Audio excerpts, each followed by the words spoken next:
One has not happened yet. The judge will be on shortly, and then a calendar call will be had in the meantime, if everyone will just stay muted.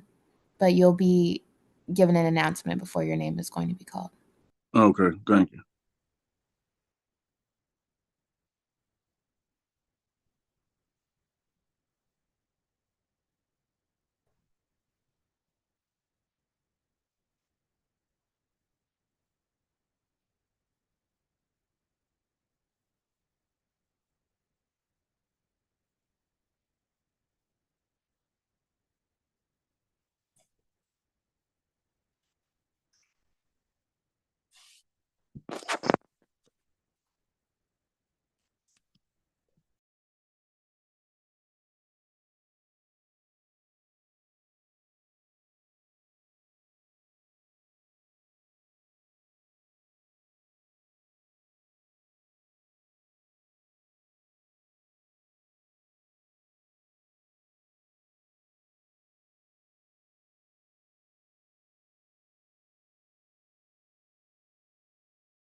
Good morning, ladies and gentlemen. I'm Judge Tammy Long Hayward. This is the State Court of Clayton County. This is the 10 a.m. criminal motions calendar. If you're represented by an attorney, your attorney will speak on your behalf. I do need to know that everyone on the calendar is here. Please make sure that your name and your first and last name are on the calendar, not just your first name, not a nickname, not your phone designation. Please make sure your first and last name are on the calendar. And when I call your name, please unmute and let me know that you are here. Otherwise, keep your device muted. All right, ladies and gentlemen, first name on the calendar is Stacy William Clark. I do not see an attorney representing Mr. Clark. This is a motion to revoke bond. Judge, I believe we should be appointed to Mr. Clark. I can turn in paperwork. That's fine. I did let him know about the court date today. I don't see him in the courtroom. I'm not sure if he's on the computer calendar. He's not on the computer. So at this time, the state would just ask that you grant our motion. We are ready to proceed forward. All right, we'll proceed on the motion. Mr. Clark had noticed. All right, next on the calendar is Milin Gray. I have that this case is closed. It's a motion to seal. This is a 2023 case.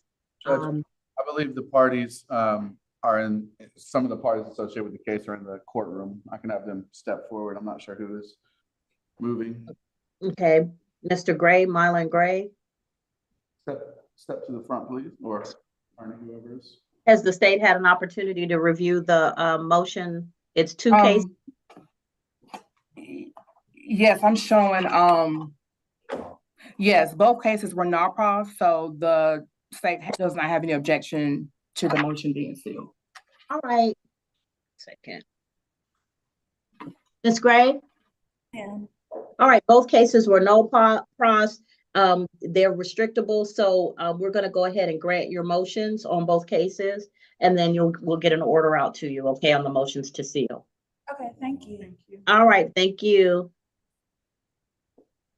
All right, next is Tori Johnson.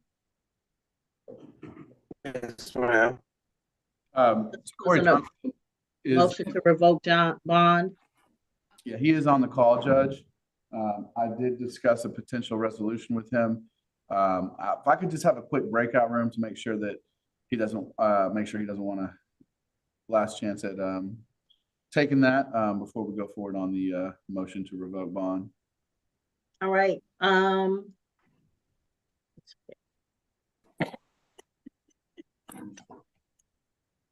right, so we'll give you a breakout room in a moment. Tobias Johnson, this is a closes case, and this is for cases, the primary case is closed, and it's a motion for an interlock waiver. Yes, ma'am, I'm here. Good morning. All right, good morning. Is Mr. Stinson still your attorney, or are you presenting this motion on your own behalf? On my own behalf. All right.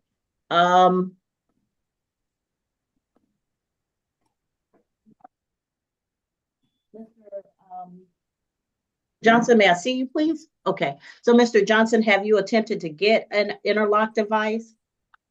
No, ma'am. Actually, I wasn't even really like he never really broke it down to me how I needed to proceed with it. So I really haven't tried to get one, but I was just trying to go through the ways that I was told that I could, speak with you about it. Okay, so somebody told you to speak with me, but nobody told you to even look into what it would take to get an interlock device? Actually, I spoke with someone at your at the courthouse, and they told me to write a letter to explain why I needed it, and I gave it to your clerk. So I okay, thought. Well, tell me why you need a waiver, sir.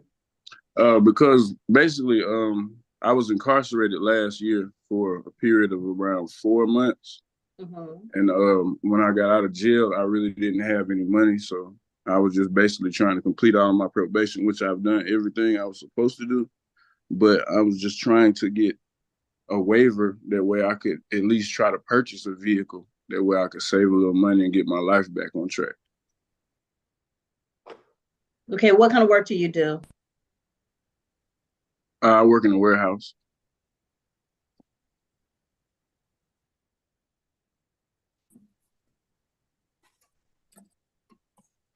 How much do you make per month? Well, I make $15 an hour, so I would say around, after taxes, probably around like close to $1,700 a month at the most. And are you renting, or do you own your home? Basically renting. Okay, are you sharing the rent with somebody, or are you paying the whole thing? At the moment, I'm paying the whole thing, but I was sharing. And you're not currently employed? Yes, ma'am, I am. Okay.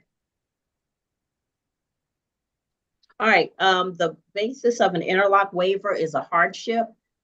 Generally, what I ask is, have you investigated the amount of money it would take? Because I don't know if it's a hardship if I don't know how much the interlock would cost you. That's why I asked if you had attempted to get an interlock device.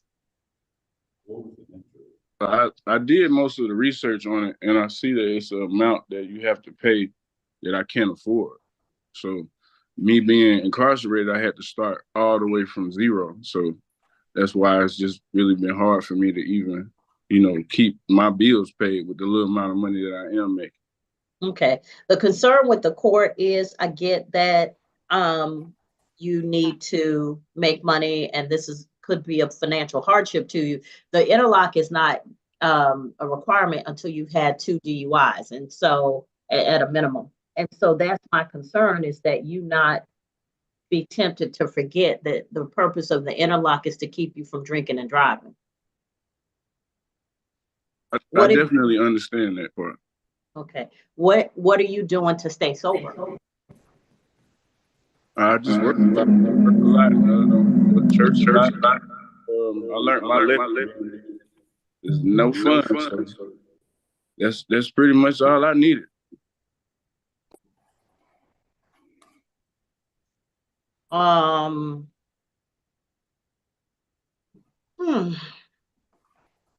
Okay. Well, based on the fact that you made a case for hardship, the court is going to grant your interlock waiver, but understand, Mr. Johnson, that it gives me some concern to have you back out here trying to drive when you've previously been before this court for DUI twice, which means that you think you can drink and drive, and that's not, and in your case, it's not a good idea. It's definitely not. But if you remember me, I remember when you sentenced me, the words that you gave me, they really stuck because honestly, you know, it's a silly mistake to make, and it really could cost somebody like more than just a couple of months in jail. So I did really take what you were saying very seriously. So you won't see me again. All right. I hope not, Mr. Johnson. We'll get an order out to you. There's an interlock waiver order, and I'll sign now. All right.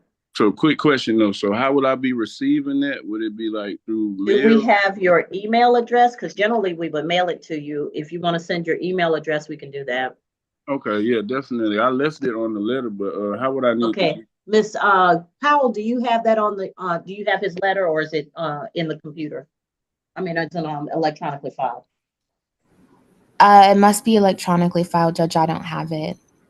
But Mr. Johnson, I can send you a message and you can send me your email through the chat. Okay, so you'll see a red number pop up, a number that's in red. When you click on that and respond to it, then it'll you can send your email address to Miss Powell. Okay.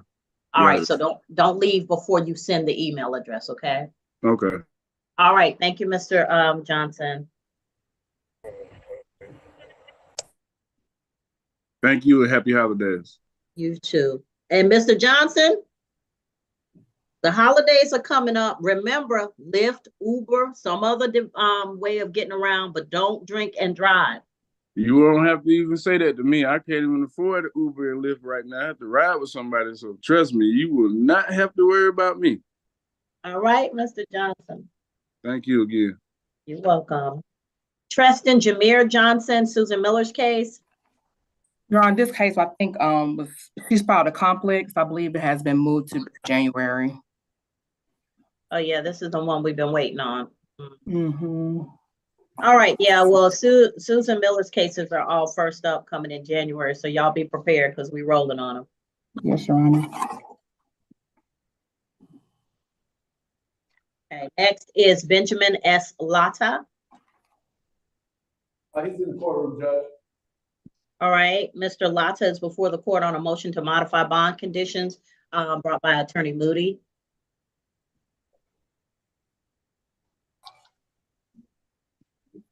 All right, Mr. Latta. Is this Mr. Latta? Yes, ma'am. All right, where's Mr. Moody? He's not here yet. Okay, I don't want to proceed without your attorney because it says that your attorney is the one who filed the motion. That's understandable. Your Honor, for the court's information, our victim does have class today. So if the defense attorney is not here by the time we're done calling this calendar, we'll just ask that the motion be denied. Okay. Ish. See what I'm saying? Why are you gonna be negative? Mr. Johnson. Yes, Mr. Johnson, once you send that email to Ms. Powell, you're free to go. Yeah, that's why she said she was gonna send me a message the way I can send it. Oh, Ms. Powell, look on your screen, touch your screen, Mr. Johnson, because sometimes it doesn't come up unless you activate your screen. If you touch your screen, if you're on a phone, you should see a little red number. You're looking for chat. You're looking for the chat function. You see it? Yes, ma'am. All right. Okay, I'll make sure to send that to her so I can leave now. Yeah, once you send her the email, your email address. Okay. Thank you. All right. All right. Mr. Latta, did he say whether he was coming or what? Like, what's the delay? I heard from his office, I want to say Friday, that we're going to be here between 10 and 10:30. I'm sorry, speak up. I heard from his office, we're supposed to be here between 10 and 10:30. So I'm assuming he's either here or on the way. 10 and 10:30. Where did he get 10:30? All right. Well, have a seat, Mr. Latta. I'm not ready to release this yet. Jada McLendon. I'm here. All right. Ms. McLendon is present. Mr. Holton Dennis. Yes, Your Honor. State's ready to proceed with the motion if Excuse me, defense is ready to proceed if the state's ready to proceed. State is ready. All right. Regine Nicole Strickland. Yes, I'm here. Ms. Strickland is on Zoom this morning and Yes. has to have a breakout room with the state before we proceed with that matter. Okay. Bobby Underwood. Your Honor, his attorney filed a conflict, I believe on December the 6th. Okay, it's distracted driving. Is Mr. Underwood present? I mean, he filed a conflict, so I don't know. Because usually on a distracted driving, it should be an on recognizant. I just want them to get their next court date. I'm not sure. Your Honor, it appears Mr. Underwood's on the Zoom call. I see Mr. Underwood? listed as Robert Underwood. Robert Underwood? I see him. He's muted. Mr. Underwood, hold on.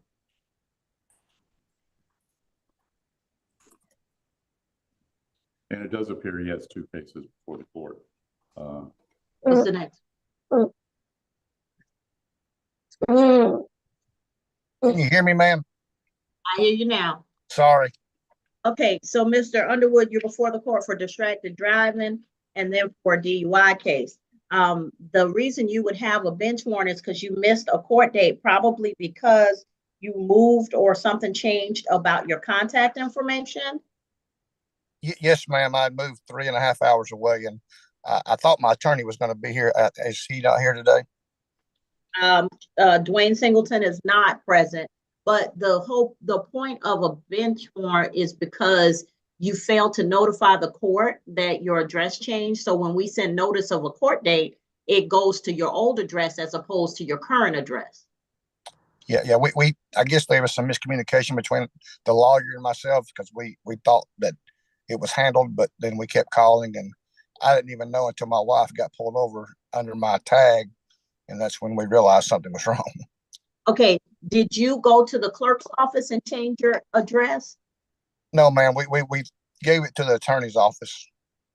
Oh yeah, they can't. Yeah, that's not a good way to do it. And I'm saying this not just for you, Mr. Underwood, but just basically for everyone. Please understand, ladies and gentlemen, that if you have a case pending, it is your responsibility to make sure that the clerk's office has the specific information in order to send out notices to you. So there's too many moving parts for us to keep up with you.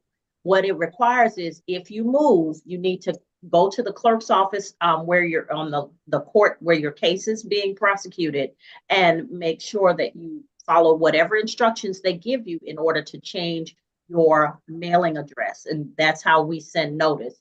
So Mr. Underwood, I need you to contact the state court clerk's office. Okay. And that's if you Google Tiki, T-I-K-I Brown. Would you repeat that? I'm sorry. Tiki Brown, T-I-K-I Brown. Okay. If you Google Tiki Brown, her office should come up. That's probably the quickest way to kind of know that. Okay, I'll do that. And you need to ask them about how to change your address information with respect to getting notice. Okay. I'll definitely do that. And you need to do that today. Okay, I will definitely. All right. Now, give me so that I can follow up, because I'm going to ask the clerk's office to send me kind of information about once it's done. Give me I guess the place, the current, you said you moved 3 hours away. What city is that? Chickamauga, Georgia. Okay. The mountains. Yes, ma'am. I lived in Pike County before. I worked. Vulcan had moved me to Atlanta, my work, and then I just previously moved back. My mother-in-law had gotten Alzheimer's, so we had to move back home. Okay. Yeah. So I'm gonna check, make sure that the new address is for Chickamauga. You go ahead and contact them today. Okay. All right. And as soon as I verify that you've changed your address, we'll go ahead and lift the bench warrant. All right. Thank you very much. And Tiki. All right. Thank you, sir. Thank you. Yeah, you can be excused now. Just make sure that you do whatever they say you need to do to change your address. Contact the state court clerk's office today. Okay, thank you, ma'am. All right. Apologize. All right. And you'll be prepared for your next court date. All right, thank you. Have a good day. Bye-bye. You too. All right. Okay, so Clark, we're going forward with the motion to revoke Stacy William Clark. Is that correct? Yes, Your Honor. Mr. Clark has not appeared. And I believe he's already bench warrant status. Okay. We need to go. What's your point, Mr. Lynch? I didn't know if in that posture we're still gonna go forward with Yeah, because bench warrant and motion to revoke are two different things. And the reason we do a motion to revoke is because the purpose of a motion to revoke is to acknowledge and put on the record that there may be a threat or a violation of a bond condition. And that needs to be recorded as opposed to somebody who just didn't change their address or didn't show up because we sent them notice. Sure. All right. So, Ms. Hagler, I'm ready whenever you are. This is the case of Stacy William Clark, 2023 CR 03020. Mr. Clark was charged with battery family violence, count 1, battery provocation, count 2, simple battery family violence, count 3, simple battery, count 4, simple battery, count 5, and trespass, criminal trespass with damage to property, count 6. Mr. Clark has been given notice. His attorney, Mr. Owen Lynch of the law firm of Lister, Holton, Dennis, is present. Mr. Clark has not appeared, but the state is ready to go forward with the motion to revoke. Go ahead, Ms. Hager. Your Honor. Go ahead, Mr. Lynch. I was just going to request, because since we're not officially appointed, I'm not sure if the state actually served the motion to revoke on us. I don't know. So I was hoping maybe we could go forward with Mr. Johnson's, and then if they can give me a copy of the motion, maybe we'll go forward on that afterwards. I did confirm with Mr. Tori Johnson he wants to go forward, or he does not want to resolve his case through a plea. All right. So are you ready on Tori Johnson, Ms. Hagler? Yes, Your Honor, the state is ready. However, before the state proceeds, the victim in this case would like to give a proffer. So before we proceed. In which case, Johnson? Yes, Your Honor. And then right. We'll have an announcement after that. I believe she is on the call, Ms. Woods. All right, so this is the state of Georgia versus Tori Johnson, 2022 CR 06588 for battery family violence, count 1, battery count 2, simple battery family violence, count 3, simple battery count 4, and cruelty to children, count 5. And go ahead, introduce your witness. Yes, Miss, at this time, the state would like to introduce Miss Fashana Woods.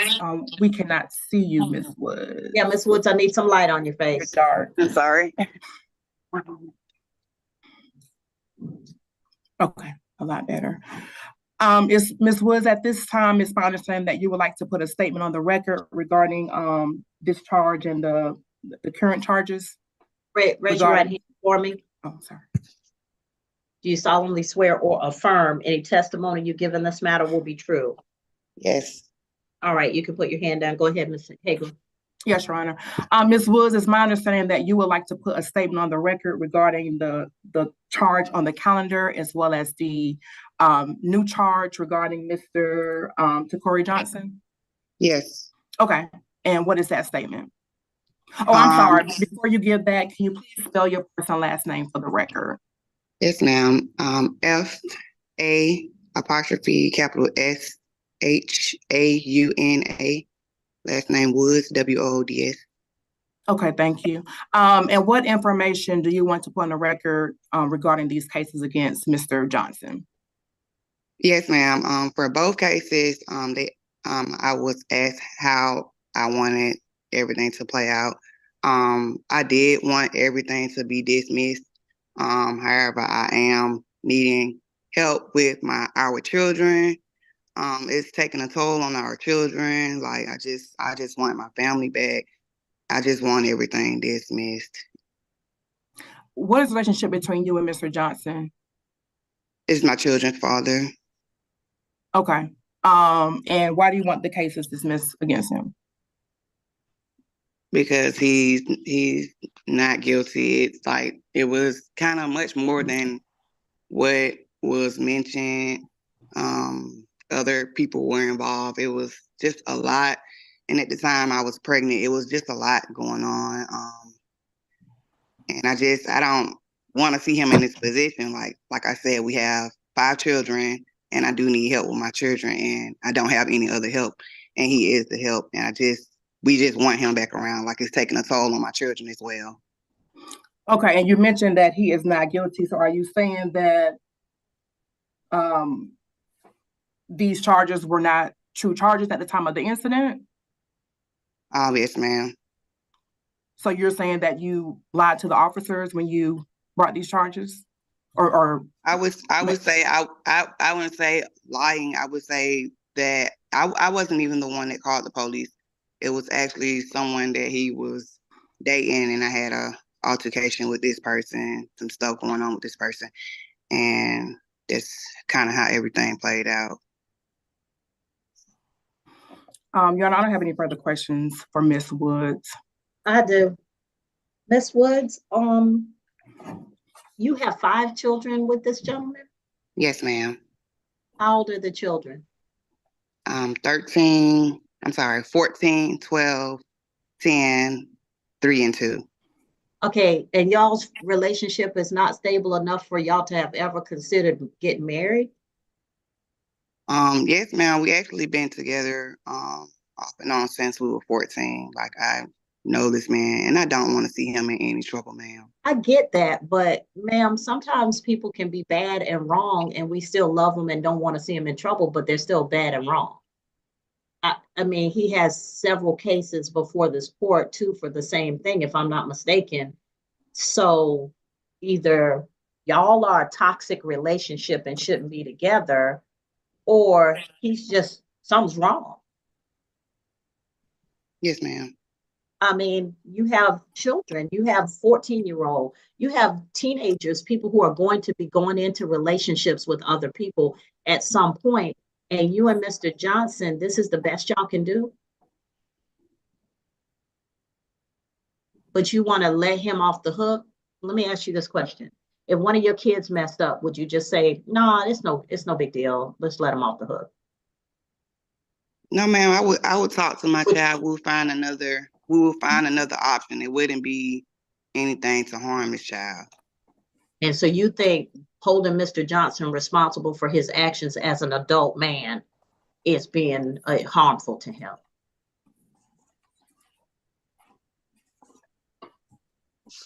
Ma'am, I'm trying to figure out, like, what's the example? Like, he gets off because you're going to dismiss everything. And I know he did something. I don't know what he did, but we got 2 cases here, and you're telling me something happened.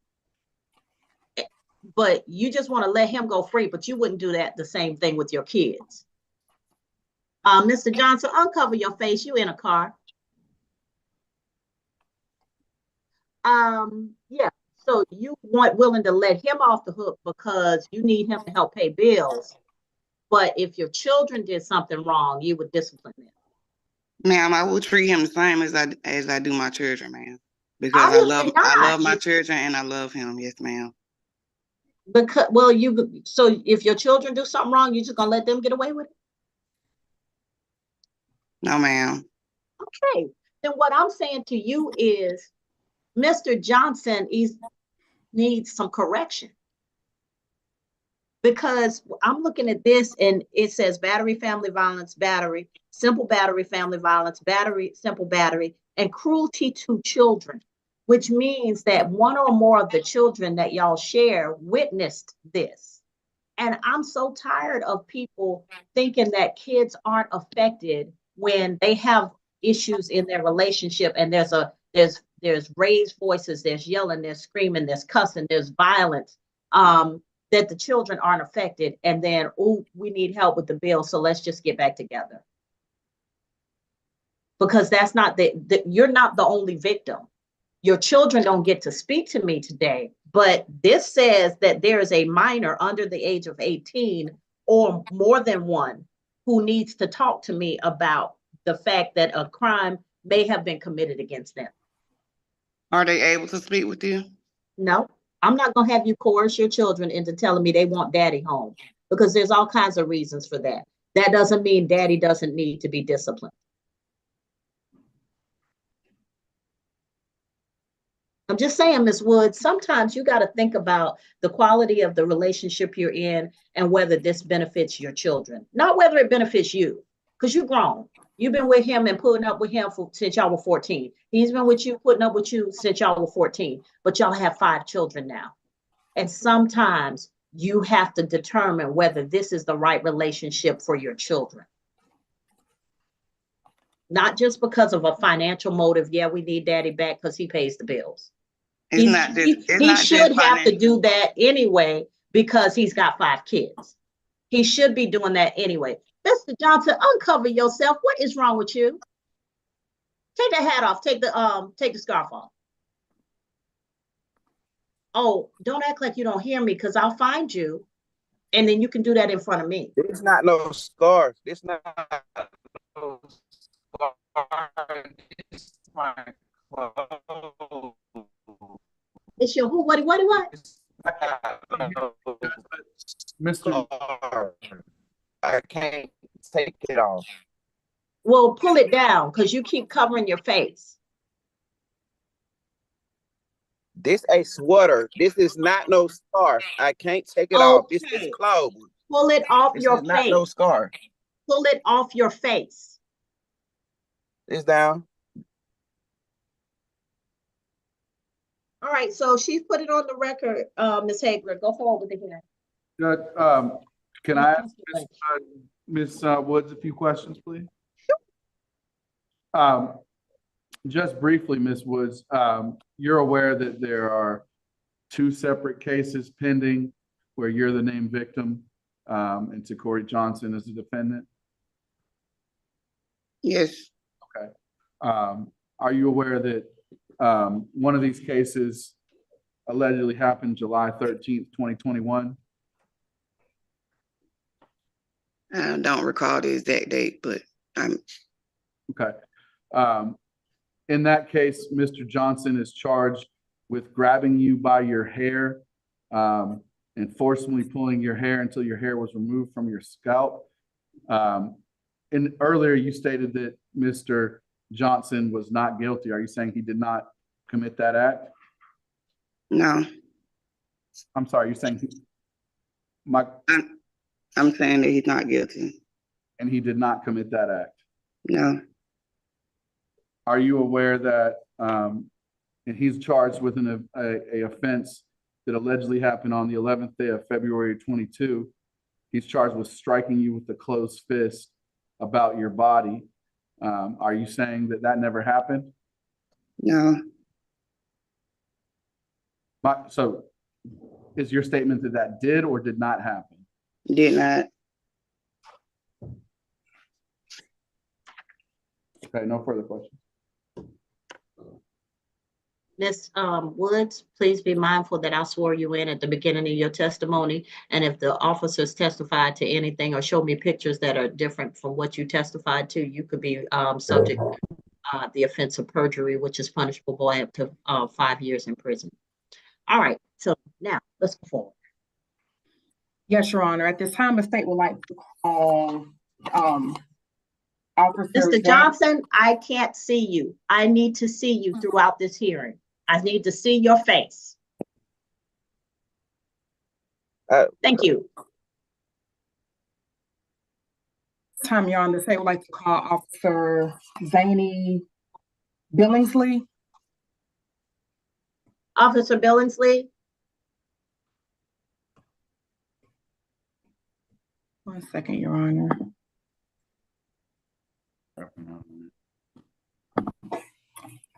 One second, Your Honor.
Your Honor, thank you for your patience.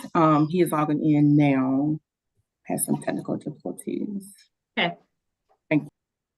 Who is computer text iPhone? That's not helpful to me. Change your name to your first and last name, please. Computer.text iPhone, that's not helpful on this calendar. I need your first and last name. Thank you.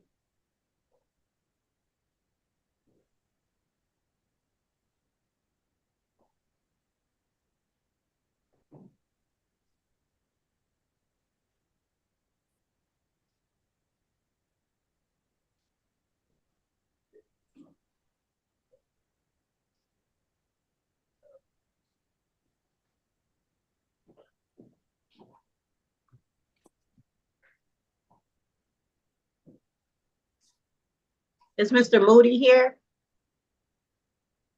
Don't see Mr. Moody, Judge. Attorney Moody? Can we call Mr. Moody's office and find out why he's not here? Your Honor, I understand that I was told that Mr. Moody submitted a conflict letter. That's coming from his client. We were just wanted to make that announcement to you. Okay, does anybody in the clerk's office, can they verify that Mr. Moody has a conflict? Because I do not see one. I'll look that up for you, Judge. One moment. Thank you. Case 2024 CR 00187.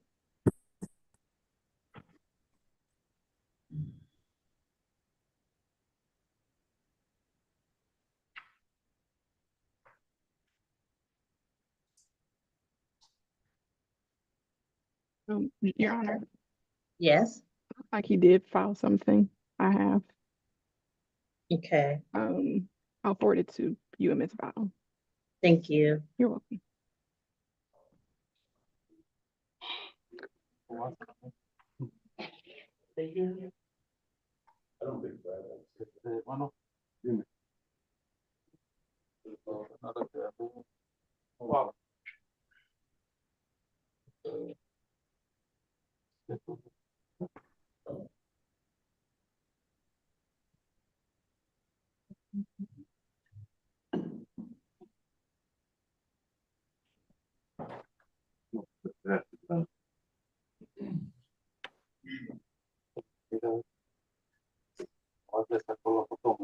Sí, hola.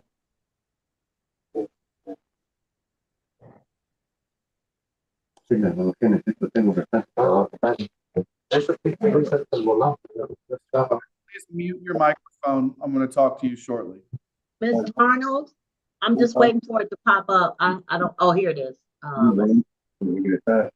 Everything has to be in the text. This cutter, you cannot have everything.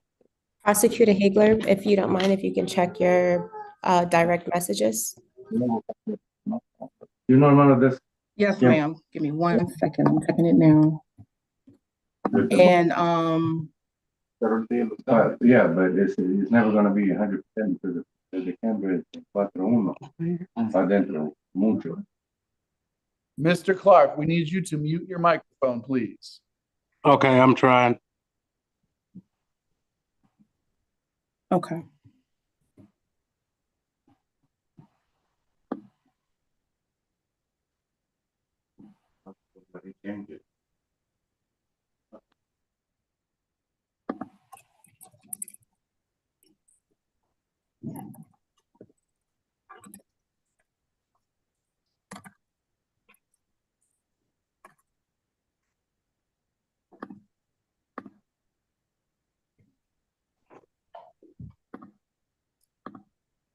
All right, Mr. Before we move forward with the hearing, Mr. Lotto, come up for me.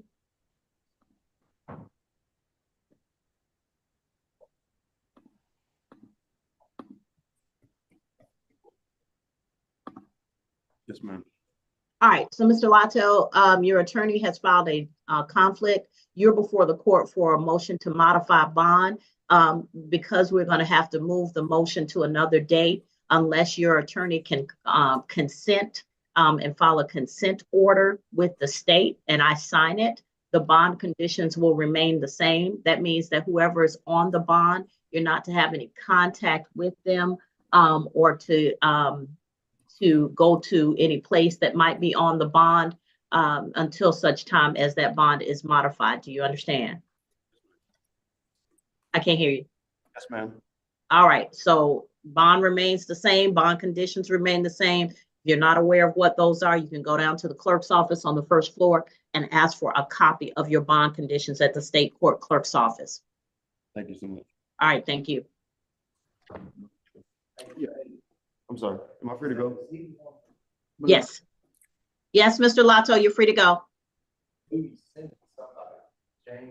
All right, are we ready to move forward on the, Just got an indication that Mr. Moody might be sending James Bowles over here. and then who? Mr. Bowles works with Mr. Moody. He's one of Okay, well, he needs to get here soon because Miss Sanford has to get to class. And so I start at 10. I don't know what schedule Mr. Moody's on. Thank you, Judge. I'm just.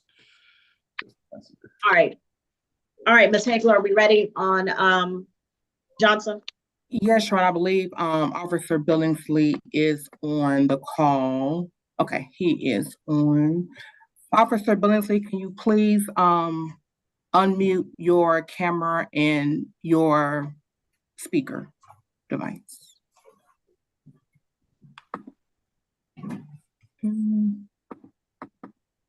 Okay, he was on. Out of Alabama as of 2014. There he is. All right, Officer Billingsley, raise your right hand for me. You solemnly swear or affirm any testimony you give in this matter will be true. I do. All right, you can put your hand down. Ms. Hagler, your witness. Thank you. Please state your first and last name for the record. Officer Zany Billingsley. And can you please spell your first and last name for the record? First name is Zannie. Last name is Billingslea. And how are you employed? A police officer with Clayton County Police Department. And were you employed with the Clayton County Police Department on February the 11th of 2022? Yes, I was. Okay. And did you respond to 240 Flint River Road, apartment 5, Jonesboro, Georgia, 30238? Yes. And what county is that location located in? Clayton County. Your Honor, let the record reflect that venue has been established. Record shall reflect that. Thank you. And on that date, what was the nature of the call? Give me 1 second. Okay.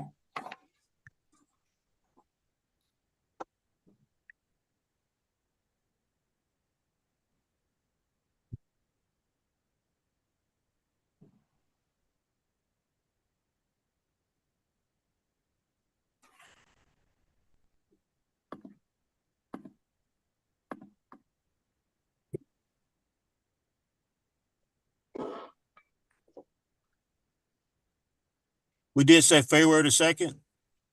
February the 11th of 2022. February the 11th, okay. Yes. What was the nature of that call? I would ask that the officer testify from personal knowledge unless it's been established. Remember, that's delayed, but all right, Officer Billingsley, answer the question. If you don't know, then you may be able to refresh your recollection after that. Okay. It was dispatched as a domestic call. Okay. Do you remember specifically what was said about that domestic call? No, I don't have the report. I'm looking at the report as we speak. Okay. I got blindsided. I didn't know about the case until a minute ago. Okay. When you arrived on the location, on the scene, do you recall making contact with any or speaking to anyone when you arrived at the location?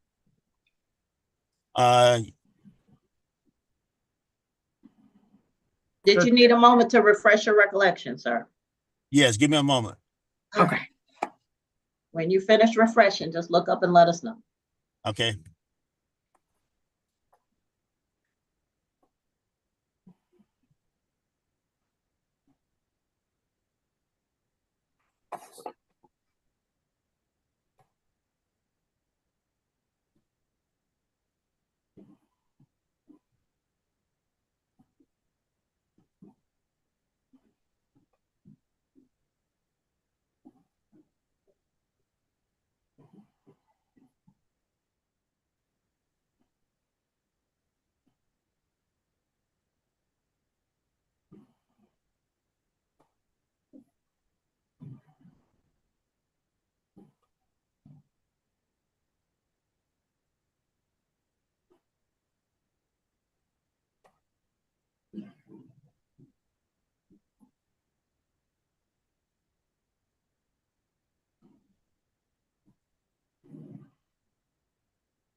All right, Jan, I'm not able to pull up that report just yet. The report's not coming up.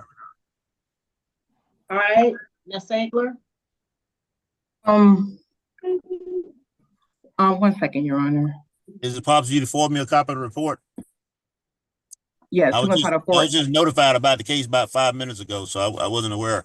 So Yeah, I we're didn't gonna try to prepare. forward it to you. Let me get with my investigator. Give me 1 second. All right. Officer Billingsley, it's one in your email. Want an email? Okay, I It's check. in your email. Thank you, Chief. Yeah. And Judge, I mean, you know, I do have to object. I mean, right now we're in the middle of testimony. The witness is not prepared to testify, and now he's reviewing his report before it's been established that, you know, his recollection needs refreshing. Well, actually, sir, he did say that he needed to have his recollection refreshed because he said that up front. Right. That he wasn't aware of this case. When he went to look, he asked to be able to review. So he did say that. I'm sorry. But my understanding, Judge, is that would apply to, you know, each individual question, not that, you know, he can just take time out in the middle of the hearing to just, you know. I agree with you, sir. I definitely agree with you on that. And I'm not quite sure why we have motions on the calendar that we're not prepared for. Ms. Hager? Your Honor, I am prepared for, and it was just a misunderstanding as far as which officers need to be contacted for the newer cases.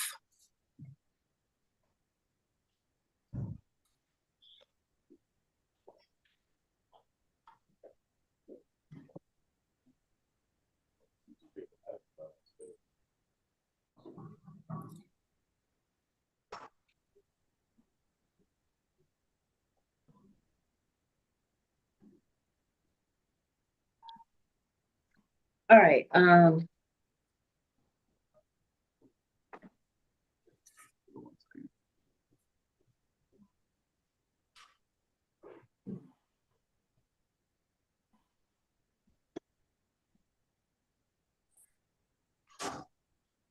Okay, I'm back. Okay. When you arrived on the scene, did you make contact with anyone? Yes, I made contact with the victim. What is the victim's name in this case? The victim that I spoke with on that date. And again, Judge, I object. I mean, he's just reading off his report, and there's no. She continues to ask questions, and his answers are just to look at the report and read it. She's not asking him if he remembers, and it's not being established that his record needs to be. All right, Ms. Hagler, he's got to speak from his recollection, even if it's got to be refreshed. We got to get that he needs to have his recollection refreshed. Yes, Your Honor. Officer Billingsley, do you need to have your recollection refreshed as far as the name of the victim in this case? Yes. Okay. Do you have your report in front of you? A Woods subject. Okay. Do you have your report in front of you, Officer Billingsley? Yes, I have access to the report. Okay. Take a moment to read through, and then once you've located the victim's name, please let me know when you're ready to proceed.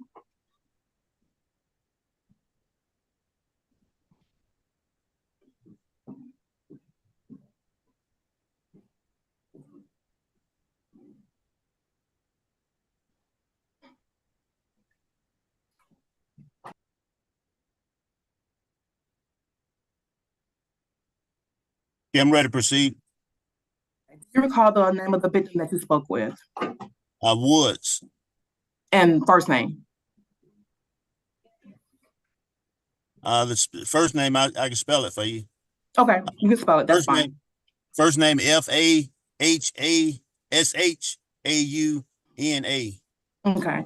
And doing your investigation, what did she tell you what happened? She stated that her live-in boyfriend, she referred to as Mr. Johnson, reside with her, and they have several children together. They live in the same location.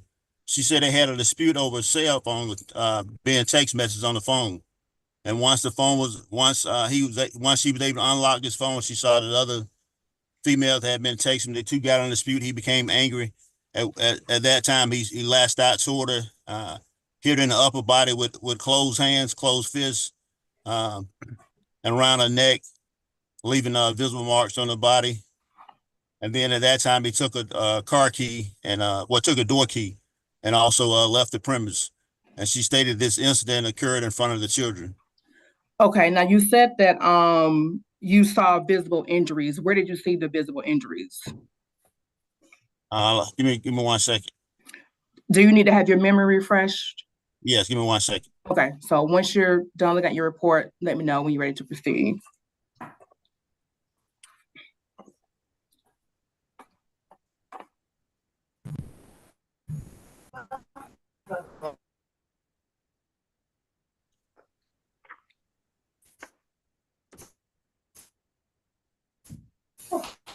Okay, I'm ready. Okay, where did you see the visible injuries? Scratch marks up around the neck. Okay. Did Miss Woods inform you of if she was hit anywhere else on her body besides the neck area? She said in the stomach area. She said she was also 5 months pregnant, and she later stated that she was bleeding in her vagina. Okay. Was medical called out on that day? Yes. Okay. Do you recall if she was taken to the hospital on that day? I have to refresh my memory on that, but medical. Okay. Give me 1 second. Okay.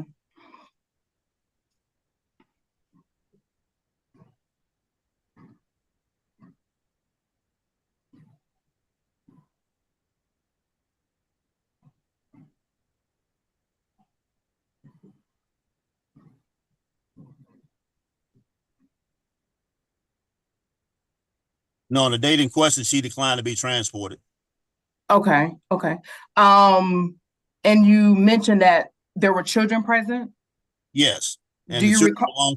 belong to them both. She said 3 of the kids belong to her and her boyfriend, Mr. Johnson. Okay. Do you recall the age of the children during Yeah, that time? I need a moment to refresh my memory. It's in the report, the children information. Give me 1 second. Okay.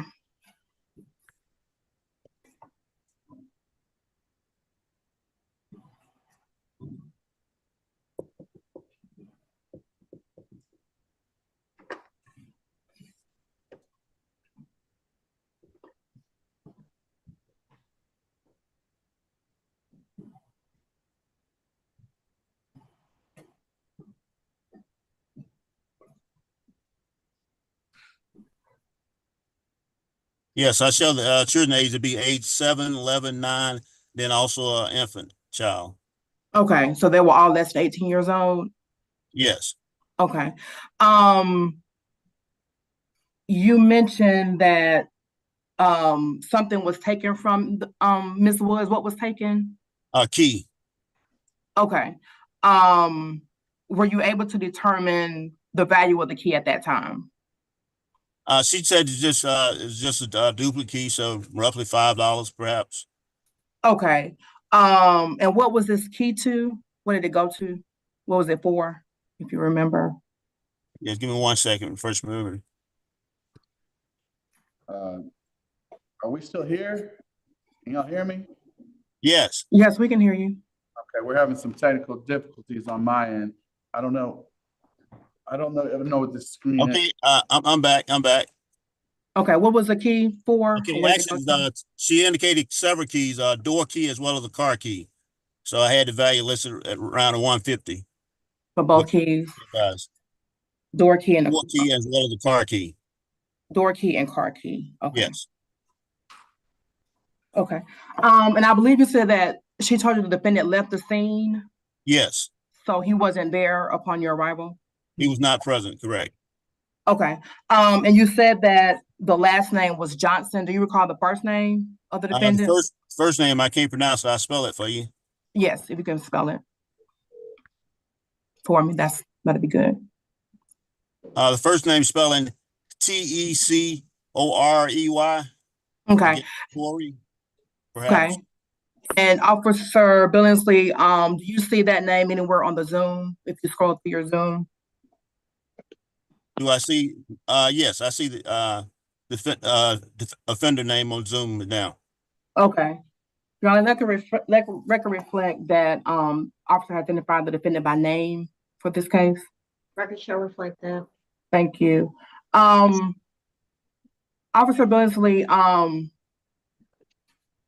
how did you conclude your investigation? Once I arrived on the scene and did a safety check, found the defendant wasn't there. At that time, I provided aid to the victim. Once she received aid, I got statements from her, verbal statements. They was all recorded on body camera, and made sure the children was okay. And then once I got all the information and ensured that she was okay, the victim was okay. At that time, I later took out warrants for the offender.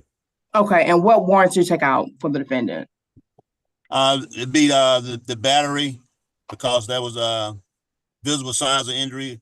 It'd be because they were related as far as having children together, living in the same household, falls up under family violence. So simple battery, family violence, cruelty to children, and also theft by taking for the two keys, and also assault on an unborn child because she was 5 months pregnant at the time.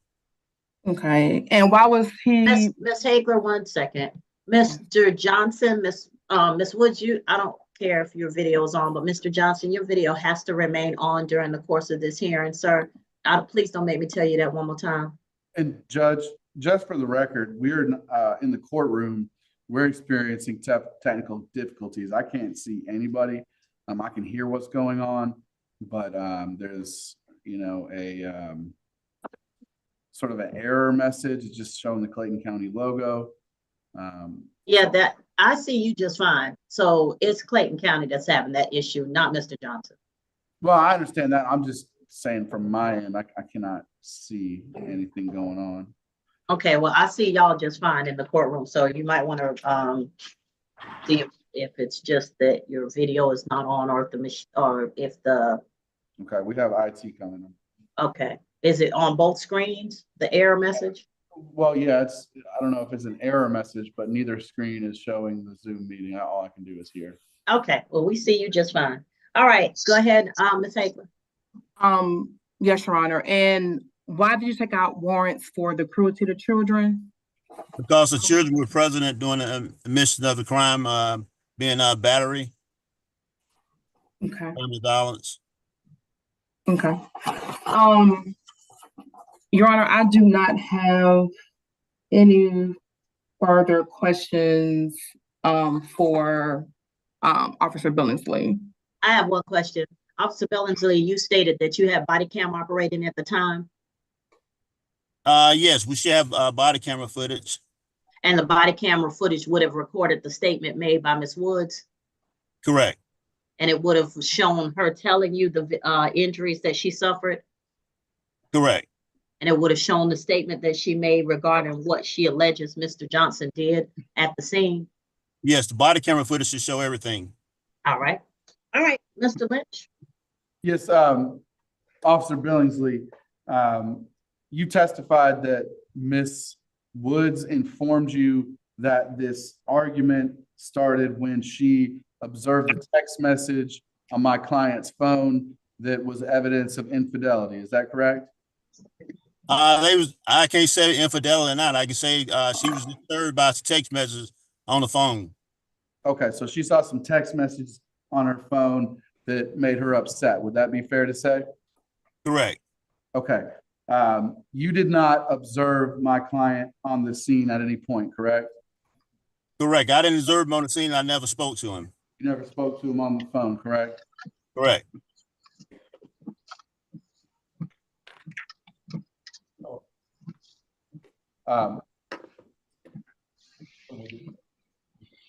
So that's all the questions I have for Officer Billingsley at this time. Anything else, Ms. Hagler? I'm not for Officer Billingsley. All right, do you have anything else for this officer? Can he be excused? Your Honor, he can be excused. All right, thank you, Officer Billingsley. Be safe. All right, thank you, Judge. Thank you, Officer. Judge, I'm not sure what the state is trying to do next, but I have someone with the Hi, Ms. Crystal. trying to help us with the computer here. Miss Crystal, I can see y'all just fine. Mr. Lynch says y'all can't see anybody. Okay, got you. All right, does the state have another witness? At this time, Your Honor, the state is going to rest. However, Your Honor, I'm sorry. Before the state does rest, I do want to put on the record and request the court to take judicial notice of an order for bond that was signed by Judge Stephen N. Knights Jr. on June the 5th of 2022.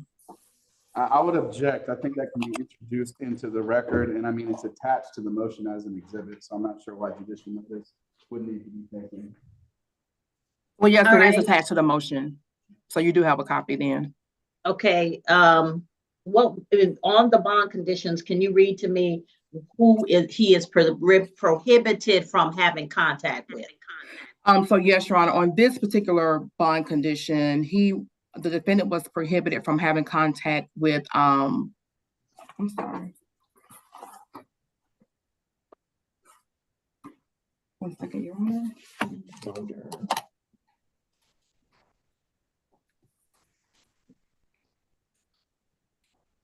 Okay.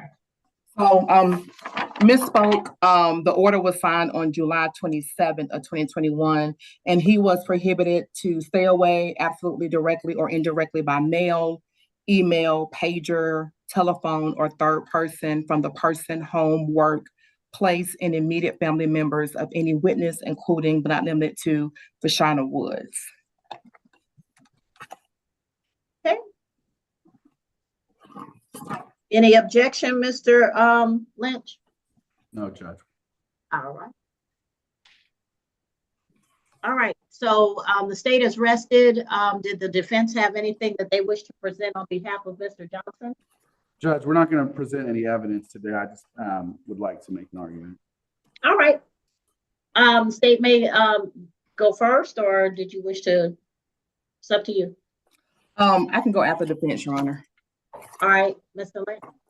Judge, I believe that there's case laws that supports the contention that one of the things you can take into consideration when making a decision on bond is the likelihood of success at trial. Putting that aside for a moment, of course, you as the finder of fact have to determine the credibility of the witnesses. This own court has called Ms. Wood's credibility into question. She did set up here and testify that these events did not happen the way that they are alleged. And, that's what a trial is about, is to get to the bottom and to get to the truth of what actually happened. The officer is not able to establish that Mr. Tori Johnson was actually at that residence. Only evidence of that would be hearsay through, which I understand may be admissible in this proceeding, but its probative value is basically nothing. It's not hearsay if a direct witness to the event testified and Ms. Woods testified. She testified. Well, I didn't hear her testify that he was there at that day. She just said it did not happen. That was what her testimony was, Judge. I get that, but the other side has an opportunity to rebut her testimony, but it's still evidence. It's not hearsay. Well, I think my contention was that the statements about what happened would ordinarily be hearsay in this, and she didn't test it. And either way, she directly contradicted them on the record here today and said that these events did not happen. Okay, but what she did not say was that he was not there. She didn't say he was there either, Judge. And so, Judge, additionally, I would point out that this allegation that allegedly violated his bond took place February 11th of 2022. We are now days away from going into the year 2025, and this motion was not filed until very recently. And during the interim, Mr. Johnson has not picked up any additional charges that have been presented to this court. There have been no additional issues with his children or Ms. Woods. Ms. Woods obviously does not want his bond these cases to be dismissed and for Mr. Johnson to be able to resume his role as, providing for their children that they have in common, Judge. And so we are respectfully requesting that because of the because of the flat denial by the victim, that you take into consideration that, this is on the record, and the likelihood of success at trial is something that you can take into consideration, whether or not she's perjured herself or not. That's not something that I can know or you can know, but the credibility. What are the Ayala factors, Mr. Lynch? Judge, the Ayala factors are likelihood of flight, which there's been no evidence that he is likely to flee. He has likelihood to commit additional or likelihood to commit felonies while out on bond, while there's been no suggestion that he would commit felonies or no evidence of him committing any felonies. Except, well, not felonies, but the allegation of battery against a pregnant woman is a misdemeanor of a high and aggravated nature. Understood, Judge. Right, continue. What am I? I believe the seriousness of the offense is one of the factors. Which I just stated, battery on a pregnant woman is a misdemeanor of a high and aggravated nature. Go on. And the likelihood to contact and tamper with witnesses. Correct, Judge. And all right. And I'm sorry, my memory was failing me as to that factor, but Judge, again, I don't believe that there has been any evidence that establishes that that is the case, especially considering the credibility issue that's been established as to Ms. Woods. All right, Ms. Hager? Yes, Your Honor, briefly, Your Honor, we just ask that you revoke the defendant's bond, that he was given an order to not violate any laws or to have contact with them in this case. And per Officer Billington's testimony, he did have contact with her on February the 11th of 2022. Specifically, he caused injuries to the victim that were visible to the officer while on the scene. And not only that, he did commit the offenses of battery, family violence stuff by taking cruelty to the children and assault on an onboard child on that day as well. So based on officer's testimony, we just ask that you revoke the defendant's bond. Now, normally I would say it's been a long time. He doesn't have any additional offenses. I'm kind of on the fence, but this is the issue that I have. I think that I just really feel like the testimony that Ms. Woods gave, I really feel like Mr. Johnson is still in the home. He's still there with her, currently violating the court order. So at this time, I feel like the factors have been met. Mr. Johnson had a bond order of July 27, 2021 that said he wasn't to have any contact with Ms. Fashana Woods. On July 11, 2022, her initial allegation was that he came back to the home. She reported this to the police. She called the police, first of all, and then reported this to the police that he beat her about the head and body, took her keys, her car keys and her home keys, left, and this occurred in front of the children. And there were visible injuries, and at the time that she was pregnant. So it seems like Mr. Johnson leaves Ms. Woods with babies, and then he's out here doing what he want to do. So at this point, the court finds that there's sufficient evidence to establish that Mr. Johnson has violated his bond conditions in this case, and he should be taken into custody until such time as his cases are resolved. Thank you, Judge. You're welcome.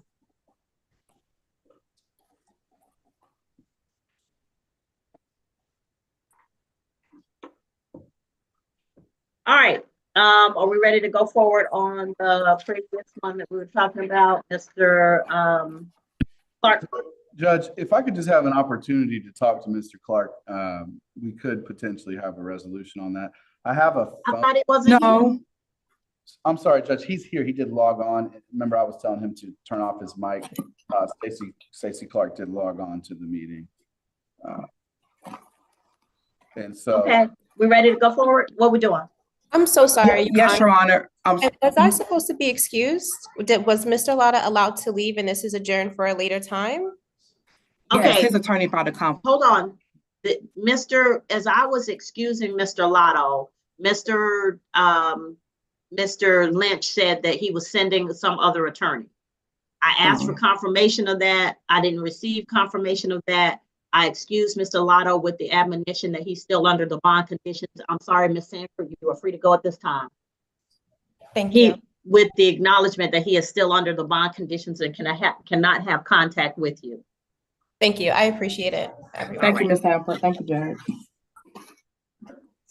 All right, Mr. Lynch. Okay, so let's look at my calendar. We still have Clark, Gray, and Gray have been resolved. Johnson, the court has granted the motion to revoke. Ms. Hagler, go ahead. You have your office get me a copy of that order, and I'll sign it. Johnson has been granted the due to hardship, the interlock waiver. Treston Johnson is a Susan Miller case, and that's going to come up in January. So that's been reset for a motion to revoke bond. Benjamin Lotta, that's reset. His attorney filed a conflict, and he is still under the bond conditions as originally assigned. Jada McLendon still needs to, that is a motion to revoke bond, still needs to speak with Mr. Taylor, is it? Or is that Mr. Lynch? That's Mr. Taylor. Okay. Mr. Taylor, is she in the courtroom, or did you want to speak with her by video? She's on the meeting. Okay, did you need her to sign on with your computer? No, Your Honor. And in fact, we're just ready to proceed with Ms. McLendon. Okay. And then Strickland, that is a motion to revoke bond. Mr. Taylor, you said you wanted to speak with the state about that? That's correct, Your Honor. All right. I'll put you in the state in a breakout room with Mr. Taylor right now. Okay. And Your Honor, Mr. Javanni Thomas is also on the calendar. Yes. And I don't know if you announced for him earlier. I did not. I hadn't gotten there yet. Mr. Bobby Underwood was given instructions to change his address. As soon as he changes his address to the Chickamauga, Georgia address, then I can do bench warrant set-asides for him. Thank you, and Judge. I'm sorry. Attorney Singleton, Judge, I logged on late because I had a conflict on Mr. Underwood, but Oh yeah, Mr. Underwood, he and I had a conversation about him changing his address. That was what it's on the record, so that's all we talked about. But and I gave him the instructions about how to reach the clerk's office so that he could go ahead and do that. And once he did that, I'll go ahead and do the bench warrant bond. fantastic. Thank you, Judge. All right, take care, sir. I don't see who else, Mr. Thomas. I'm not seeing that. Am I missing a page, or am I not seeing a page? Your Honor, per page 4, he should appear at the top of page 4 on my calendar, which I printed on December 5th. Oh, my calendar's older than that. Yeah, I have Johnson, Treston, Jameer Johnson on the top of page 4. All right, give me the case number. 2023 CR 00214. And who is it? Javanni Andre Thomas. This is a state's motion. And this is a motion to revoke? Yes, Your Honor. All right, who got me? All right, so how are we on Mr. Thomas's? Is Mr. Thomas present? Javanni Thomas? Yes, ma'am. All right. All right, Mr. Woods, Mr. Johnson, you're free to go. I mean, you can log off. Mr. Johnson, there's an arrest warrant out for you. You can turn yourself in. That might be easier for you, but otherwise you'll be arrested. Oh,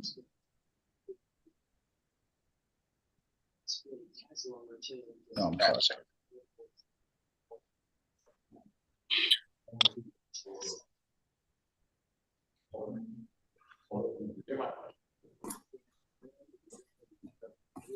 And Judge, Mr. Clark, who did log on, I was hoping to get an opportunity to step out and have a phone conversation with him about potential. Okay, while Mr. Taylor is talking to the state, you can go ahead and do that now. I'm going to put the courtroom in a breakout room number 1 with Ms. Hagler. Yes, Your Honor. Mr. Clark, I need you to send me your number or respond to the number that I've been calling you from. Okay, hold on one second.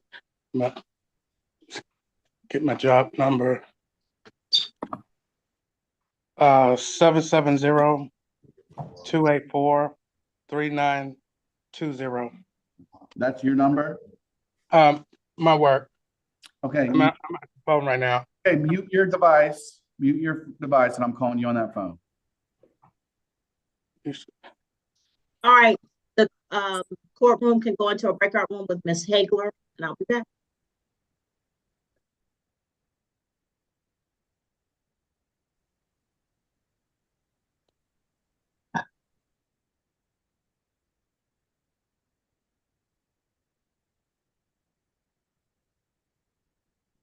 Ready for the number?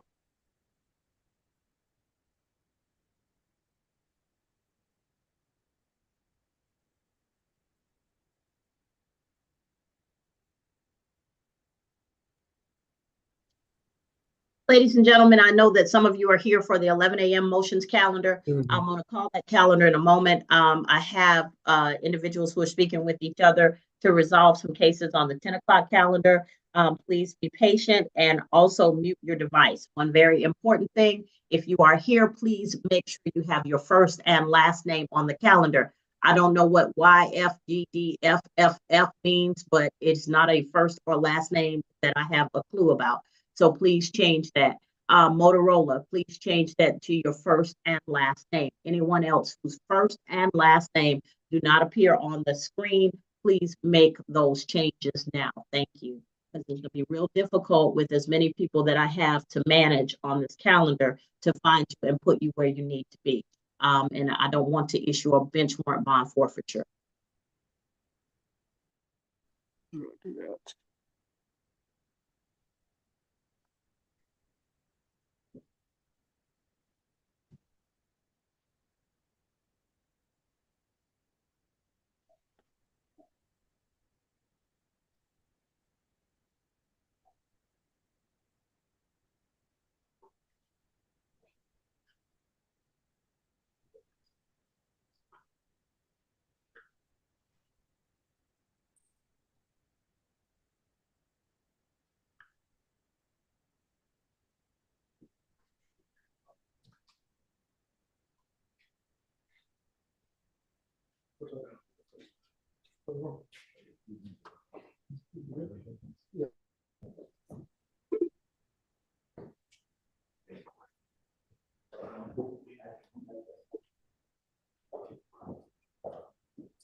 Ms. Clark. This is he.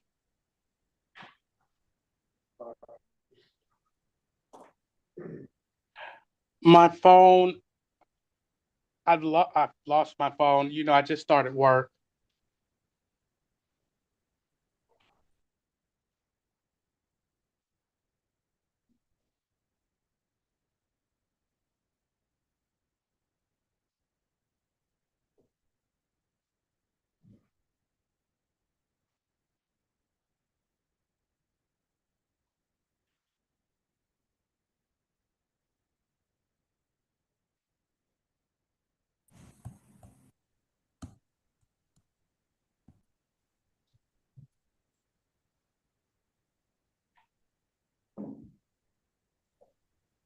Yes, Mr. Robertson, how can I help you? Oh, I was, I think my case is at 11. I was just already zoomed in. Okay. As I stated, we have some cases we're finishing up from the 10 o'clock. Please mute your device and be patient. Thank you. Okay.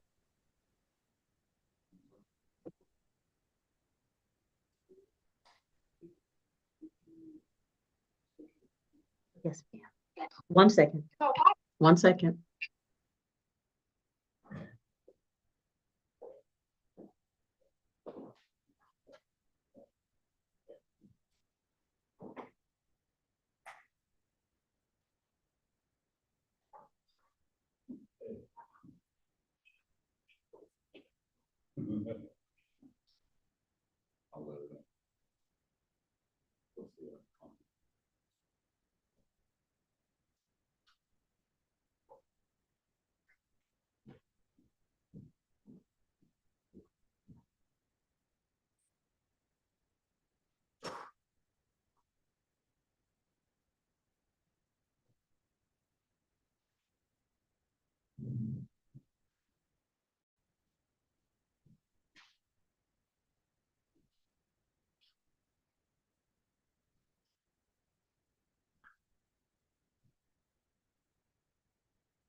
Yes, sir. Not 100% on that, but I got you.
Attorney Taylor. Attorney Taylor. Hagler is waiting for you in the breakout room.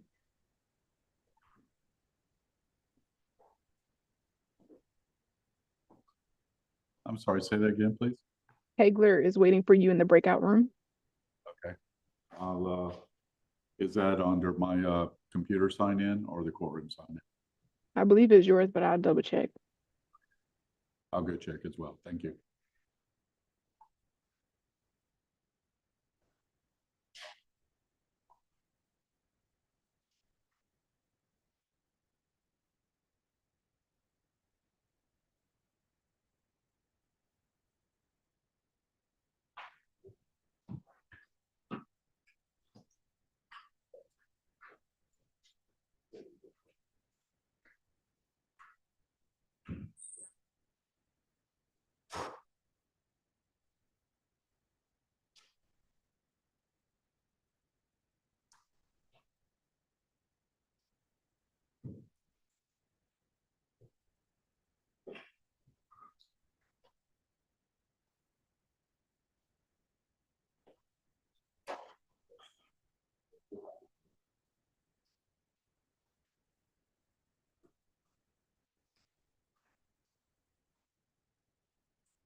Officer Tiffany Michelle, are you on?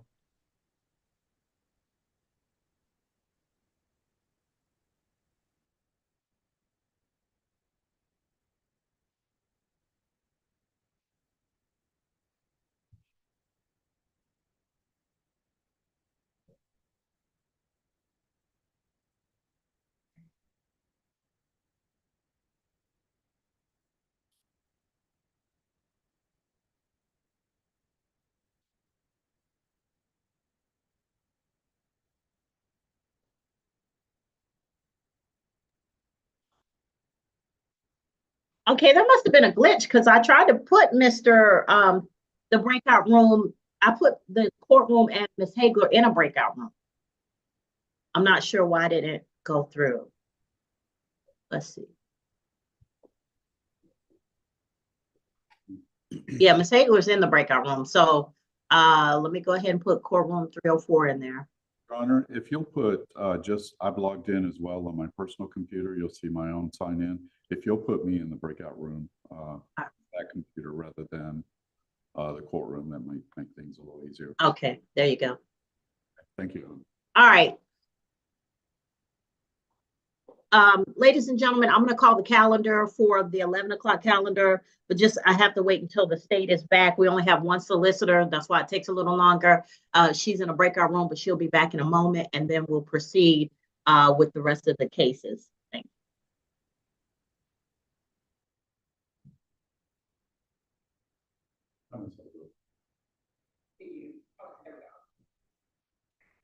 Good morning. So, in the matter of Mrs. Strickland, it looks like the only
Your Honor, Ms. Hagler and I have completed our conversation, and we're both back in the courtroom.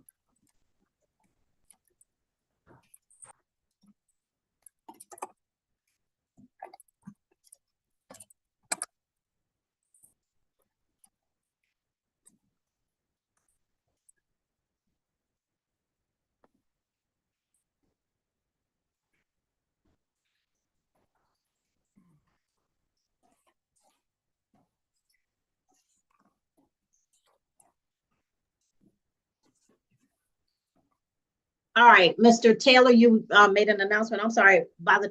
Something happened when I first put you in the breakout room. There was a glitch. So Ms. Hagler was in there. Is she still in there? Your Honor, we've completed our conversation, and okay. Oh, there you are, Ms. Hagler. I'm sorry. I got a lot of people on the screen. So that's why, ladies and gentlemen, it's very important that you have your first and last names on the screen. Okay, now Your Honor, just briefly. Yes. There's a number of people in here that I believe filed pro se motions that on the 10 o'clock calendar, and they're waiting to. Okay, we only had a couple of pro se motions on the 10 o'clock calendar. I have one. Just saying they're still. Okay, so on the 10 o'clock calendar, I'm going to go through it. We're still waiting on Clark, Stacy Clark. That's a motion to revoke bond. Milin Gray and Miracle Gray, those were granted. So if you are here on Milin Gray or Miracle Gray, you will receive those orders in the mail. They were granted. To Tori Johnson, the court granted the motion to revoke bond after a hearing. Tobias Johnson, the court has granted the interlock waiver as a hardship. Mr. Johnson will receive an order. Treston Jameer Johnson, that case is reset because it's Susan Miller's case and she's off the calendar until January. Javanni Thomas, that's a motion to revoke bond. We're waiting on that motion right now. The parties were talking about it. Benjamin S. Latta, Mr. Latta was reset with admonitions that he's still under the bond conditions. His attorney was not able to make it to court on his motion to revoke, to modify bond conditions. Jada McLendon, that case is still pending on a motion to revoke bond. Regina Strickland, that case is pending on a motion to revoke bond. There, Bobby Underwood, Mr. Underwood was given directions about how to change his address so that he can get a bond set aside, a bench warrant set aside on both his cases. And on that was the last case on the 10 o'clock calendar, unless I'm missing something. So I can't have a bunch of pro se's that I don't know about. Ms. Hagler, you're muted. Oh, I'm sorry. You may mean to be muted. I just thought you were trying to tell me something. And Your Honor, those folks with the pro se motions to seal have since left. They got your announcement. Okay. All right, because I made that announcement 3 times. I've gone over the calendar 3 times. All right. So on the 11 a.m. calendar, we might as well go ahead and take this, and then we'll roll back to resolve those other issues. Wesley Allen. Wesley Allen.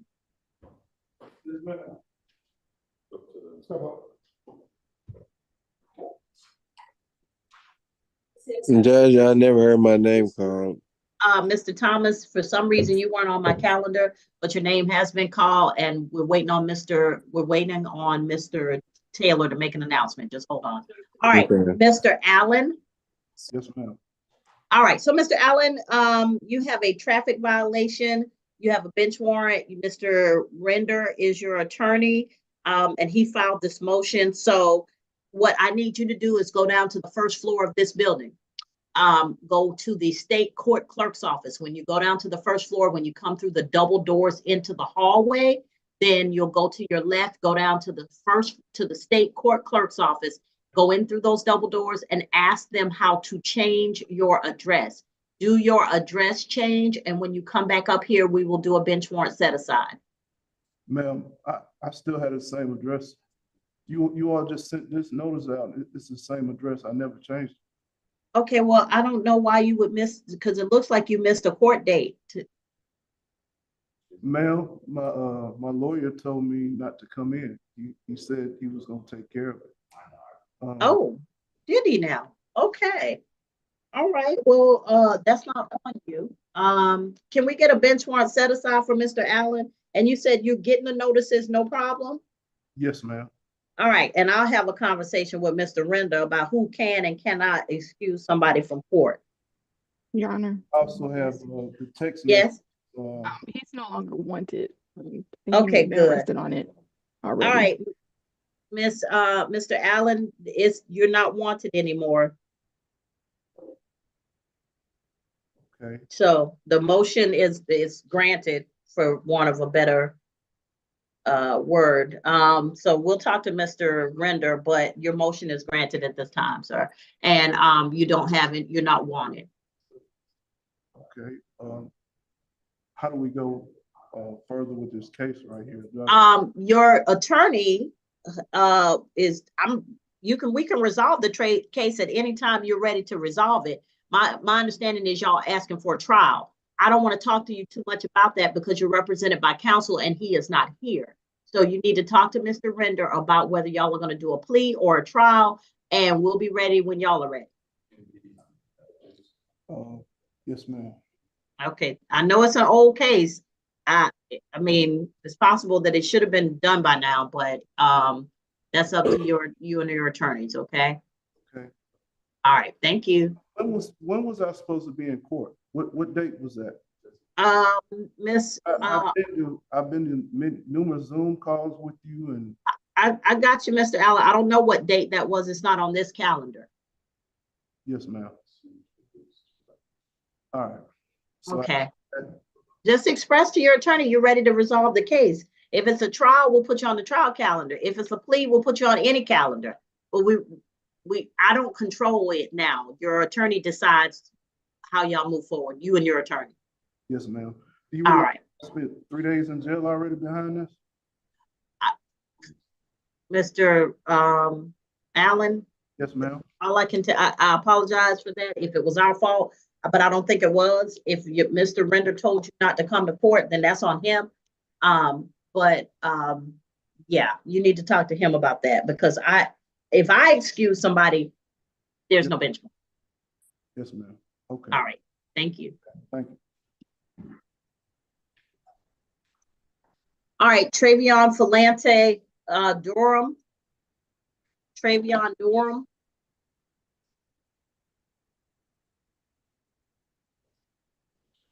Travion Durham. All right, this was filed, motion to set aside bond forfeiture and relieve surety. So is that a consent order? Did I sign that? Ms. Val? Your Honor, your camera is on. Oh, I'm here. Ms. Val, did I sign the consent order on Durham? What calendar is Durham on? Hello? I'm sorry. What calendar is Durham? Oh, I see. Let me check. Stand by. 2022 CR 01199. Mr. Lynch, Mr. Taylor, do you all need to speak with Mr. Durham since he's here? We'll speak with him, Your Honor. It says Attorney Mason, Your Honor, on the calendar, so. And Your Honor, unrelated, Mr. Allen wants to ask, is he free to go today? I don't think he understood what the. Yes, Mr. Allen, you are free to go and there is no bench warrant currently for you. You are not wanted. Mr. Durham, Yes. do you have an attorney? Who's your attorney? Judge, I believe we're appointed to represent. Yeah. I see that, but I have Attorney Mason. So, Ms. Hagler, generally that's the bond company. Whoever, that's the bonding company. So, Mr. Durham, Yes. hold on a second. Do you all have current information for Mr. Durham or do you need it? I believe we do, but I'll ask. Yeah, my number and stuff changed, so I need to give you my new number and stuff. Okay, he says he has a new number. Mr. Durham, you know how to use the chat function? Oh, no, ma'am. He's not currently in bench warrant status, from my understanding. Is that? No, this is probably an old one. Okay. All right. If you could just chat me your current phone number and email and address. He says he doesn't know how to use chat. Would you like to, if you want to put us in the breakout room, I can get that. And then additionally, Judge, Mr. Clark is interim plea. Okay, but I want to continue to go through the calendar. Hold on, Mr. Durham, because I need you to chat your information. Okay. All right, so the cure is on for a motion to terminate, early termination. Mr. Florio is not here today. Is Mr. Florio here? Your Honor, Mr. Florio was in the courtroom. He stepped upstairs to one of the superior courtrooms, and he'll be back down shortly. All right, thank you. All right, Kirby Lee Hall, Zachary Keller here. Hey, good morning, Judge. How are you? Good morning. All right, and this is a request for a Jackson Deno and a prelim hearing to motions to suppress. We're just going to be going forward on the motion to suppress, Your Honor. I'm sorry? It's just going to be a motion to suppress. Okay. And particularized to? Probable cause for the arrest and reasonable suspicion for the stop. All right. All right, Marcus Cleve Jackson. This is a motion to revoke bond. Judge, Lister Holt and Dennis, I believe, represents him on the motion to revoke, but Stephen, Attorney Fry is here. If you step up here, they can hear you better. The camera's right there. Represents. Did he get another case? No, Judge. No, ma'am. That's not an emergency. No, it isn't. I would agree.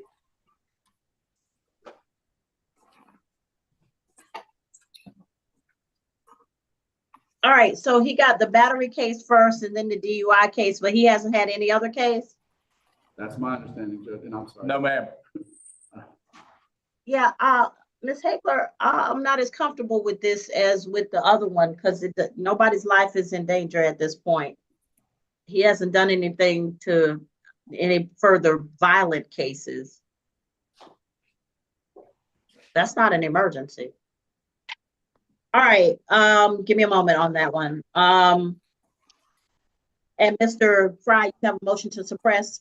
Yes, ma'am. All right, particularized as to? As to the duration of the stop and probable cause for arrest. All right. All right, Robertson, Maurice Levitas Robertson. Good Richard morning, Your Trey. Honor. Good morning. Your Honor, this is on for a motion to suppress. I recently got discovery and I'm not complaining. I mean, the state provided it, but I was on leave when the discovery came to me and I've not had an opportunity to particularize my motion. I just learned that there are no videos in this, which of course, raises some interesting issues and challenges. Your Honor, if I file a motion to particularize, it would probably be on the roadblock, and I'd ask the court to set this over to the next motions calendar so I can have some further conversations with my client about the discovery and see if I can reach the officers who were involved, who I understand no longer work for Clayton County. All right, we'll reset it to the next motions calendar, Mr. Schrade. Thank you, Judge. Your Honor, that's all I had. May my client and I be excused. Yes, anybody here on Robert Levitas Robertson on that case 2021 CR 08077, you're excused at this time. Thank you, Judge. Have a nice day. You too. Vincent Turnbull, Mike Hawkins.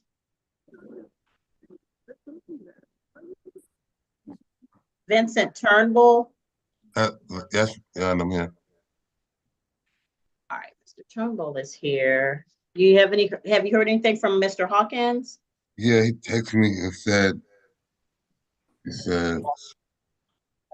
my assistant let the judge know we do not expect me to be available based on the other hearing I am in Clayton County.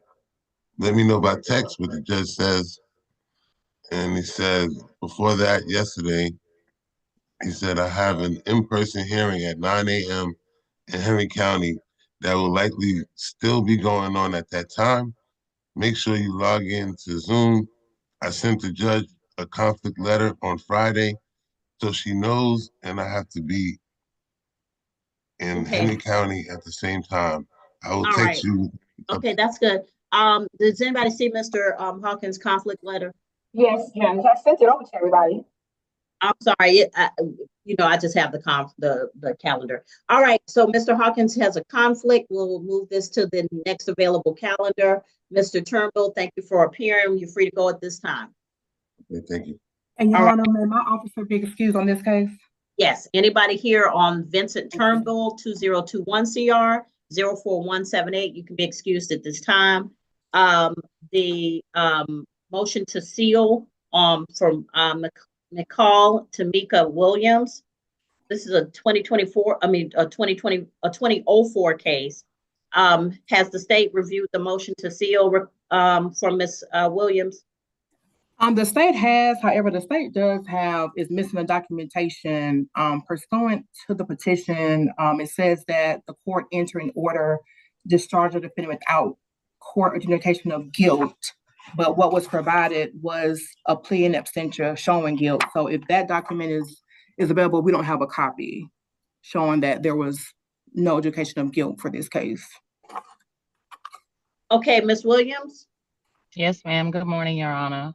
Good morning. So where's the document that you said did not give you an adjudication of guilt? Well, so at the time when everything had happened, I was back in a foreign country. I had lived in Clayton County and I went to school, and it was a situation where I had. Williams, you listen to my question. Real simple. Okay.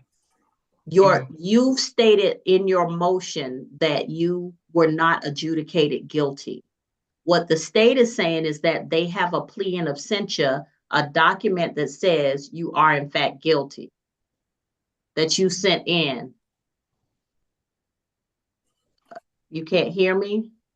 Can anybody else hear me? I can hear you, Judge. Yes, Judge. Okay, everybody else hears me. Okay, I don't know what happened because I heard you just fine a minute ago. All right, Mr. Florio,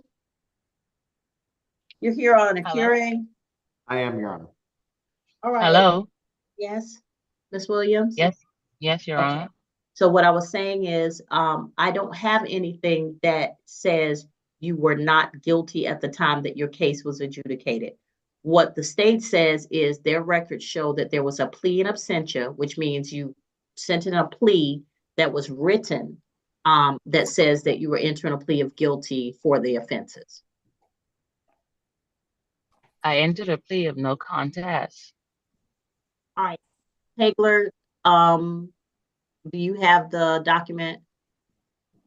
I do. It was a plea All of right. guilty. Okay, can you share screen on it? Can you, if you can get somebody to scan it or whatever? Yes, Your Honor. Just give me a few Okay, minutes. yeah, that's Thank fine. you. Ms. Williams, hold on a second. We're gonna show you what is in the court's record, okay? Okay. All right, thank you. All right, Mr. Thank Florio, Yes, Your Honor. did we discuss early termination? Judge, you told us, so we, as part of the negotiated agreement, the Solicitor General's office, the Fayette County Solicitor General's office agreed to early terminate his probation. The court was not inclined to make that a condition of the sentence, but intimated that you would be okay with us coming back and asking for it. And Mr. Acure has been on probation now for approximately 9 months. So we filed the motion to ask for the early termination. I don't see the Fayette County. I remember that that was the discussion that Fayette doesn't, I don't, but if it was a Fayette plea, I was okay with it. Since the probation was going to be done on this case. Let me ask you this. Has Mr. Acure completed all of the terms and conditions of probation? He has, Your Honor. He's completed all the terms and conditions of his probation. He has, to my understanding, he's been drug tested and has been negative every screen that he's had. He's reported every time. As the court knows, he's now employed with the Clayton County Solicitor General's office. So he's here at the courthouse every single day. He has had no violations of probation in the 9 months that he's been under sentence from the court. And the case in Fayette County, the accompanying case in Fayette County was null pros in total against him. All right. Any objection from the state? So Judge, the only thing I would say is that this case was prosecuted by the Fayette County Solicitor. That's right. I just, when I asked that, I went, yeah, that's not the right question because they're not here. I don't. And they don't have any objection because they were the ones who negotiated the plea.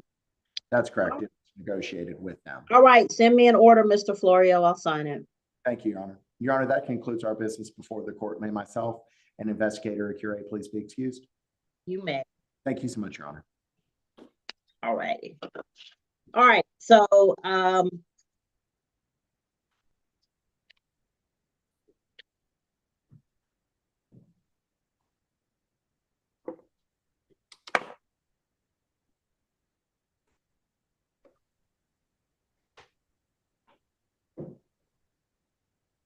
right, while we're scanning the document for Williams, Shakiba Jalea Williams, that's Mr. Goodman.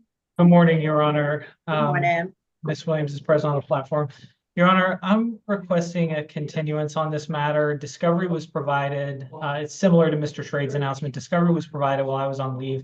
I did actually prepare a particularized motion last week, but through oversight in my office, it wasn't submitted. So I've submitted that today. But just out of fairness to the state and give them an opportunity to prepare, I'd ask that it be reset. It's the first time on the calendar.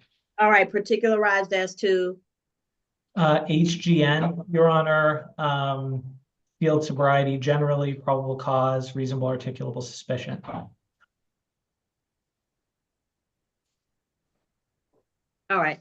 All right, so we'll continue that to the next available motions calendar or to for trial. Either way, we'll let you know. Thank you, Judge. All right, thank you. Ms. Williams, you're free to go. Anybody who's here on 2022 CR 03490, you're free to go at this time. Thank you. Thank you. All right. Elena Worthy, Kirby Clements. Mr. Clements have a continuance? I'm here. Oh, I'm sorry. Didn't see you, sir. Oh no, I've lost a lot of weight, but Ms. Worthy is my client is here, Your Honor. This was this is a motion, a constitutional speedy motion. I put it in my original discovery motion, and then I got an email from the solicitor, so I drafted a brief and a quick, more particularized motion as to the constitutional speedy, but that's it. There are no field sobriety or any other motions to suppress.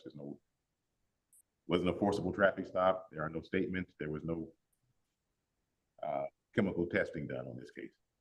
It's just a 2020 arrest And it's DUI let's say less safe. it's DUI less. They attempted to draw my client's blood, and they I think stuck her 6 times and didn't get any blood, and then and there was no breath test.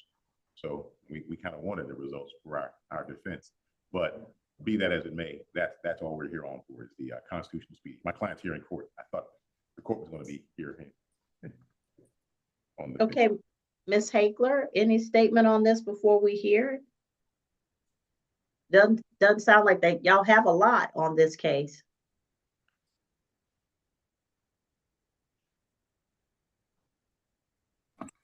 So Your Honor, based off of what was provided, it appears that the request for a speedy was filed on June of this year.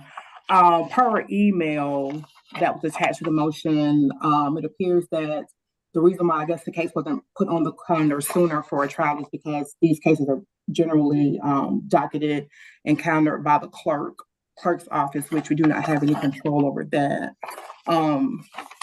So regarding the motion for the Mr. Clements, is that what you were saying? Because I'm having some feedback issues. You can look up at the screens here. Okay, I'm sorry. What was your question again, Your Honor? Well, I don't know. Did you say a speedy or you said a speaking motion with respect to it being essentially a general demurrer? Oh, no. I said a constitutional speedy trial motion. Okay, that I didn't hear. Okay, so I don't see the speedy. When was that filed? So I filed in our original discovery. Right. Filed in June, because the case had not even been scheduled for arraignment. I pointed out that my client had been arrested in November of 2020 and had not been called to court until I guess sometime after I filed my entry in my discovery motions. So I averred that this was a constitutional speedy trial violation. She was arrested in November 2020. The state filed an accusation in December of 2021. And then that's all I've seen on this case since that time. Nothing has happened. I mean, I can just tell the court, there's not going to be evidence, but I've been to the clerk's office and talked to the clerk trying to find out. And I attached in my discovery in my most recent.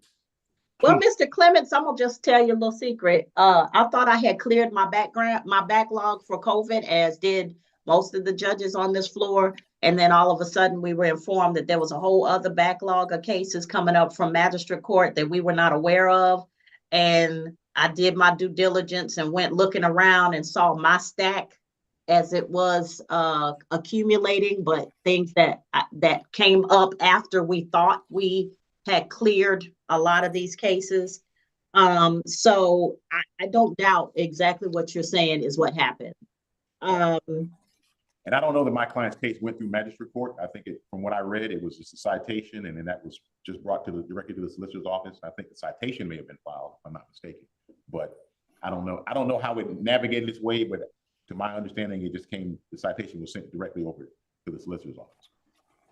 Okay, Ms. Hagler. Your Honor, regarding the speedy, the state has no objection to putting it on the next jury trial. I know we have a calendar scheduled for January 6th.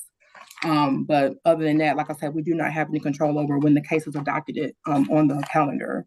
I do appreciate the offer for the next trial calendar. However, I think that the case law is pretty clear. I mean, there's a constitutional speedy trial violation. We've exceeded the 12-month time period that is presumptively prejudicial, and we're entering the fourth, it's now 4 years. Because she was arrested in 2020. So I think that the constitutional speedy matter it's a plea and bar / constitutional speedy. I amended my pleadings and I sent it over to the solicitor, Ms. Hagler, on Friday. I think it was Friday, yes. Mm-hmm. Although I just added more to it, but I thought I'd already perfected it. And then it was accepted by the clerk this morning. I don't know what happened, but be that as it may, the constitutional speedy portion still stands, and there is roughly a 4-year delay with nothing happening. And the prejudice, I think at this point would justify a dismissal. I mean, I'm prepared to argue the motion, or if the state has witnesses they want to call, and that's fine as well. But if they want to talk about something other than DUI, we can certainly have that conversation. But I think we have to have a ruling on the constitutional speeding first. Okay. All right. Yeah, Ms. Hagler, I can hear the motion outright, but my concern is that in cases that have some age on them, there would be other things that have the what is it, the indicia of veracity, such as video or test or something that would survive the length of time necessary to at least put the defense on notice of what they have to defend against, and to provide them the opportunity to involve witnesses who may have either died, moved from the area, or may not recall to the best of their ability the facts and circumstances around the arrest of Ms. Worthy.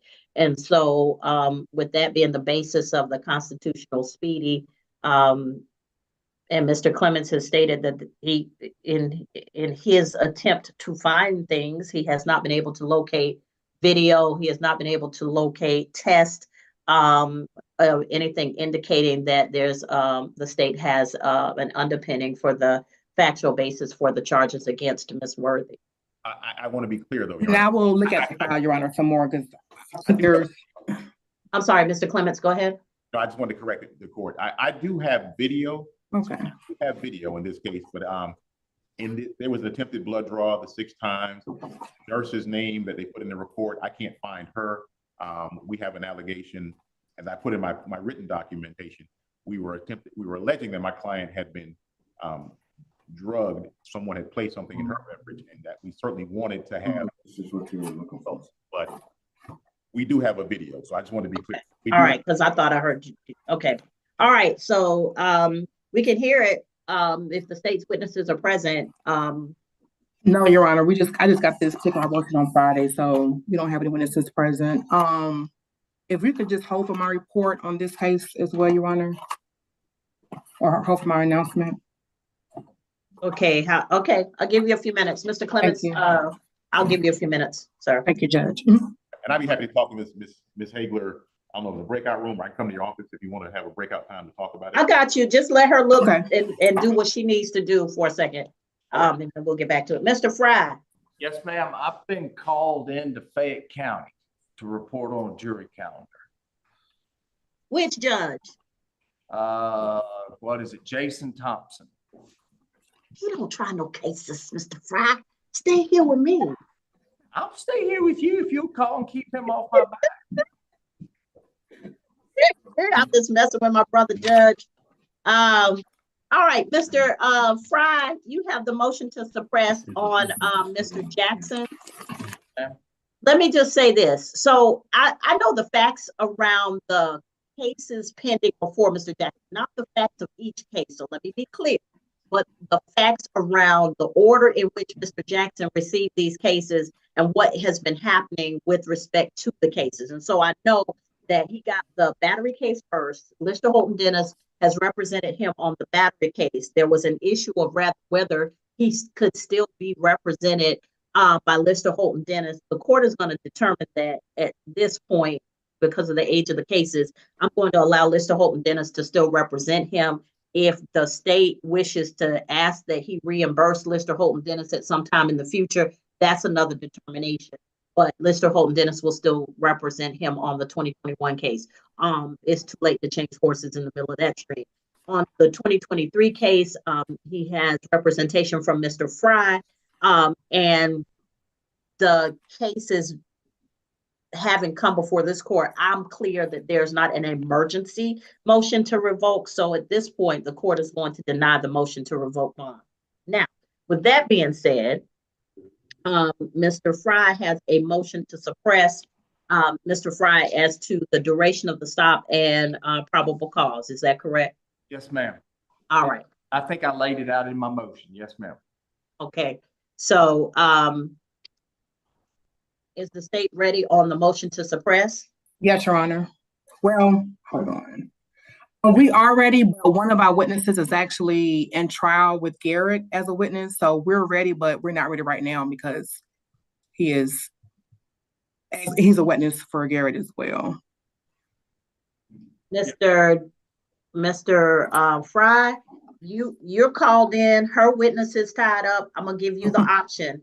Do you wish to hold on for a second until that witness is free? Or do you wish to have this reset until either prior to trial or on another motions calendar? Another motions calendar would be better, Your Honor. So we could have the hearing here in court. And all then right. I can run to Fayette to get Judge Thompson off my back. All right. All right. We'll go ahead and let you report. I'm going to move this to another motions calendar.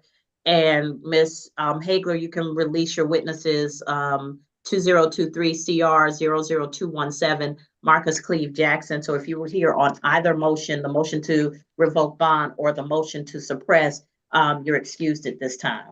Thank you, Judge. Thank you, ma'am. Thank you. Your Honor, can we go to Mikhail Williams? I have it pulled up. Yes, Ms. Williams. Okay.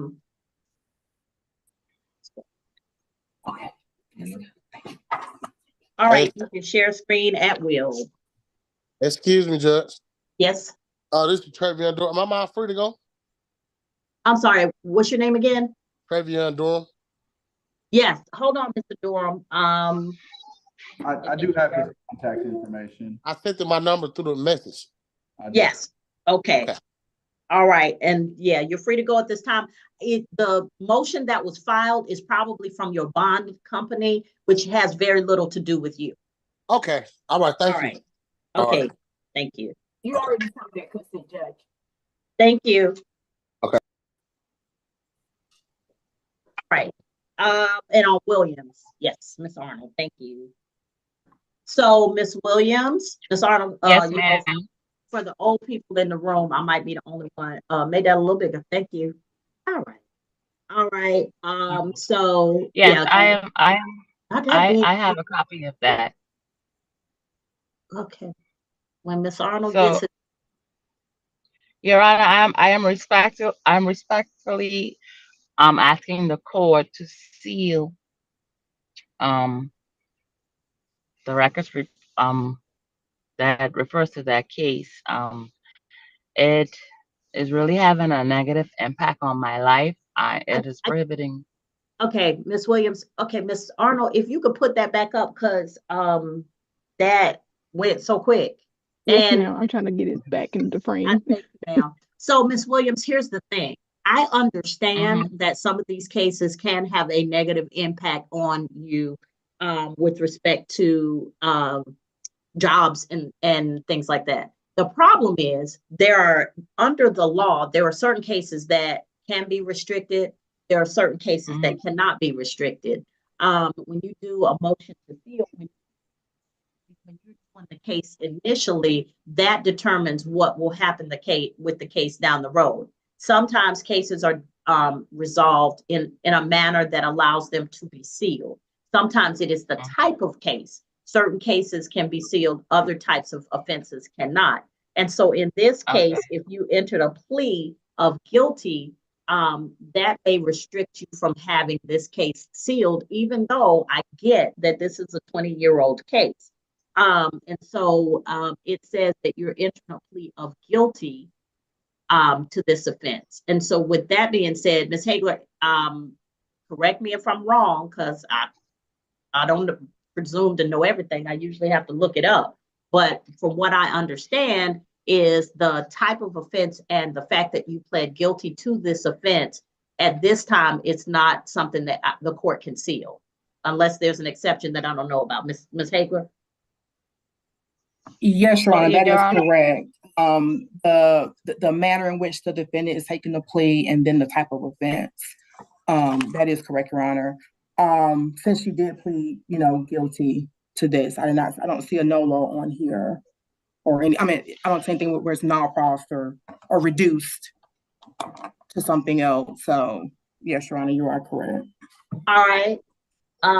So Ms. Williams, we'll get you, thank you, Ms. Arnold. Ms. Williams, we can get you an order on that says that, but at this time, the court does not believe it is possible to seal your offense because of the nature of the offense and the fact that you opened a plea of guilty. Okay, Your Honor, but at that time, that was the form that was sent to me. I was not in the, I didn't have any say or anything. It was just that that was sent to me, and they told me to make the payment and have it signed by the justice of the peace. I was following the orders that were given to me, and not being familiar with the United States law, I did not know All right, what to do Ms. besides follow the Arnold, instructions. do you have, who was the attorney on that? I know Judge Braswell was probably the judge. Do you know the attorney? Was there an attorney's name on there?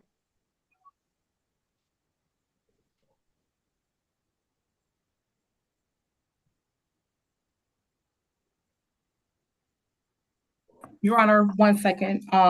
If I could interject briefly. So after doing some additional research, for the deposit account fraud, since this is considered a misdemeanor, so this charge would qualify to be for felony. Yes, it would qualify.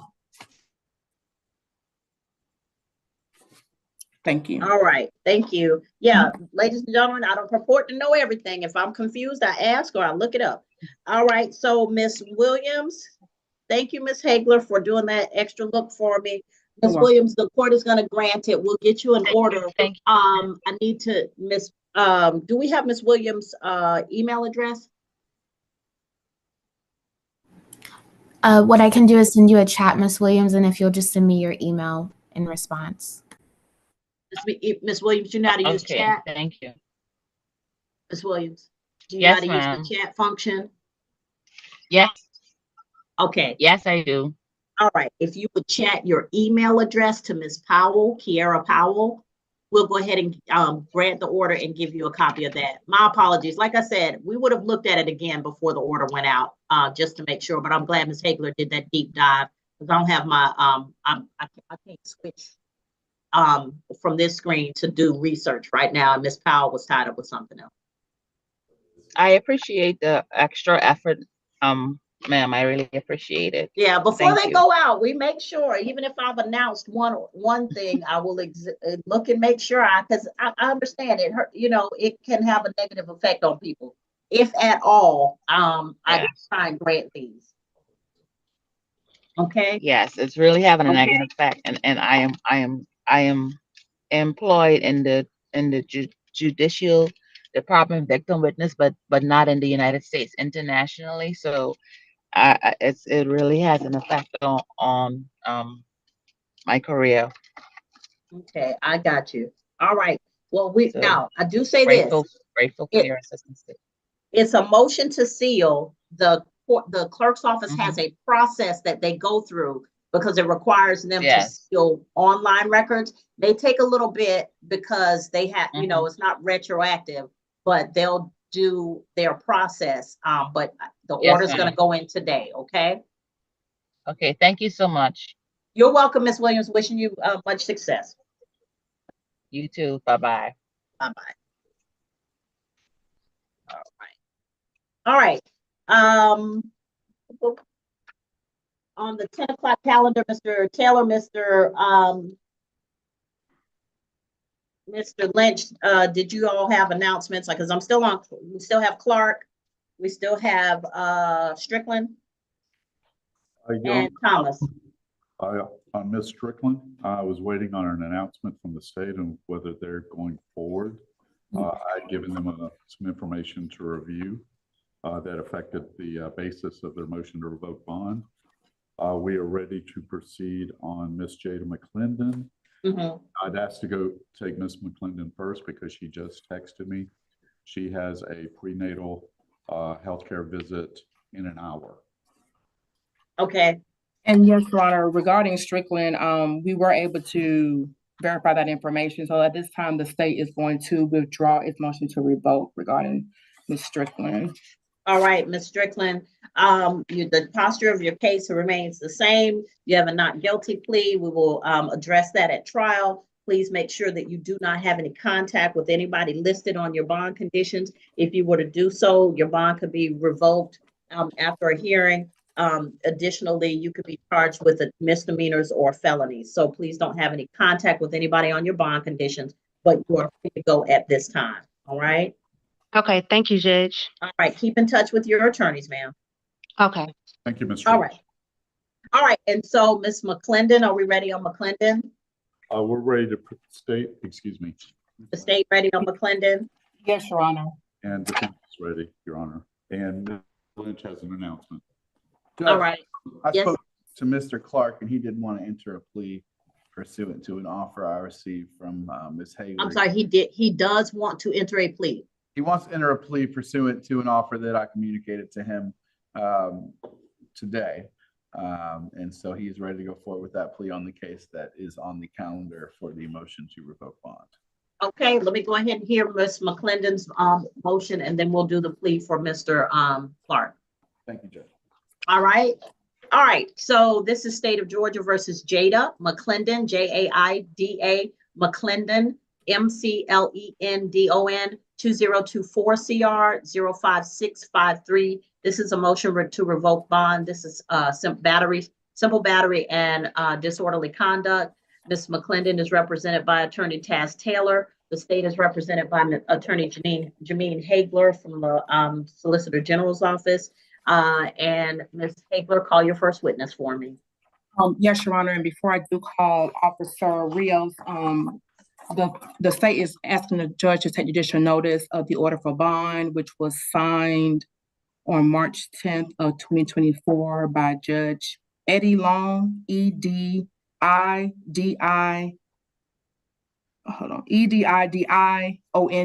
Aaron. And the conditions were to stay away from Breonna Tucker, to not return to the incident location, which is 6231 Highway 85, Riverdale, Georgia, 30274. And then also to not violate any laws while on bond. Your Honor, I'd object to that judicial notice. I'd ask the court to actually review the order for bond. All right. Do you have the order? I do. Let me try to pull up, Your Honor. Give me 1 second. And Mr. Taylor, can you just speak up a little, please, for the court reporter? Make sure you speak clearly and loud. 1 second, Your Honor. Having a little bit of crackling in the court's Wi-Fi is probably a little goofy today. So please make sure that you speak as clearly as you can and as slowly as you can so that Ms. Martin will be able to take it on down. And yes, Your Honor, Ms. Arnold is going to pull up that order for bond for your review. And I think Attorney Taylor does have a copy of the motion, so you should have a copy of the order as well. That's correct.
Okay, Your Honor, the order for bond is on the screen for your review.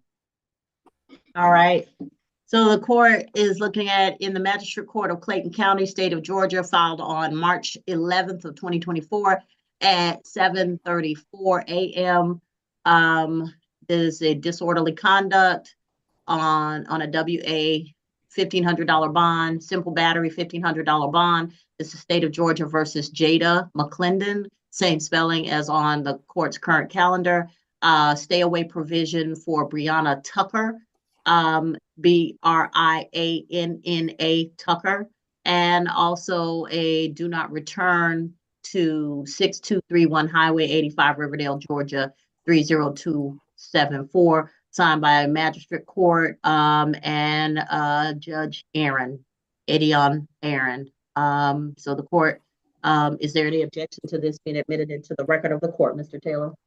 No objection, Your Honor. All right, it will be admitted as Exhibit 1. All right, Ms. Hazel. Your Honor, at this time, the state would like to call Officer Officer Moore, Officer John Moore.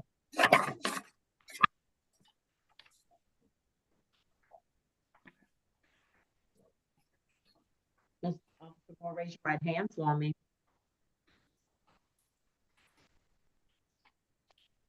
You solemnly swear or affirm any testimony you give in this matter will be true.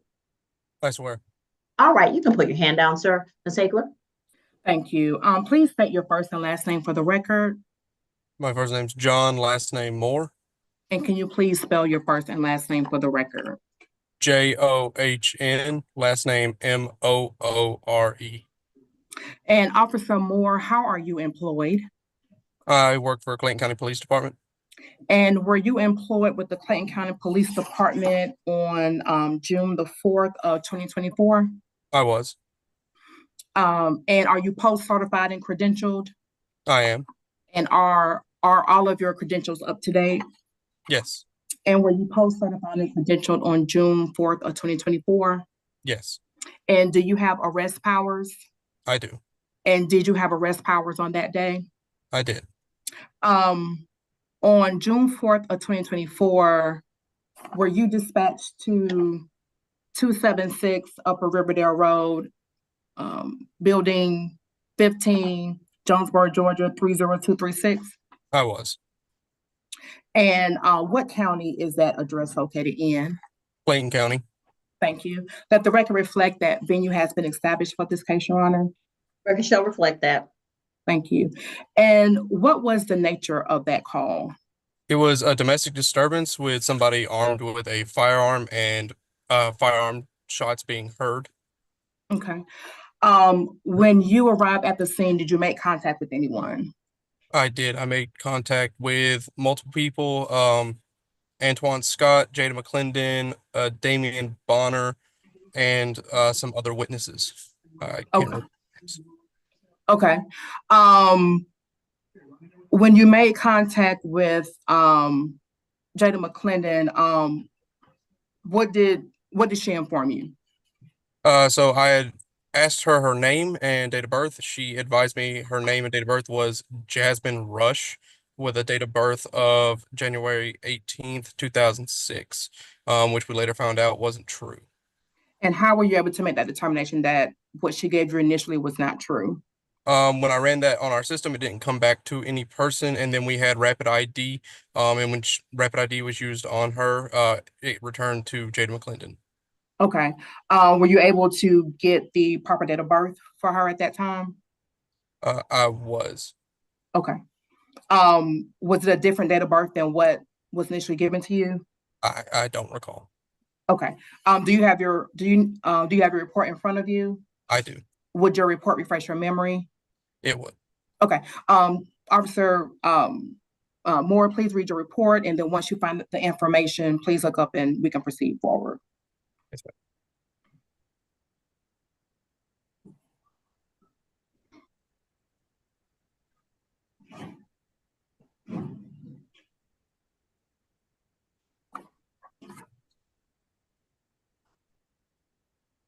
When you're done. Yeah.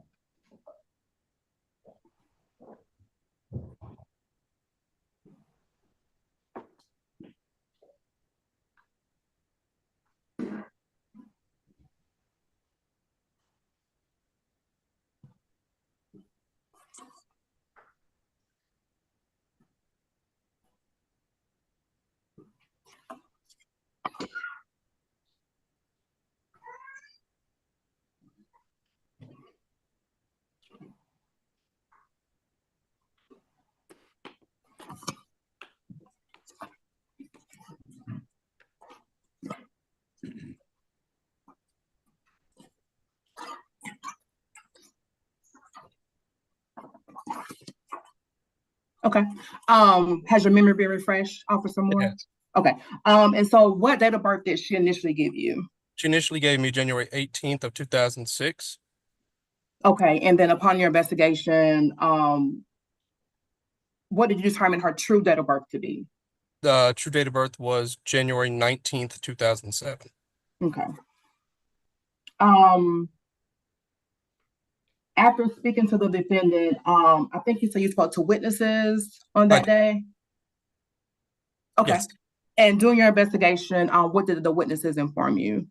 The witnesses informed me that they saw Antoine Scott and Jada McLendon were in a verbal altercation outside, and they advised Scott had slammed McLendon on the ground.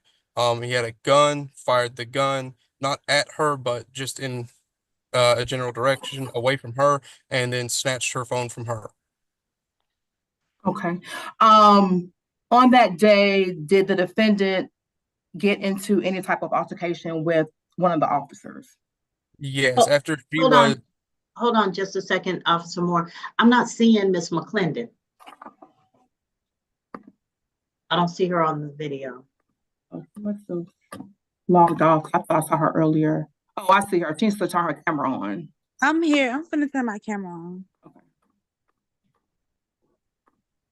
Yes. Your Honor, Ms. McLendon's had some difficulty. The system's logged her off and on several times. But she's kept in touch with me via text. She is on here now.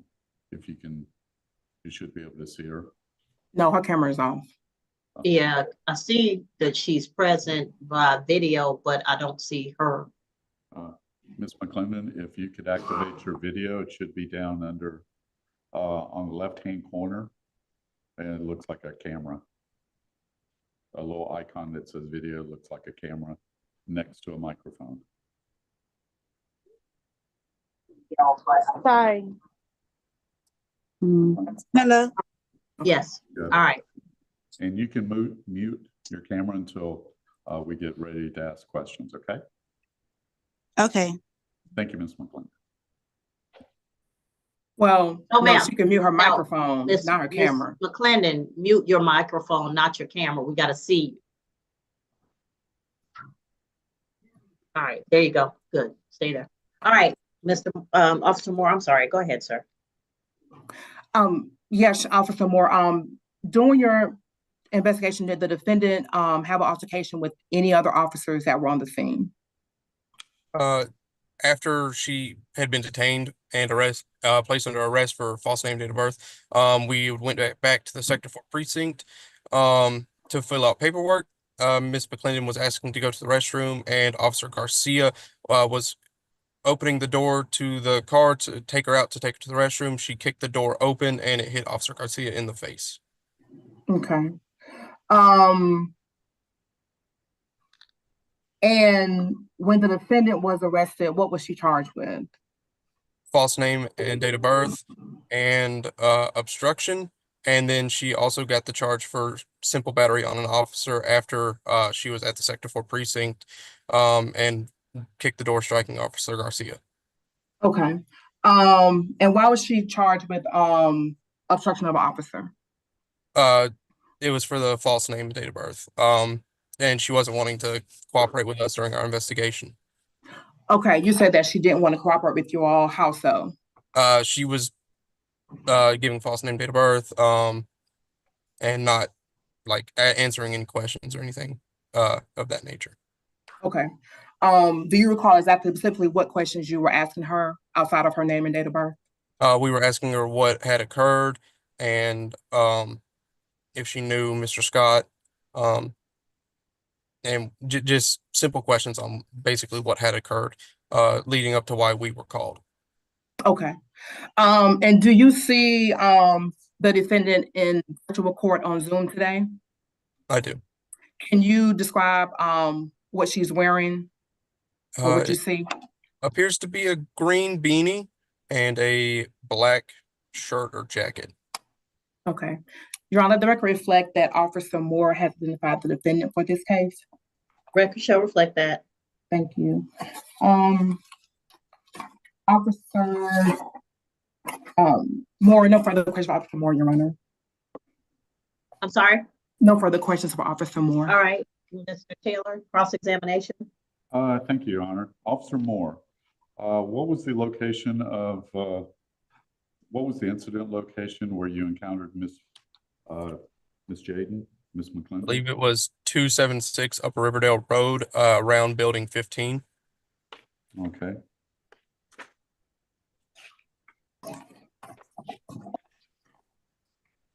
And this was not 6231 Highway 85 Riverdale, Georgia, correct? That's correct. And who were the parties at that location that you encountered? I encountered Antoine Scott, Jada McLendon, Damian Bonner, and another 3 witnesses. I do not recall their names right now. I know one to be Gloria Hall. I don't recall the other 2. Okay. Did you encounter a Brianna Tucker? I did not. Okay.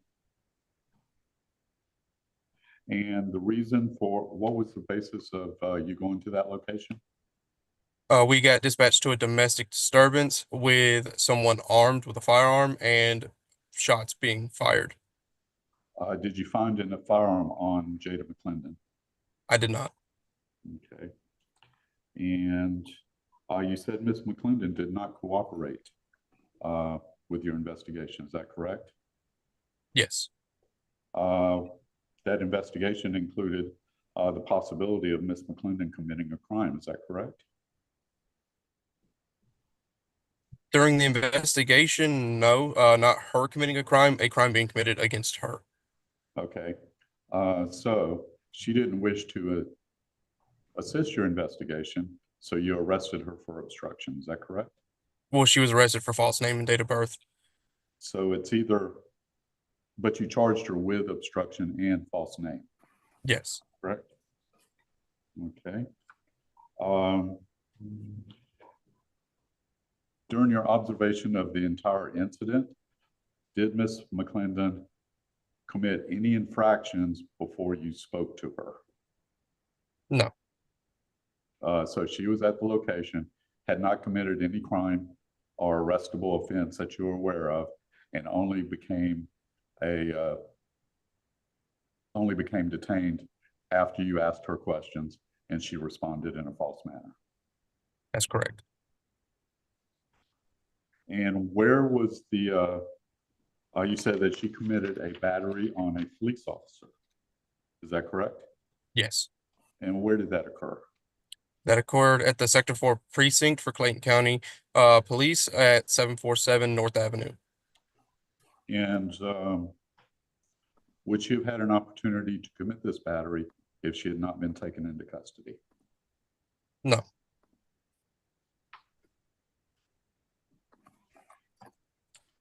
Thank you, officer. That's all of my questions this time. Any redirect, Ms. Hagler? Not from the state, Your Honor. All right. Anything else for this witness? No, Your Honor. All right. May Officer Moore be excused? Yes, Your Honor. Officer Moore, thank you. You may be excused at this time, sir. Yes, ma'am.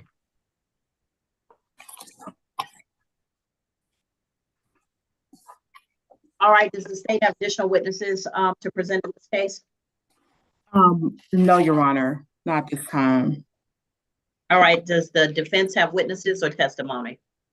Yes, Your Honor. The defense would like to call Miss McLendon. Miss McLendon? Miss Jada McLendon. All right. So Miss McLendon, understand, ma'am, that you have a Fifth Amendment right against self-incrimination. Do you understand that? Unmute for me. We can have a conversation. Yes, ma'am, I understand. Okay, and you don't tell me what was said, but did you have a conversation with Mr. Taylor about your right to remain silent? Yes, ma'am. And you understand that anything that you testified to may be used against you, not only in this hearing, but in hearings or trials about your other case? Yes. Okay. And with all of that being understood, do you wish to testify at this time? Yes. All right. Raise your right hand for me. Do you solemnly swear or affirm any testimony you give in this matter will be true? Yes, ma'am. All right, and you can put your hand down, and you're giving up your right to remain silent in order to testify in this case. Yes. All right, so I find that your testimony is being offered freely and voluntarily. At this time, Mr. Taylor, your witness. Thank you, Your Honor. Ms. McLendon, how old are you? 17. I'm sorry, could you say that again? I'm 17 years old. 17 years old. And how old were you on June 4th of this year? I was 17.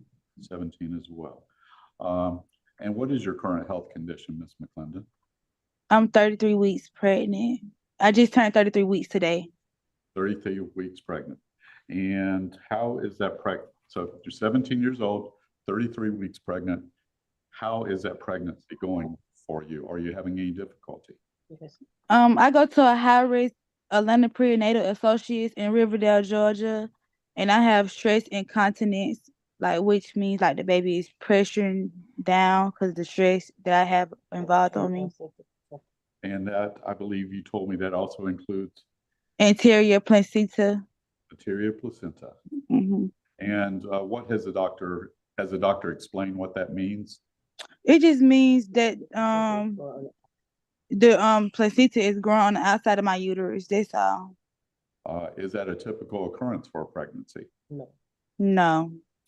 And what has that doctor recommended as far as your treatment and the health of you and your baby? Just stay calm and, always have supervision of the pregnancy of the high risk place that I go to. So you're being monitored closely Yes. by doctors. And how about your current activity? Do you get out of the house? Are you working? Your Honor, I'm going to object to relevance at this time. Currently, I'm not working. Okay, hold on, Ms. McLendon. Sustained. Mr. Taylor, you going somewhere, or are you trying to invoke the court simple? I'll change my line of questioning, Your Honor. So, Ms. McLendon, you received a copy of your bond, is that correct? Yes. And you're aware that the condition of that bond says you are not to have any contact with Breonna Tucker, correct? Yes. Have you had any contact with Breonna Tucker? No, sir, I have not.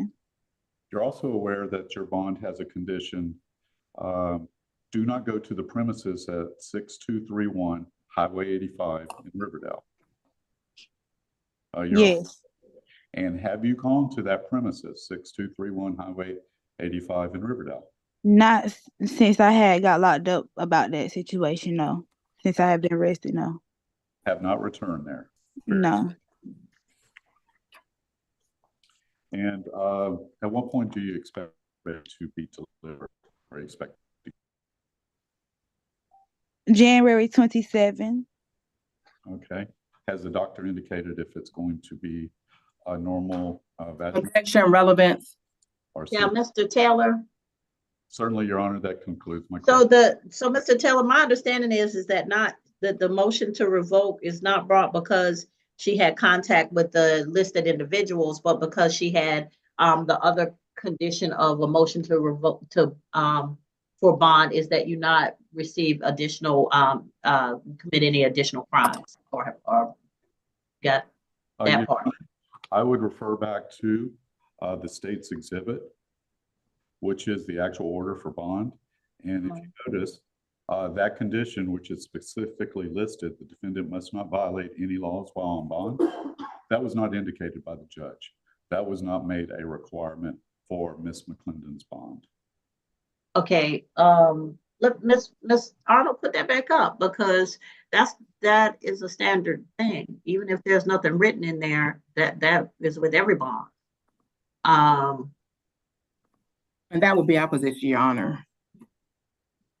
Well, if the judge had intended to make that a condition of the bond, he had the opportunity to do so, and he would have been reminded that that is a condition that's frequently there because this is a standard form.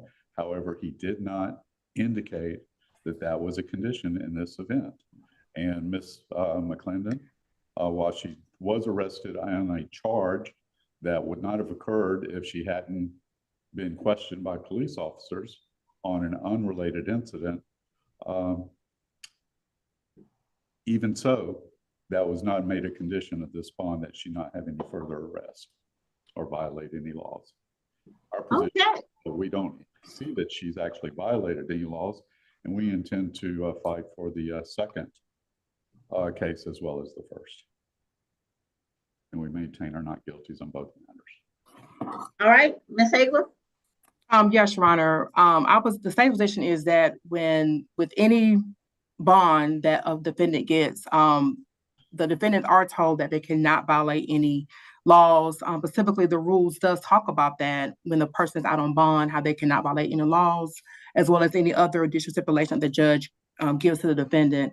And so for those reasons, we would say that the defendant has violated her bond. She has bond amounts on both those bonds, and pursuant to her order for bond, yes, she was on notice at some point, whether it was in the hearing, she was on notice that she could not commit any new offenses while out on bond. And so for those reasons, we do ask that you do deny the defendant's bond.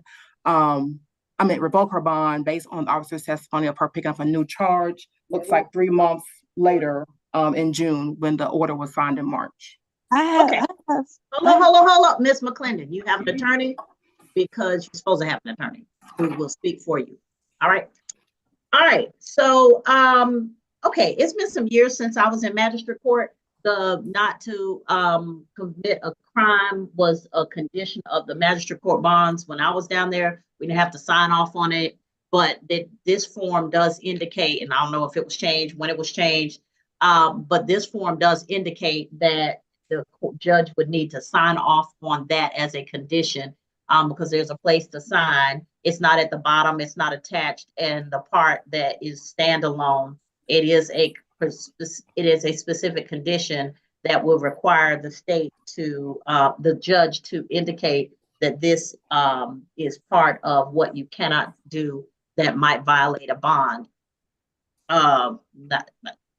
That's what happens when we make assumptions, because, it's been some years since, like I said, I was a magistrate, and that was a condition of bond that was part of every bond. In this case, it appears that has to be indicated as a condition of bond, number one. Number two, Ms. McLendon, while there were offenses allegedly committed as a result of the interaction with the police officers, Ms. McLendon did not go to this location with the intention of committing a crime, and in fact was the alleged victim of a crime when the crime was reported to the police. And so from that standpoint, Ms. McLendon there's a lack of intent.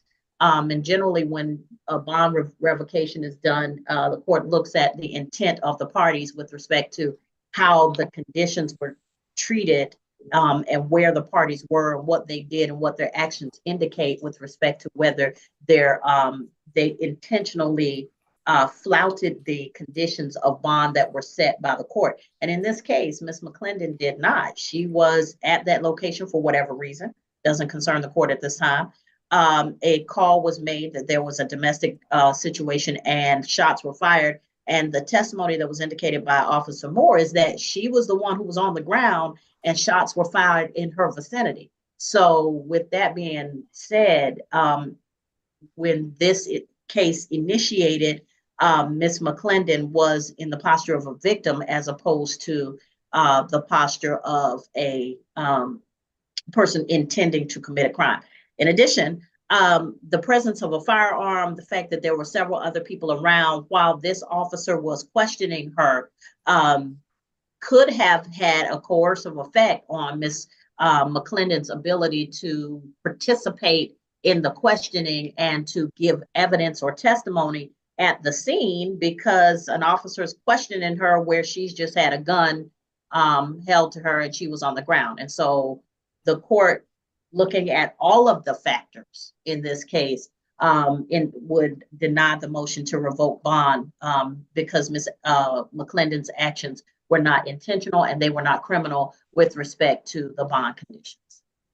Also, and the bond does not say that violating that a condition to violate the bond would be getting another arrest.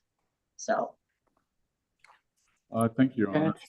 all right. Can I get the order, Mr. Taylor? Draft that for me. Certainly, Your Honor. Thank you. All righty. Next is, what we got next? Oh, the bond for, the plea for Mr. Clark. Yes, Your Honor, that should be next. All right, Ms. McLendon, you're free to go. Take care of yourself and the baby. And Ms. McLendon, you young baby. You can wait before you have any more babies, okay? Take care of this one. Spend good time with this one. Be intentional about being a good mama, okay? Okay. Wait before you have any other babies. You got me? Yes, ma'am. All right. Thank you. And do stay in touch with me, Ms. McLendon. Yeah, you can log off and just keep in touch with Mr. Taylor. Okay. All right. Take care, ma'am. All right. Stacy William Clark, come on down. Judge, he's on the Zoom call. Oh, I'm sorry. I thought he was in court. He didn't appear initially. So, Mr. Clark. Yes, ma'am. Mr. Clark, why is your screen name YFDDDDFFF? Ma'am, I could not change it. That's what I've been doing for the past 2 hours or hour and a half. I'm having phone issues. All right. So the first thing I need you to do is show me your face. Okay. So are you able to start your video? There you are. Don't move. Don't touch anything. Raise your right hand. Do you solemnly swear or affirm any testimony you give in this matter will be true? Yes, ma'am. All right. You can put your hand down. You're before the court on State of Georgia versus Stacy William Clark, 2023 CR 03020. You're represented by the law firm of Lister Holt and Dennis. Mr. Owen Lynch is with you at the podium. Mr. Lynch, what is your client plead to the offenses before the court? Battery, family violence, count 1. Battery with provocation, count 2. Simple battery, family violence, count 3. Simple batteries, counts 4 and 5. And criminal trespass with damage to property, count 6. Judge, I'm sorry. Mr. Clark had asked me a question, or I'm sorry, I had asked him a question based on his question. I was going to see if you could respond to that, Mr. Clark, before we go forward with the plea.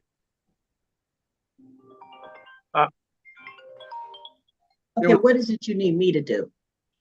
Judge, if you could place me and Mr. Clark in a breakout room real quick, that might solve the problem. Okay. He had some question about the plea agreement and. Oh, okay, but you don't have to explain all that. But my concern is that Mr. Clark is the first person I've ever seen in black and white, so that his connectivity may be a little bit shaky. I'll put you in breakout room number 2. I'll put the courtroom in breakout room number 2. And Mr. Lynch, you could have called while I was doing that whole hearing. You could have called him or texted him or something. I just hold on, sir. Thought about it, and life has just been like all miserable. right, Mr. Clark, go into the breakout room for me. Thank you. Can you resend it? Just send it. Touch your screen. You see it? No, ma'am. Okay, are you touching your screen? Yes, ma'am. There's nothing that says invitation. No, ma'am. I'll break. Yeah, that right there. All right. Yeah. All right, I'll be back. Oh, actually, we have some other stuff while they're doing that. Let's see. Is that okay? Javanni Thomas, that's Mr. Lynch's case. All right, on the 11 o'clock calendar. What we have left, we have Kirby Hall, Mr. Kelleher, Mr. Jackson's cases have been resolved. Well, the motions have been resolved at this point. He's got a reset on one, a denial on the other. Robertson is a reset. Turnbull is a conflict. Williams, that is granted. Shakiba Williams, that's continued to next motion's calendar. And Worthy is being considered. I think the state and Mr. Clements were going to talk before we had a formal hearing. But if Okay, who's on the iPhone? Is that Mr. Clark again? Hello? All right, Mr. Clements is in the courtroom, so can't bring him in yet. All right. Let's try not to schedule this many motions, and then also a 1 o'clock and a 2 o'clock, please. Thank you.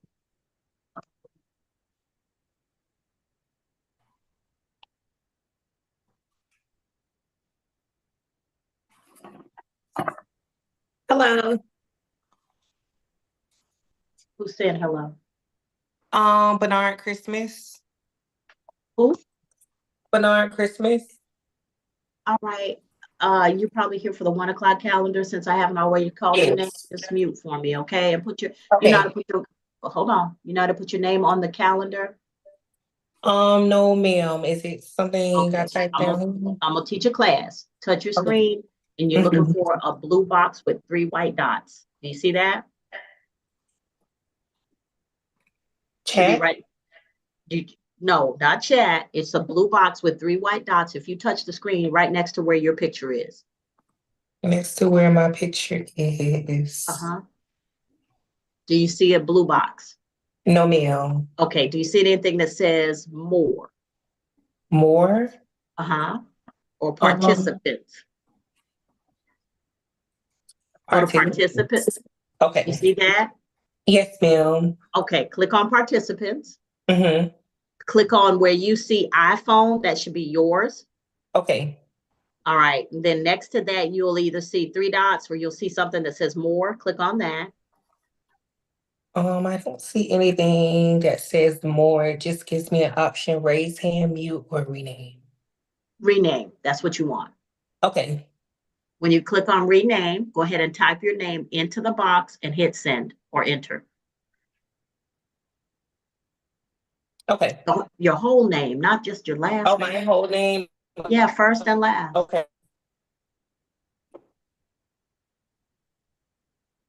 Because it's going to appear on my calendar as your first and last name. We want to make sure you get credit for being here. Yes, ma'am. Hold on, Mr. Clark.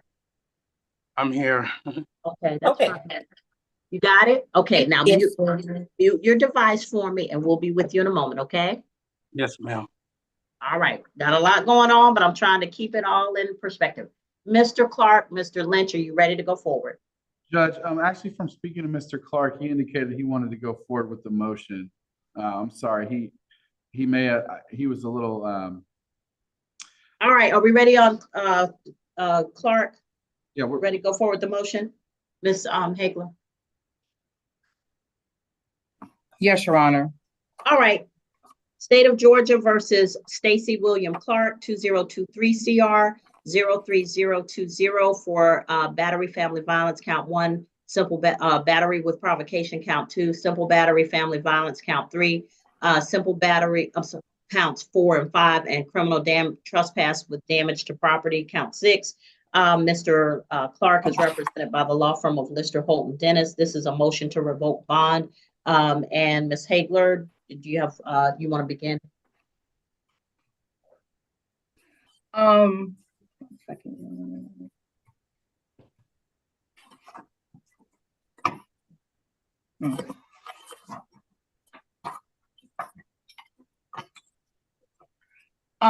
Your Honor, I guess given how the last motion ended, Ms. Hayes is gonna withdraw the motion.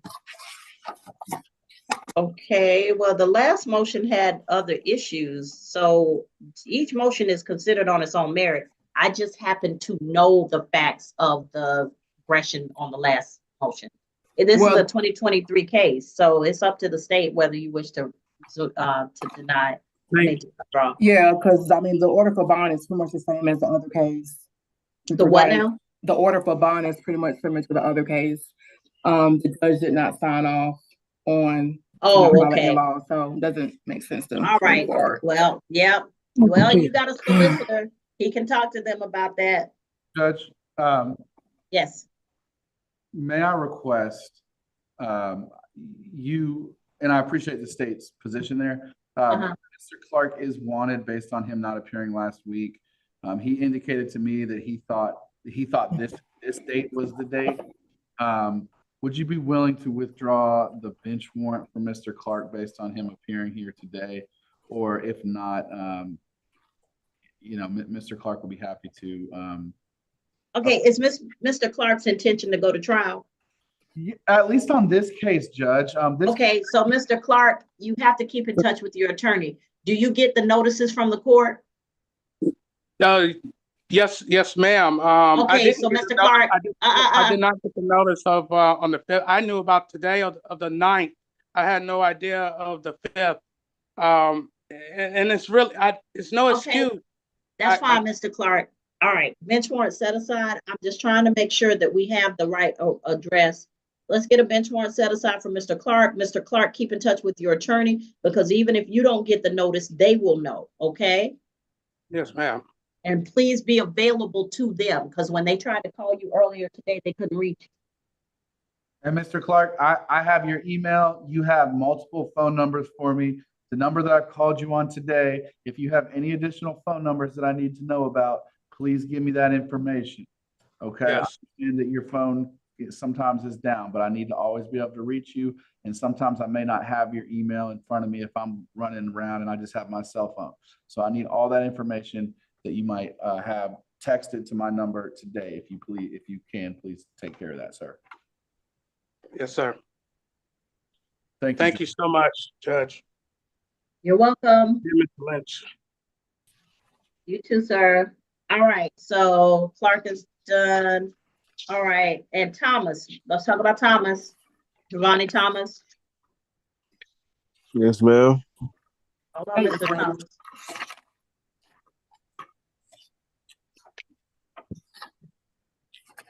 Is this a similar situation, Ms. Hagler? No, Your Honor.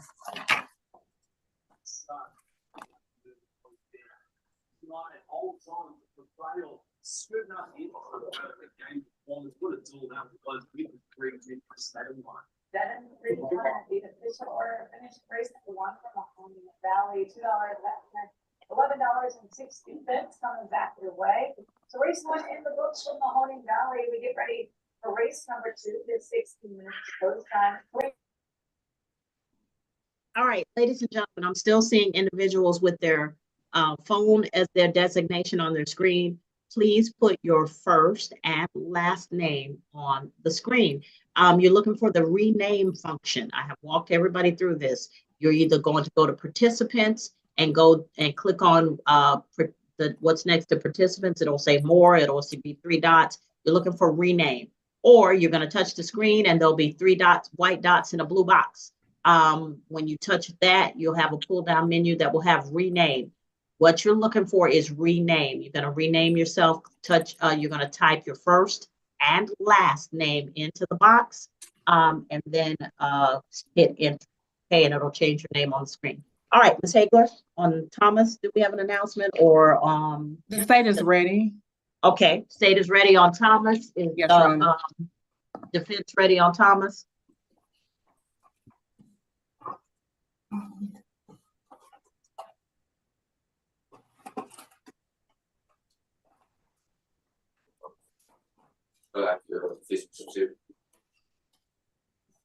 Stay ready on Thomas. All right, for those of you who are here for the 1 o'clock calendar, once you all are here, give me a few minutes, we'll call the calendar and I'll put you in a breakout room with Ms. Powell. Ms. Powell's gonna talk to you about your situation and whether a modification of your order is necessary to assist you with paying your fines and fees, okay? And she'll talk to each of you and explain the court's position and how much time, if you are entitled to time, how much time the court is going to give you, okay? So, Deputy Whitson, courtroom keeps, yeah, the Wi-Fi at the court, at the county is bad. They need to get that AT&T gig speed, but hey, who am I to say? Because, you know, I'm not repping any particular company. I'm just saying we need to probably upgrade. It's been a minute. All right, so Mr. Lynch, is off and hopefully he'll be back. Judge? Yes. Yes, Mr. Lynch?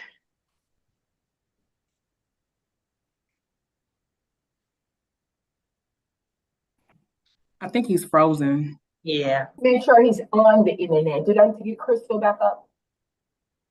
He's on the courtroom's computer, so.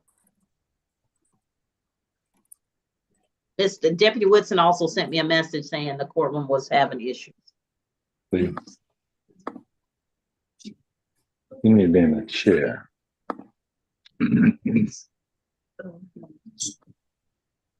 I just said you need to be in a chair. Judge, the meeting keeps shutting down on us. Every time we get back on, it just died.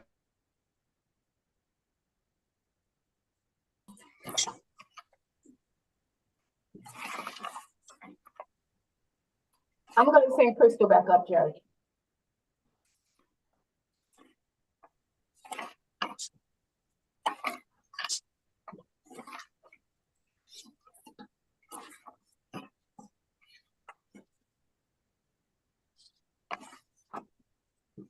All right, IT is coming to the courtroom. Miss Hagler, let's move on to some stuff that we can manage that doesn't involve the courtroom. Back to the 11 o'clock calendar. Are you ready to go forward on Kirby Lee Hall? Yes, Your Honor, state is ready. All right, Mr. Keller here.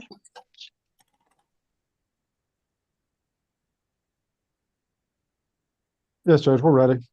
All right. Mr. Keller here. All right, Ms. Terrell, if you'll send that to Ms. Powell, which you probably already have. All right, so this is State of Georgia versus Kirby Lee Hall. Mr. Hall is present, represented by Mr. Zach Keller here. This is case 2023 CR 06402. The state is represented by Attorney Javanni Hagler with the Solicitor General's office. Ms. Hagler, you may call your first witness. Yes, Your Honor. At this time, the state would like to call Officer Ward. Is that a Mercedes Ward? Yes, ma'am. Officer Ward, they don't have lights where you are? I can try to open the window again. You in the dark. Yeah, because you're dark. All right.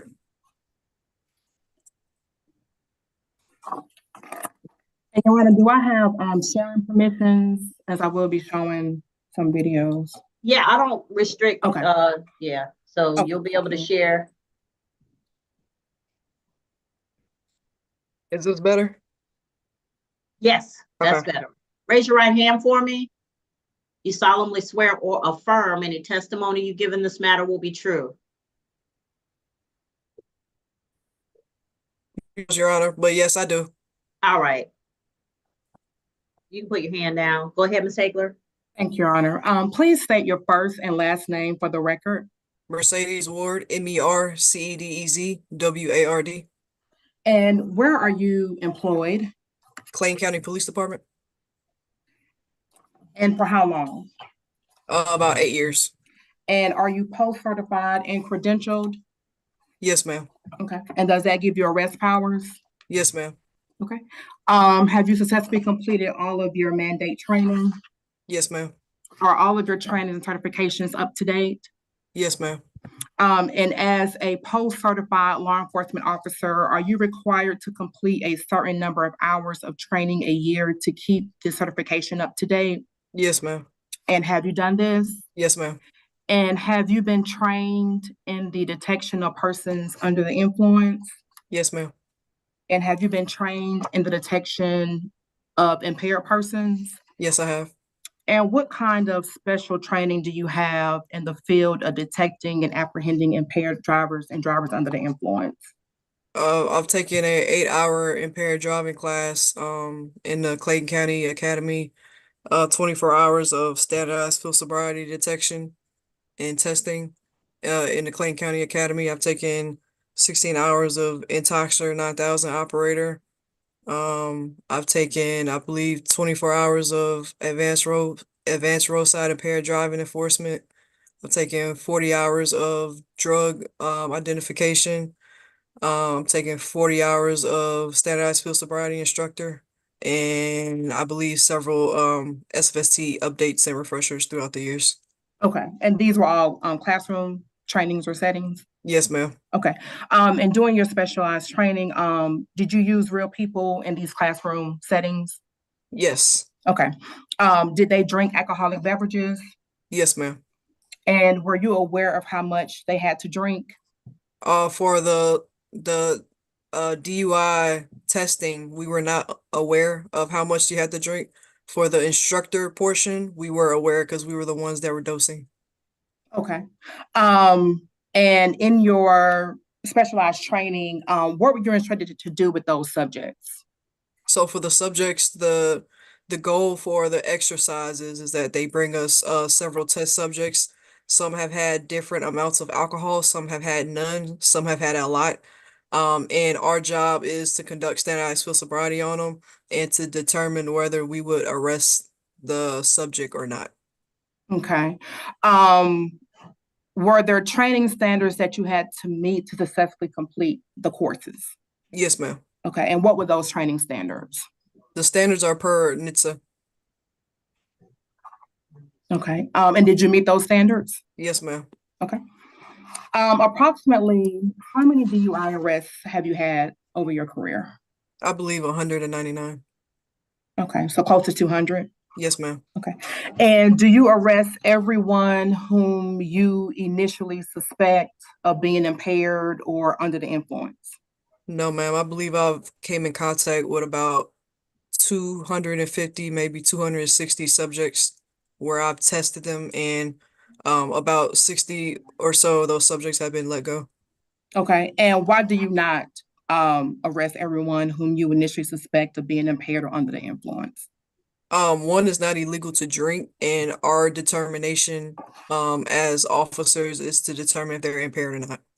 Okay. What type of driving patterns do you look for that would lead to an arrest? For DUIs? Yes. Specifically movement violations. Okay. And in your career, when you made those arrests, did you use your training to affect or impact those arrests? Yes. Okay. So Officer Ward, at this time, I want to draw your attention to April the 12th of 2023. Were you employed by the Clayton County Police Department on that date? Yes, ma'am. Were you post-certified as well? Yes, ma'am. Did you have arrest powers? Yes, ma'am. Were you on official duty and working in your official capacity on that day? Yes, ma'am. And were you in uniform and in a marked police vehicle? I was. Okay. And what were your duties, generally speaking, on that day? My duties on that day in question are solely a supervisory role. Okay. And do you recall being in the general area of Terra Boulevard and Deputy Rick Daley Boulevard on that day? Yes, ma'am. Okay. And what county is that area located in? It's located within Clayton County. Okay. Your Honor, let the record reflect that venue has been established for this motion. Record shall reflect that. Thank you. And during your patrol, Officer Ward, what did you observe? I observed on that day in particular a Dodge Challenger that was traveling southbound on Terra Boulevard. And the vehicle came into my attention when I had noticed that it had failed to maintain its lane about 5 to 6 times. Okay. Can you specifically just, when you said that the vehicle failed to maintain its lane, can you specifically describe what you observed? Yeah, on one occurrence specifically, I recall the car leaving its lane of travel. It completely left I guess you would call the white lines, the lanes, the fog lines. It completely left the fog lines and nearly struck a curb. Okay. And do you recall approximately how many times you observed this driving pattern? I want to say it was about 5 to 6 times. 5 to 6 times, okay. Did you observe anything else about the driver's driving pattern on that day? Not that I can recall. Okay.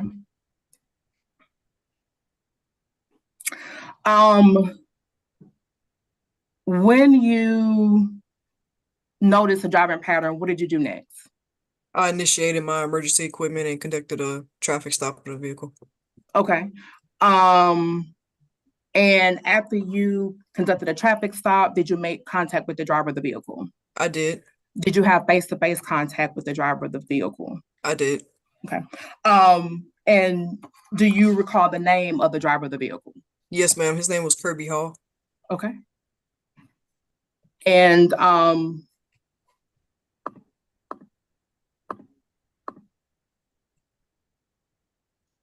can you please scroll for Zoom and let me know if you see the defendant on Zoom today? Yes, ma'am. He's going to be wearing a red plaid shirt. Okay. Your Honor, let the record reflect that Officer Ward has identified the defendant for this motion. Record shall reflect that. Thank you. And Officer Ward, after you made contact with the defendant, did you say or ask him anything? Yes, I initially I believe I had explained to him the purpose of the stop and that he was failing to maintain his lane, and I asked if everything was okay and why he was swerving, and I believe he gave me two explanations. First, he said he was looking for his water bottle, which ironically was in the cup holder. And then the second explanation is he stated that there was a bag somewhere under his feet. Okay. And as you were speaking to the defendant, how far away were you from the defendant? I was right by the what we call the B pillar, which is considered the driver's door. Okay. Were you able to smell any odors? I was. And what odors did you smell? The odor of an alcoholic beverage coming from the vehicle. Okay. At any point during your investigation, did you ask the defendant where he was coming from? Yes. And what was his response? He stated that he came from either a bar or a lounge, where he works as a promoter. Okay. Did you ask the defendant if he had been drinking that night? I did. And what was his response? I believe I recall him saying that he had approximately 2 shots of tequila. Okay. Did you ask him what time he consumed those 2 shots of tequila? I believe so. I did. I can't recall what time. Okay. When you made contact with the defendant, did you observe anything about his face or his eyes? I can't recall. Okay. Did you observe anything about his speech? No. Okay. Did you observe anything about his demeanor that was unusual? The only thing that I really kind of recall about Mr. Kirby is that he was kind of nonchalant. Nonchalant, okay. Okay. And based on what you've seen so far in your investigation, did you feel a need to investigate further? Yes, with his driving behavior, him admitted to having at least 2 shots and me physically smelling the odor of alcohol, I wanted to make sure that he wasn't an impaired driver to put him back on the road and possibly endanger other motorists. So at that point, I asked if he would voluntarily submit to standardized field sobriety testing. Okay. And also, Officer Ward, on that day, were you equipped with a body-worn camera? Yes, ma'am. And excuse me, does that camera record both audio and video? Yes, ma'am. And are you familiar with the recorder and its operation? Yes. Okay. Did the system appear to be working properly on the date of the accident? Yes. I'm sorry, the incident. Yes. And what happens with the recorded information? I'm sorry, can you repeat that? What happens with the recorded information? It's stored onto a cloud. Okay. So at this time, Officer Ward, I would like to introduce you and introduce into evidence what's been marked as State's Exhibit 1 for identification. 1 second, Your Honor, while I try to pull this up.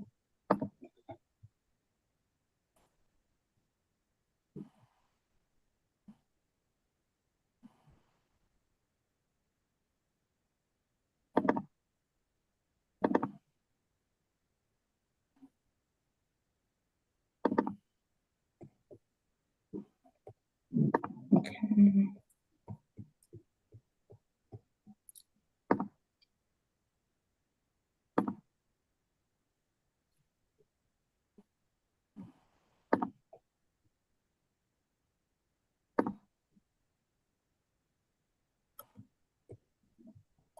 Okay, Officer Ward, can you see this? Yes, ma'am. Okay. And Officer Ward, do you recognize this video? Yes, ma'am. And how do you recognize this video? It's the night in question, and the Dodge Challenger that is in front of my patrol vehicle is Mr. Kirby's vehicle. Okay. Is your recording true and accurate? Yes, ma'am. Has there been any changes made to the video recording? Not from my knowledge. Has anything been altered?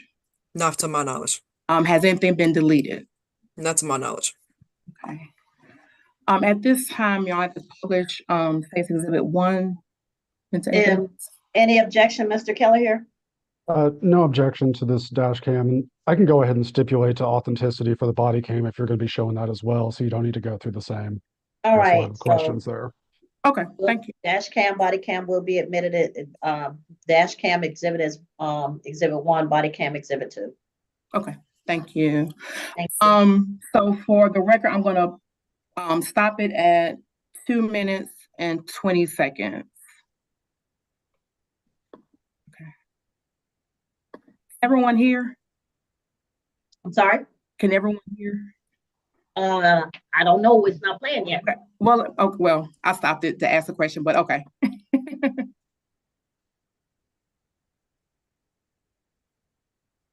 Not sure what I'm supposed to be hearing.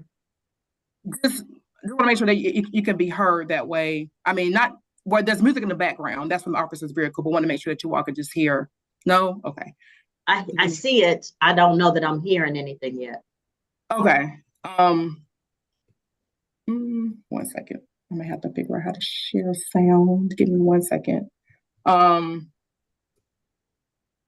Okay, I'll go ahead and play it because this is just visual for right now, but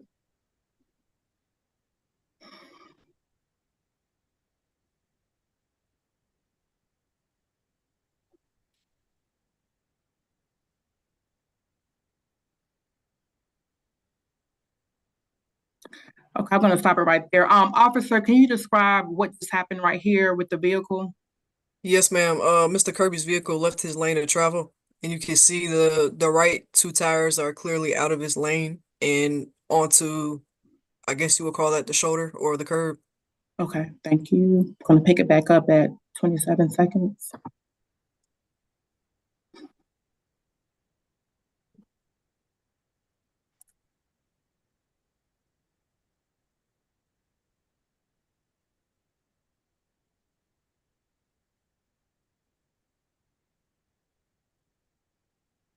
Okay, officer, you describe what's going on in this portion of the video regarding the defendant's vehicle?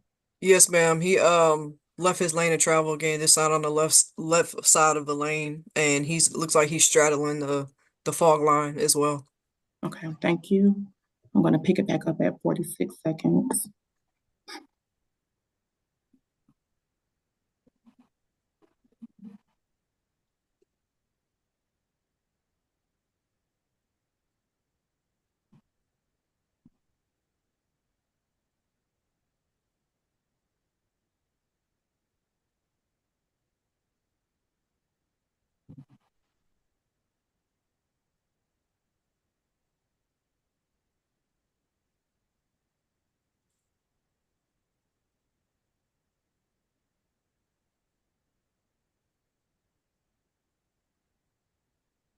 I don't know if you were able to see, but he was in the gore after he merged. Okay, let me back it up because it's kind of fuzzy on my end. If you can focus on his left tires, you can clearly see that they're in the gore. Okay, 1 second. All right. Is it after he did the signal? Yeah, it's right after the signal. Right there. Oh, I'm sorry, my bad, too far.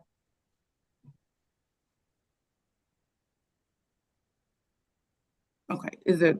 Yep, that's the right third here? one. Yes, ma'am. Okay, gotcha.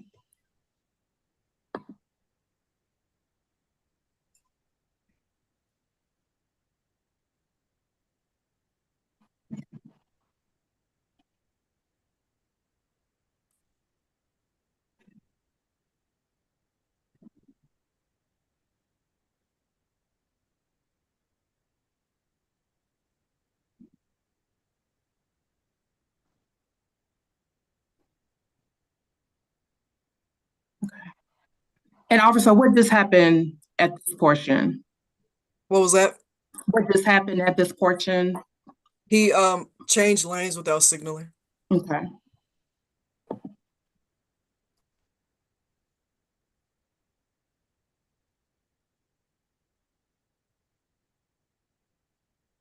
And I believe he failed to maintain his lane there before I cut on the lights. Okay, and is this you about to pull him over for the traffic stop? That's correct. Okay.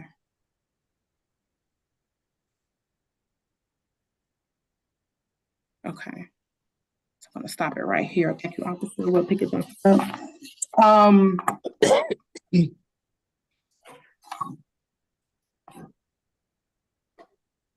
Okay, so now I'm gonna play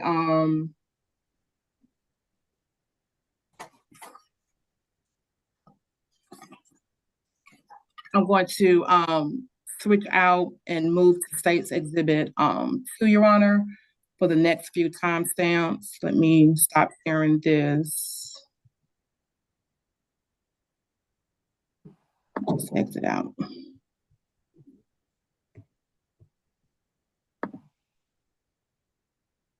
Okay.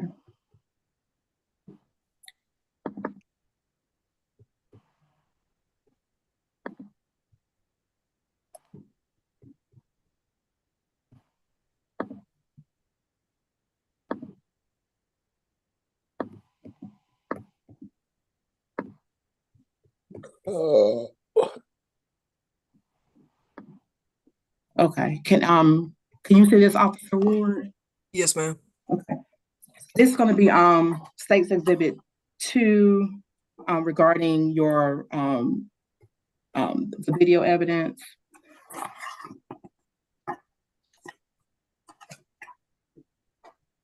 And I'm going to play 1 minute and then stop it at 1 minute and 40 seconds.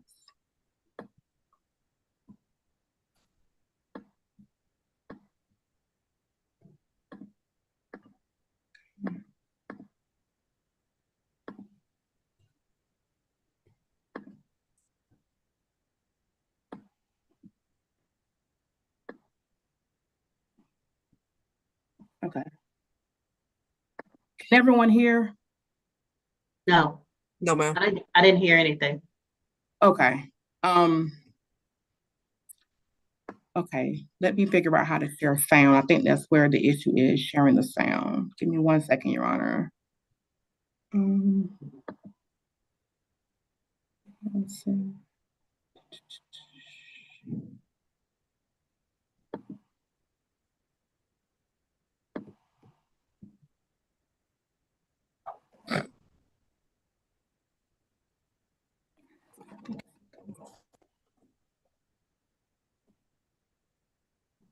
You all here now? Or is it still no? No, ma'am. No? No. Okay. All right.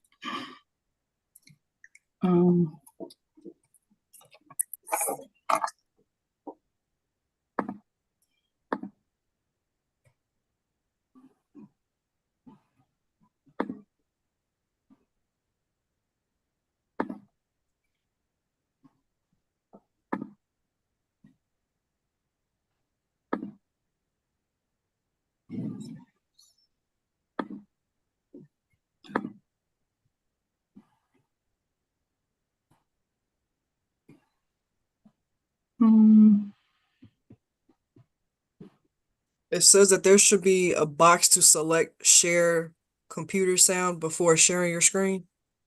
Oh, okay. Thank you. Let me stop. Let me take this down then and see if I see that. No, you're gonna have to go out of sharing and then come back in. Okay. Thank you. Both.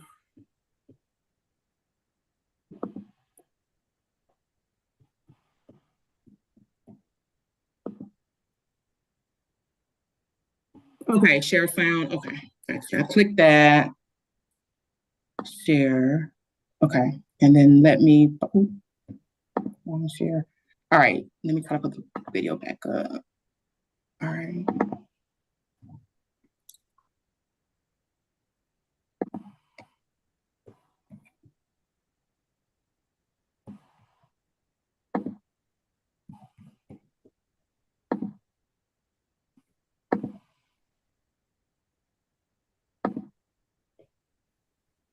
Okay, can everyone see it now, the video? You Yes, see ma'am. it? Okay, just so we can hear it. Can everyone hear it now? Yes. Yes. Okay. All right, I'm gonna fast forward to 1 minute.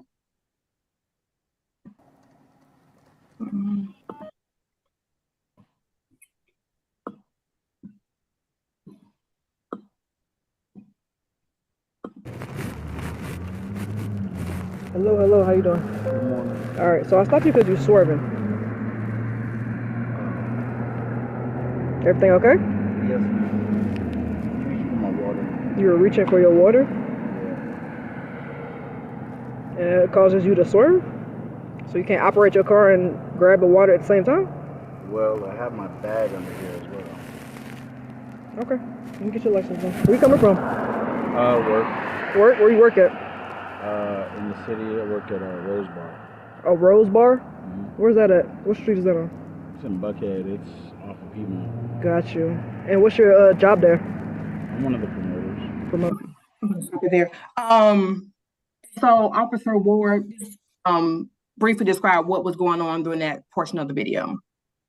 I was just trying to get a synopsis of where he was coming from. And if there was some kind of logical reason as far as why he was swerving. Okay, so now I'm gonna play 2 minutes, 15 seconds and stop it at 2 minutes, 55 seconds. Gotcha. Probably 2 shots. Receive 74.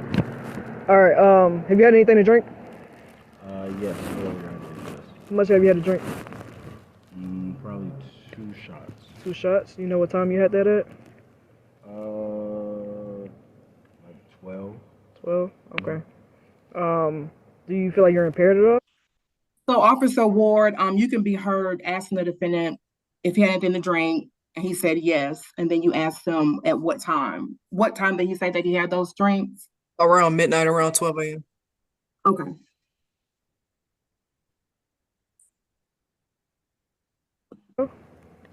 No. No? Okay. Cause I'm gonna be honest, like I said, I saw you swerving a couple times, when I walked up. Why did you ask the defendant if he believed that he was impaired? To be honest, I have had people tell me that they believe that they were impaired and they shouldn't have been driving. So I just wanted to get his response. Okay. To the car, I smelled alcohol. I just want to make sure that you're safe to drive. In order for me to do so, I have to do a series of evaluations to make sure you're good. That requires you to step out, and then we can do that probably at the trunk. You got any weapons on you? Okay. It's right now, here. You can see it. Okay. So now I'm gonna play 3 minutes, 35 seconds. I'm gonna stop it at 3 minutes, 55 seconds, and then we'll proceed with some further questions.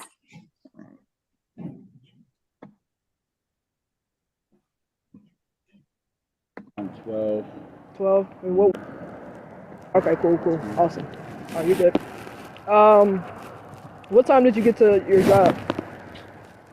Got there like 11:45, 11:30. Okay. And you said you had your drinks at what time? Around 12. 12. And what were they? De Leon tequila. Just tequila, and there was only 2 of them? Yeah, You with said- some. Okay, and you can be heard asking the defendant what kind of drinks, and what was his response? De Leon tequila. Okay, and then how many did he say that he had? 2 shots. Okay. Cranberry juice and some fresh limes and over ice. Okay. Is there any alcohol in the car? Okay. And so I believe you testified before I started playing the video that you asked him if you could do some standardized evaluations as part of your investigation, correct? Correct. And I believe you said he agreed? Yes. Okay. The evaluations that you conducted and the exercises, did they consist of divided attention tasks? Yes. Okay. And how does an individual's performance on these evaluations and exercises correlate to his or her driving? So the idea of divided attention tasks is to give the subject a mental task and also physical task for them to perform simultaneously. And almost always for an impaired person, you can see that they can only do one or the other. They can't do both. So Okay. that shows the officer clues of impairment. Okay. And does driving a vehicle require divided attention? Yes, ma'am. And prior to conducting your standardized evaluations and exercises, did you notice any indicators that would have prompted you to start these evaluations? Yes, ma'am. Okay. And what were those indicators? His driving behavior, the movement violations that he committed, him admitting to consuming alcohol, and an odor of alcohol emanating from the vehicle itself. Okay. And prior to conducting these evaluations and exercises, did you make any promises to the defendant? No, ma'am. Okay. And what evaluations and exercises did you ask the defendant to perform? Standardized field sobriety, which consists of 3 evaluations. And what were those 3? The first one is an eye test called the horizontal gaze nystagmus, and the second and third one are divided attention tasks, which is the walk and turn and the one-leg stand. Okay. And where did you conduct these evaluations? On the side of the road near where the traffic stop is. Okay. What was the surface condition like where you conducted those evaluations? It was flat and level. Okay. So were there any issues with the surface area as you were conducting the evaluations? No. Okay. At any point, did you have to repeat yourself while conducting these roadside evaluations? Not that I can recall at this time. Okay. You talked about the HGN, horizontal gaze and stagnant test. Is that the first test that you did first? Yes, ma'am. Okay. And prior to conducting that, did you medically clear the defendant? Yes, ma'am. I asked if he had any head injuries or issues with his eyes, and he did not disclose anything. Okay.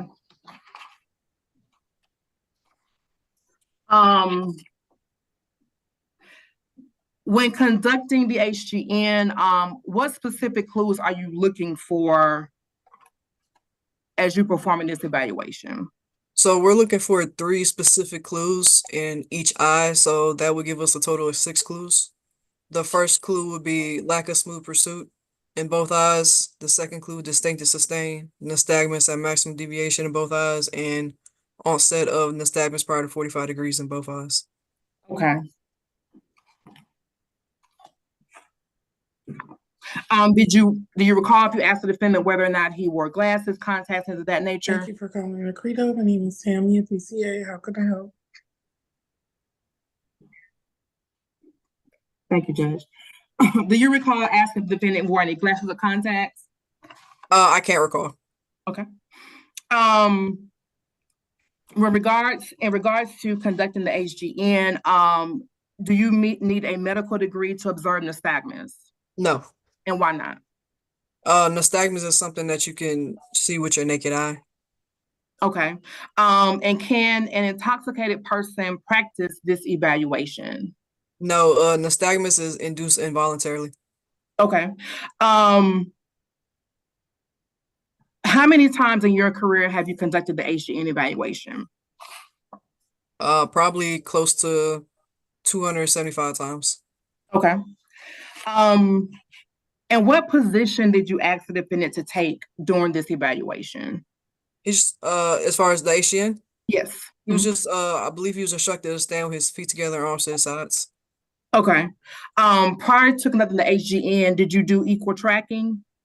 Yes. I make sure that I check for the medical qualifiers to make sure that his eyes tracked equally, his pupils were equal in size, and that he didn't have any rest in nystagmus. Okay. And so in checking for equal tracking, did you find that the defendant had equal pupil sizes? Yes. And did you find that the defendant's eyes were able to track equally? Yes. Okay. And given your training and experience, what does this indicate? He's a good candidate for the evaluation. Okay. And regarding the HGN evaluation, what instructions did you give the defendant? I told him to look at my stimulus, which I believe was my pen at the time, with his eyes and his eyes only, and I instructed him not to move his head. Okay. Did the defendant indicate that he knew or understood those instructions? Yes, I believe he acknowledged that he did understand before we conducted the evaluation. Okay. And you testified earlier that when it comes to the HGN, one of the clues that you look for is the lack of smooth pursuit. How did you perform this evaluation, the lack of smooth pursuit? 2-second passes for each eye. Okay. Which eye did you start with first? The subject's left eye. Okay. And was the defendant able to track the stimulus that you were moving smoothly with his left eye? No. Was the defendant able to track the stimulus that you were moving smoothly with his right eye? No. And given your training and experience, what does this indicate? To me, it indicates that he has at least 2 out of the 6 clues at that time. Okay.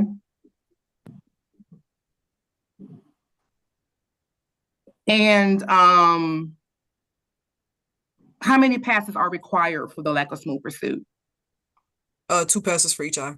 Okay. And that's how many you conducted? Yes, ma'am.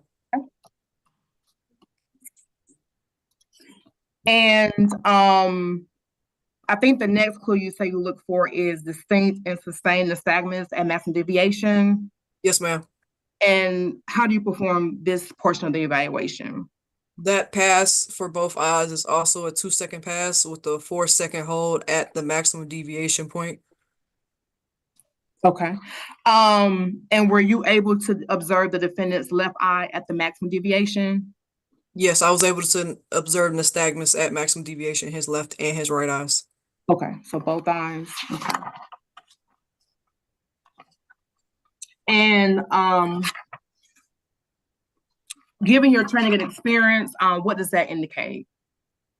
That he had 4 out of the 6 clues, and he was possibly at around 0.08 at the time. Okay.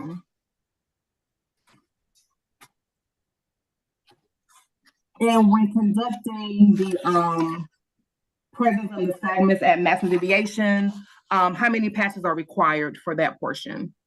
2 for each eye. Okay. And did you conduct those required amount of passes? Yes, ma'am. Okay. And then what was the last clue that you looked for regarding the HGN? Onset of nystagmus prior to 45 degrees. And how do you perform this portion of the evaluation?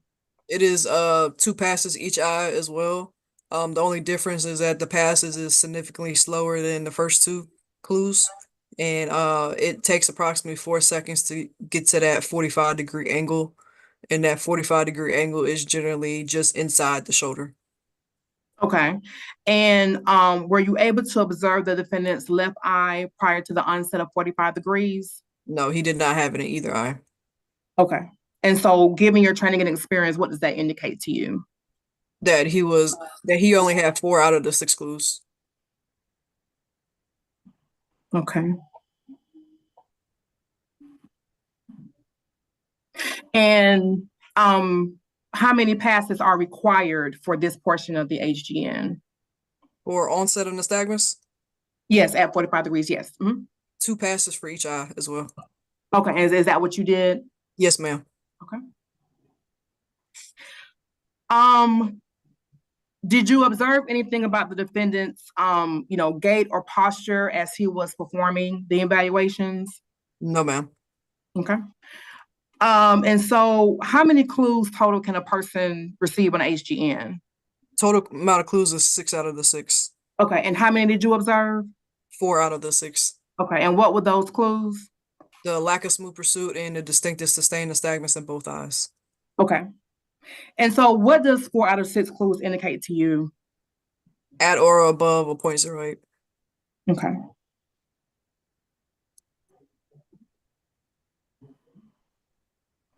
And how many clues do you need to indicate that an individual is less safe to drive? There's not a set amount of clues. However, that we do based our arrest decision on the totality of the evidence presented. So the totality of the purpose of the stop, our investigation regarding our interview with him, his admission to drinking alcohol, and his performance on all of the standardized field sobriety evaluations. Okay. And did you perform this evaluation according to the National Highway Traffic Safety Association standards? Yes, ma'am. Okay. And did you score this evaluation properly?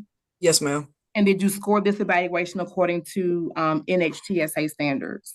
Yes, ma'am. Okay. So at this time, Your Honor, I'm going to go back to Exhibit 2, Officer Ward. I'm going to start it at 4 minutes, 30 seconds, and then stop it at 6 minutes, 55 seconds. Okay.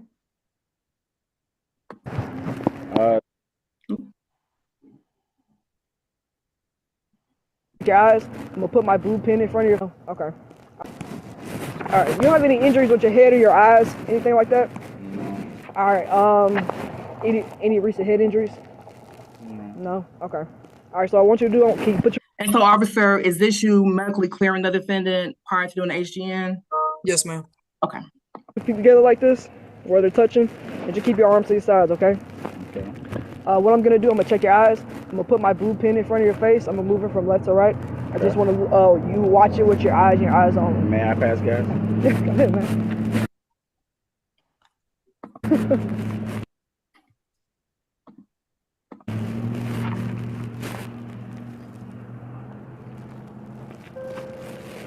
All right, so I want you to watch my blue pen with your eyes only, okay? Don't move your head. It should just look naturally, just like this, okay? I'm good. All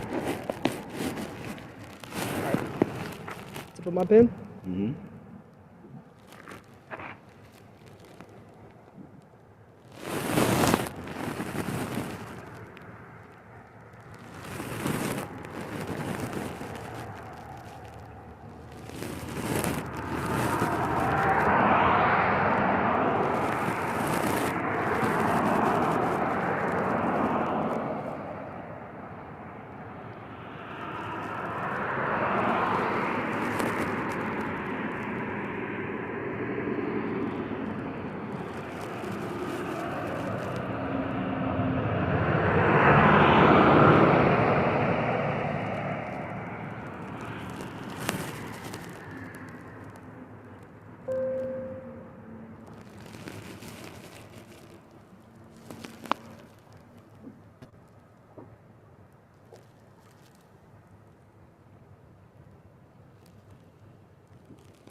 All right, go up and down.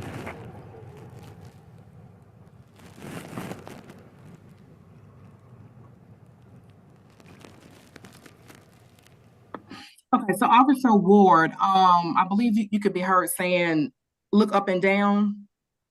Yes. Okay. I told him we were going up and down. Say that one more time. I advised him that we were going to go up and down. Okay, okay.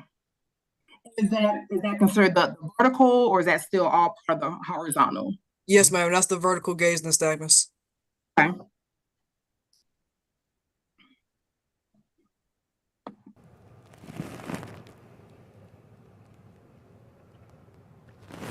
All right.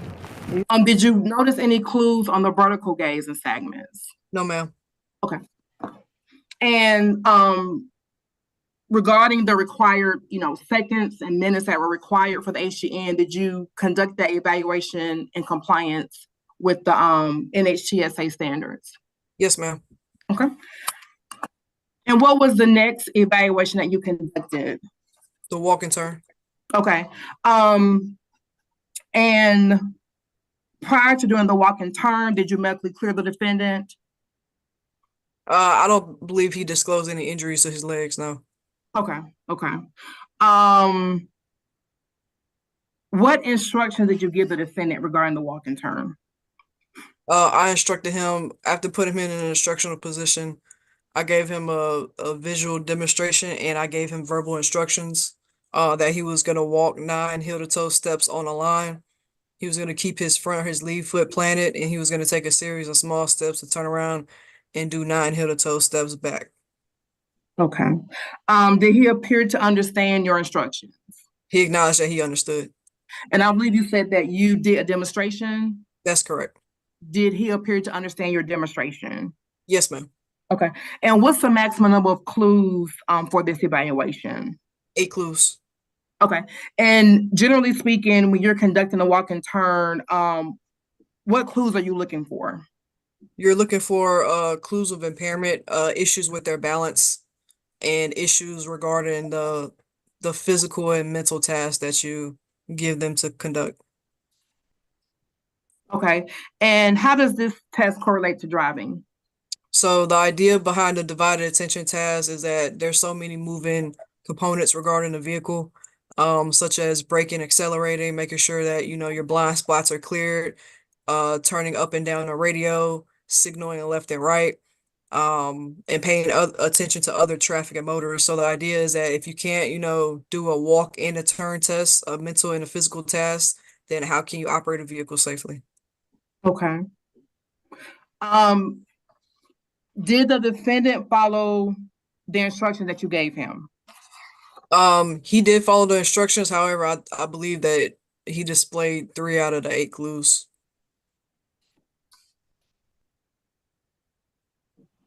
Okay. So 3 out of 8 clues. So is it fair to say that he did not follow all of your instructions? That's correct. Okay. And what does 3 out of 8 clues indicate to you? Per NHTSA, I believe 2 out of 8 clues indicates that the subject is at or above a 0.08. Okay. And did you perform this evaluation according to the NHTSA standards? Yes, ma'am. Did you score this evaluation properly? Yes, ma'am. And did you score this evaluation according to the NHTSA standards? Yes, ma'am. Okay. We're going to go back to the video. I'm going to start it back up at 7 minutes, 9 seconds, and then stop it at 9 minutes, 32 seconds. You said 2 shots, right? Yes. And that was about. I made it wrong. But you can walk a straight line. Time is 12 o'clock. Yes. Okay. All right. Any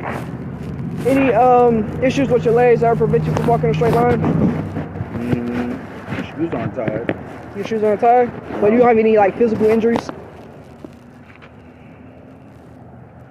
All right. What happened with there? So I do CrossFit, doing burpees. Gotcha. Or kind of ripped it off, made it raw. But you can walk a straight line? Yeah. Okay. Should be. All right, so what I want you to do, let's use this line over here.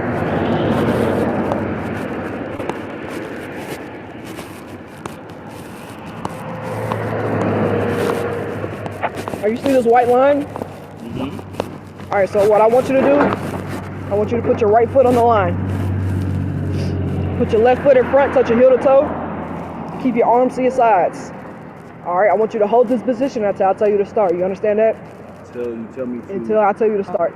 Start. Yes. Okay. You understand? Yeah. Okay, so what I want you to do when I tell you to start, take a series of 9 heel to toe steps, okay? 9. Yeah, so you're gonna start off like this. 1, 2, 3 until you get to 9, okay? You're gonna keep your lead foot on the line. You're gonna take a series of small steps to turn around and do 9 steps back, just like this. 18 total. And Officer Ward, what are you doing in this portion of the video? I'm sorry, what was your question? What are you doing in this portion of the video? I was giving him the demonstration. Okay. Go down and come back. 9, turn, 9 back, okay? While you're doing this, I want you to look down at your feet so you don't trip. Count out loud and do not stop until you're finished. Okay. You understand that? All right, give me 1 second.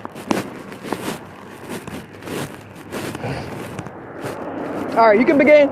Count out loud. 1, 2, 3, 4, 5, 6, 7, 8, 9. Turn around now. Yeah, just like I demonstrated. Officer Ward, when the defendant turned around, did he complied with your instructions when he turned around? So before he turned around, he stopped, which I gave him instructions. Once he starts, don't stop until he finished. Okay. So he did stop even though you told him not to. Correct. Okay. Did he turn properly? Looks like he turned properly. Yes, ma'am. Okay.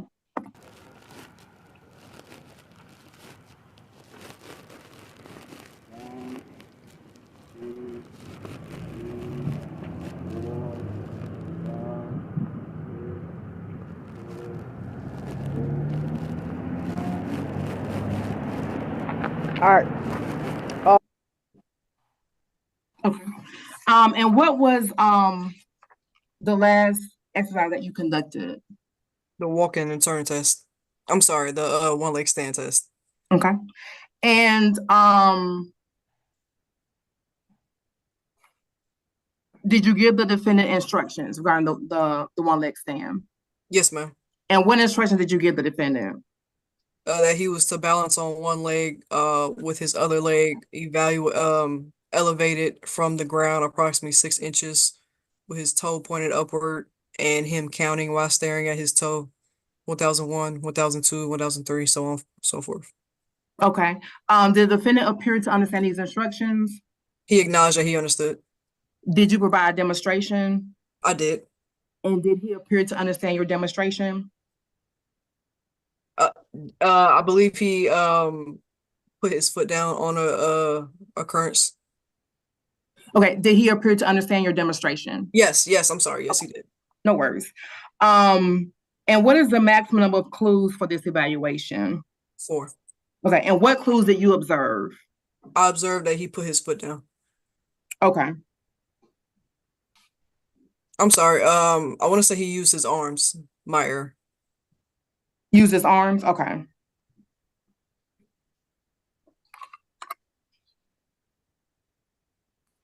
Okay. And how does this test correlate to driving? The same thing. It's a divided attention test. Okay.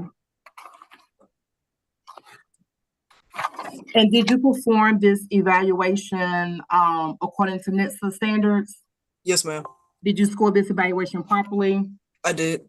And did you score this evaluation according to NHTSA standards? Yes, ma'am. Okay. And I believe you said the defendant had 1 of 4 clues? That's correct. Okay, and what did that indicate to you at that time? I believe 2 out of the 4 indicates a 0.08 or greater. Okay, and I believe you said he had 3 of 8 on the walk and turn, correct? That's correct. So I'm gonna go back to the video. I'm gonna pick it up at 9 minutes 34 and then stop it at 10 minutes 58. Last one is a one leg stand. You can pick either foot, left or right. I want you to raise it approximately 6 inches off of the ground. Okay, that's about the size of a $1 bill. All right, I want you to keep your foot extended and keep your arms to your sides. Okay, so I'm gonna demonstrate it for you. I'm gonna choose my right foot. Gonna pick it up approximately 6 inches off the ground like this. Gonna keep my arms to my sides. I'm gonna look down at my foot and I'm gonna count 1001, 1002, 1003, 1004 until I tell you to stop. Just keep counting until you say stop. Until I tell you to stop. You got your stop watch?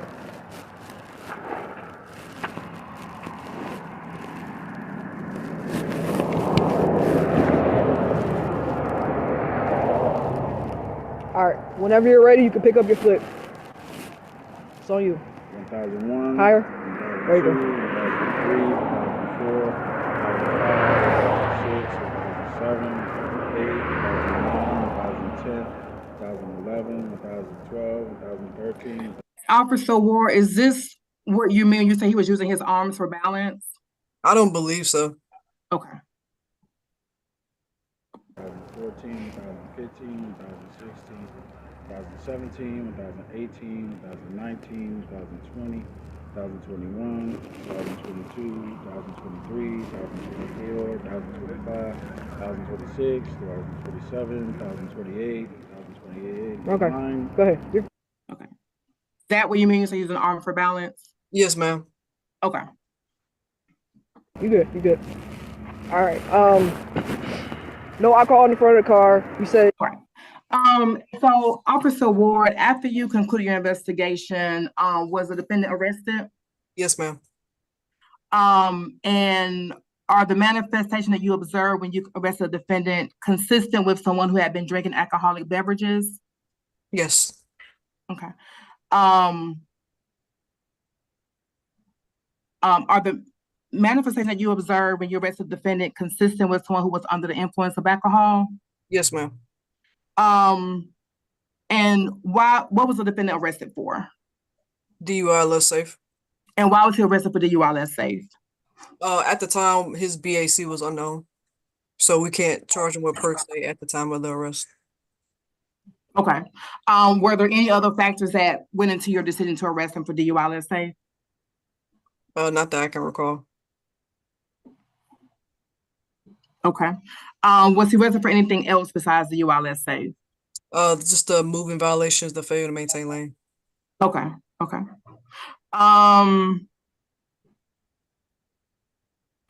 And based on your experience and your formal training that you talked about earlier, and what you observed, you mentioned the swerving, the improper lane change. Do you have an opinion as to whether the defendant was under the influence of alcohol to the extent that he was less safe that night? I do believe so. Yes, ma'am. Okay. And why wasn't the defendant cited for reckless driving? I'm sorry? Why wasn't the defendant cited for reckless driving? I'm going to object to relevance. Overruled.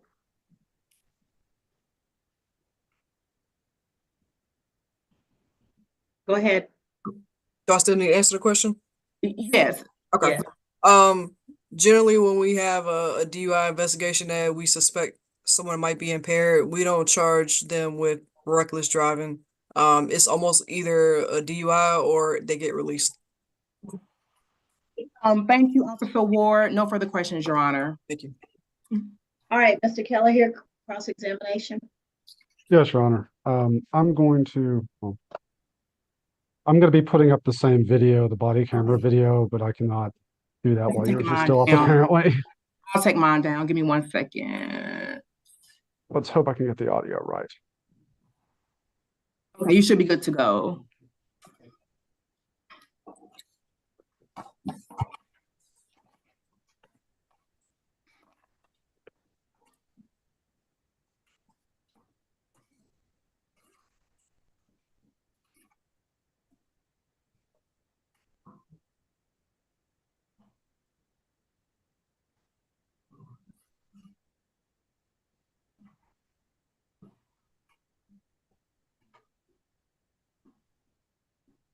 Mr. Keller here. Yes. All right, while you're getting that all straight, give me a minute to call this calendar. So this is a suspended sentence calendar. For anyone who answers this calendar, I'll put you in a breakout room so you can speak with Ms. Powell. Ms. Powell is going to speak with you about whether you'll get additional time in which to pay your fines and fees, and you'll resolve that and come back to the court. Demetria Barner, B with Barner, B as in boy. Right, an arrest warrant will issue. Charles Bell has paid in full.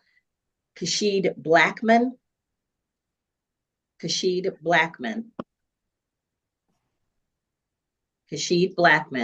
an arrest warrant will issue.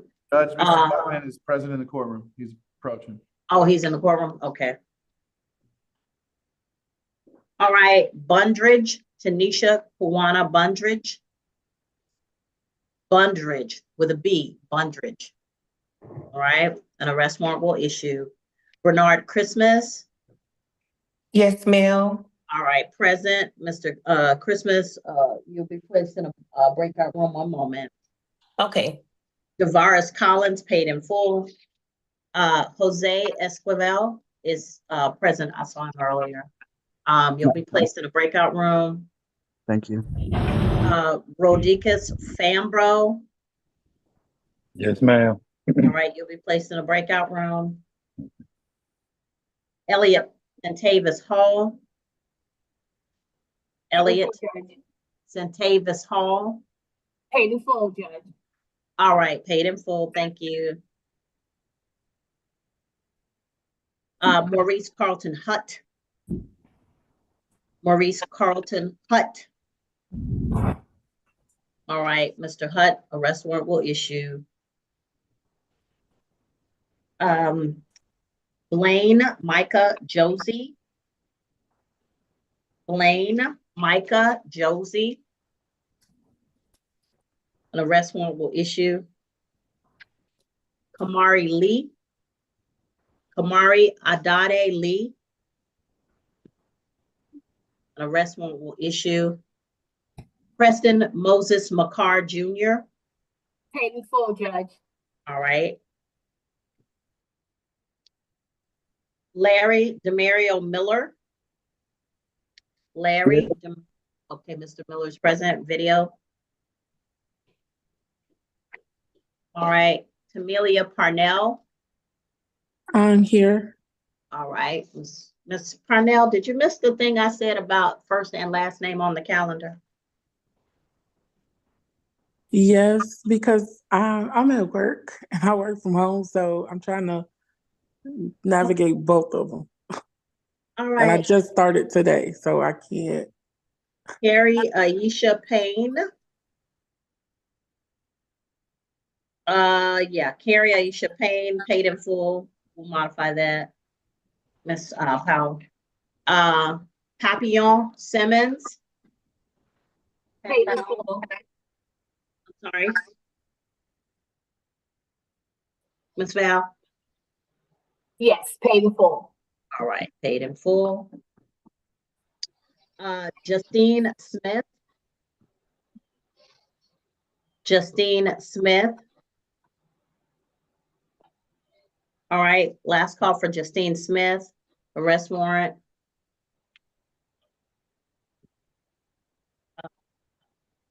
Ms. Smith has 2 cases, arrest warrant, and Anthony McQueen Wesley. Anthony Wesley. All right, arrest warrant. All right. Okay, Mr. Harris, I'm gonna need you to mute your device, sir. There, Mr. Harris. Excuse me. Yes, ma'am. Was that all the names? Yes, ma'am. You didn't call my name. No, Ms. I didn't get called either. Okay. Me neither. Hold on. You all might be on another calendar. Hold on. This is the suspended sentence calendar. I have 2 more calendars. I also have another question. Okay. Um, All the question when I put you in a breakout room?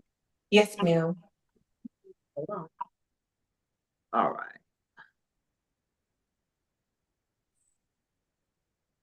All right, Mr. Keller here, you can go ahead. Just let me know before you share screen so I can go ahead and clear out. I'm just going to go ahead and share it now, if that's all right, Your Honor. Okay, go ahead.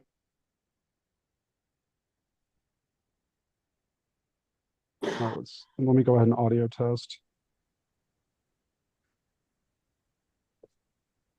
Did the court hear the audio there? I heard a click. Was that what I was supposed to hear?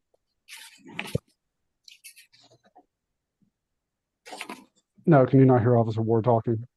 Nope. I can't hear. All right, so ladies and gentlemen, you'll see a message pop up that you're going to go into breakout room number 2 with Ms. Powell. I was in breakout room number 2. I'm going to put the rest of the people who responded in breakout room number 2.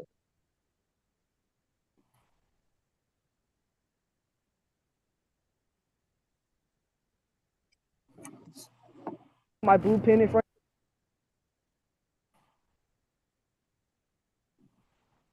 I might just still wait for a breakout room. I'm sending them as fast as I can. You see it pop on your screen. I just started.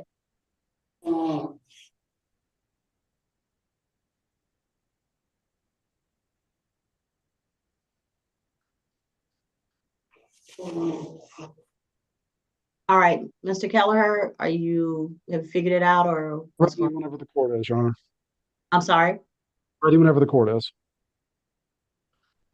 I found the share audio button, so I believe that solved the problem. All right.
Let me know when you're ready, Mr. Kelleher. Oh, I thought the court was still moving people into a breakout session. I didn't want to interrupt that. Yeah. All right. Good afternoon, Officer Ward. Good afternoon. So first, I just want to give the court some context. Mr. Hall stated he had had alcoholic beverages around midnight. Is that right? Yes, And when you started this traffic stop, it's a little bit after 4 a.m. Is that correct? that's correct. And he also told you that he had had some food in between then. Is that right? I don't recall him discussing his food or dinners or anything. Okay. And you are not only a DUI or not only trained to perform these tests, you're actually an instructor. Is that right? That's correct. And when did you get certified as an instructor? I want to say 2022. Okay, so was that before or after this arrest? Would have been before? Correct. Okay. And I'm going to skip forward. After you had completed the test and put Mr. Hall in custody, he was given implied consent. Is that right? That's correct. And he opted for a blood test. Is that right? I requested a blood test. Yes. You requested a blood test and he complied with that request? Yes. And the results of that came back at a 0.03. Is that right? To my knowledge, yes. Okay, so you testified that the HDN, the nystagmus specifically, that's an involuntary response, right? That's correct. And that's an involuntary response that occurs based on what your actual alcohol level is, as opposed to something you could practice. Correct. And you testified that 4 out of 6 clues would be indicative of at or around a 0.08 at the time. Is that right? Yes, and I believe NHTSA, I believe is 88% reliable, 88% of the time. Okay. And so since his blood test came back at a 0.03, that would have been inconsistent with 4 out of 6 clues, correct? Not necessarily. What do you mean not necessarily? So is my belief that Mr. Kirby was basically metabolizing his alcohol at the time. And at the time of the stop, I saw 4 or 6 clues, whether it was subtle or not, but the 4 or 6 clues was there. Okay, but nystagmus is not something that should be subtle, right? It was present. Right. So, okay, the first thing that you're testing for is lack of smooth pursuit is the first thing, right? Correct.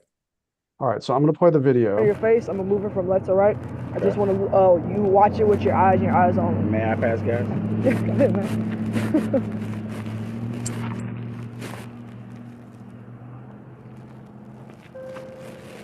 All right, so I want you to watch my blue pen with your eyes only, okay? Don't move your head. It should just look naturally, just like this, okay? I'm good. All right. So put my pen. Mm-hmm.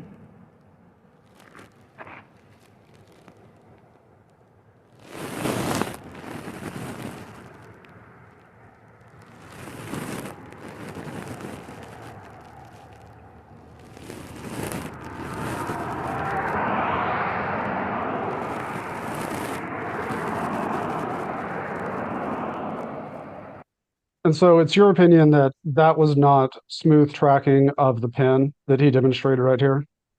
Lack of smooth pursuit, that's correct. Okay, so you then go on, the next thing is that you test for nystagmus at maximum, correct? Yes, distinctive sustained nystagmus at maximum deviation.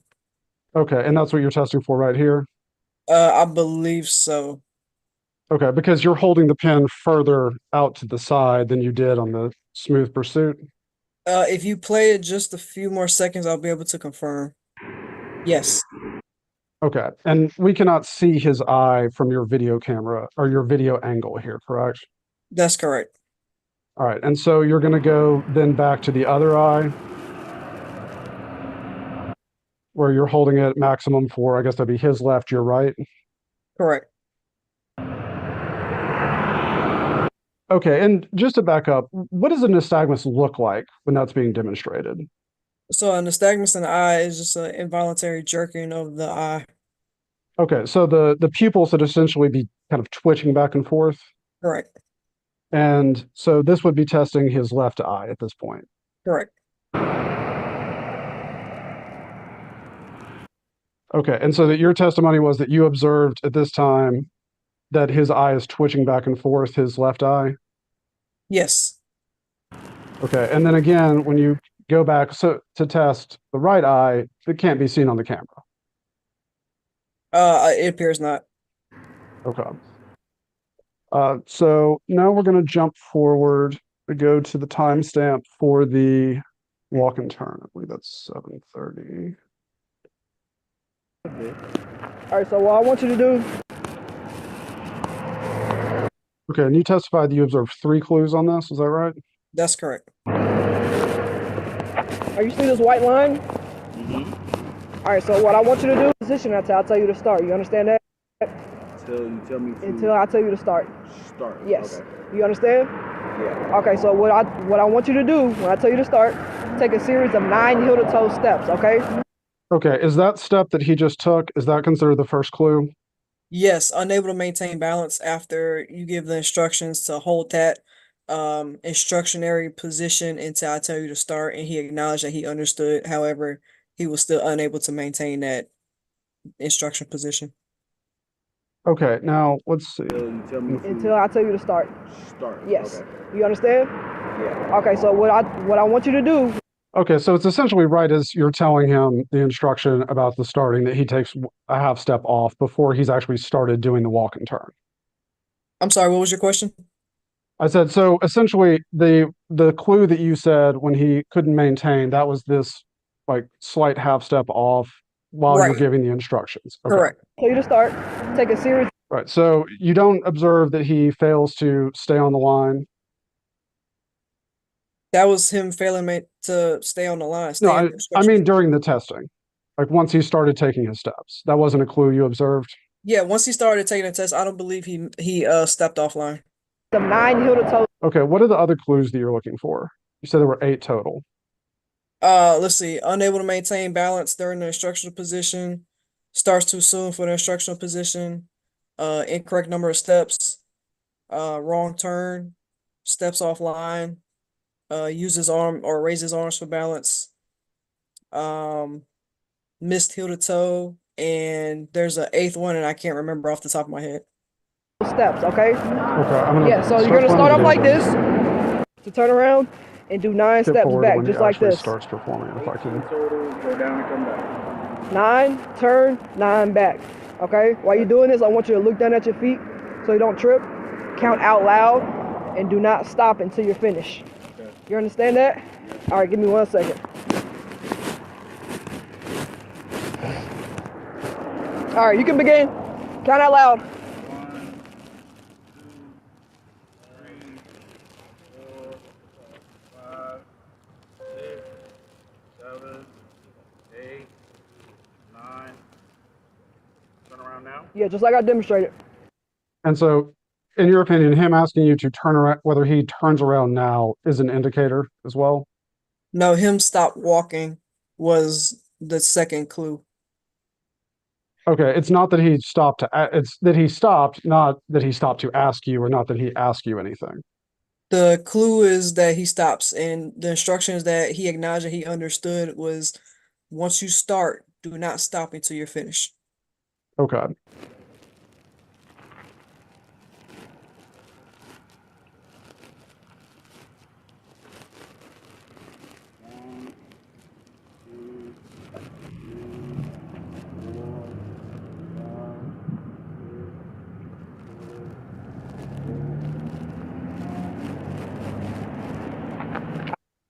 Okay, and the final clue that you said you observed was incorrect number of steps. Is that right? That's correct. And are you counting that step that he takes after he stops counting right here before he turns around to you as the incorrect number? The last step that he took was 10 steps, and then he turned around, yes. Right. So he finishes his 9 steps, counts out loud 9 steps, and then takes a step forward before turning back to you. You consider that to be an indicator? No, that's not correct. He took 10 steps and then he turned around. Okay, let's watch this one.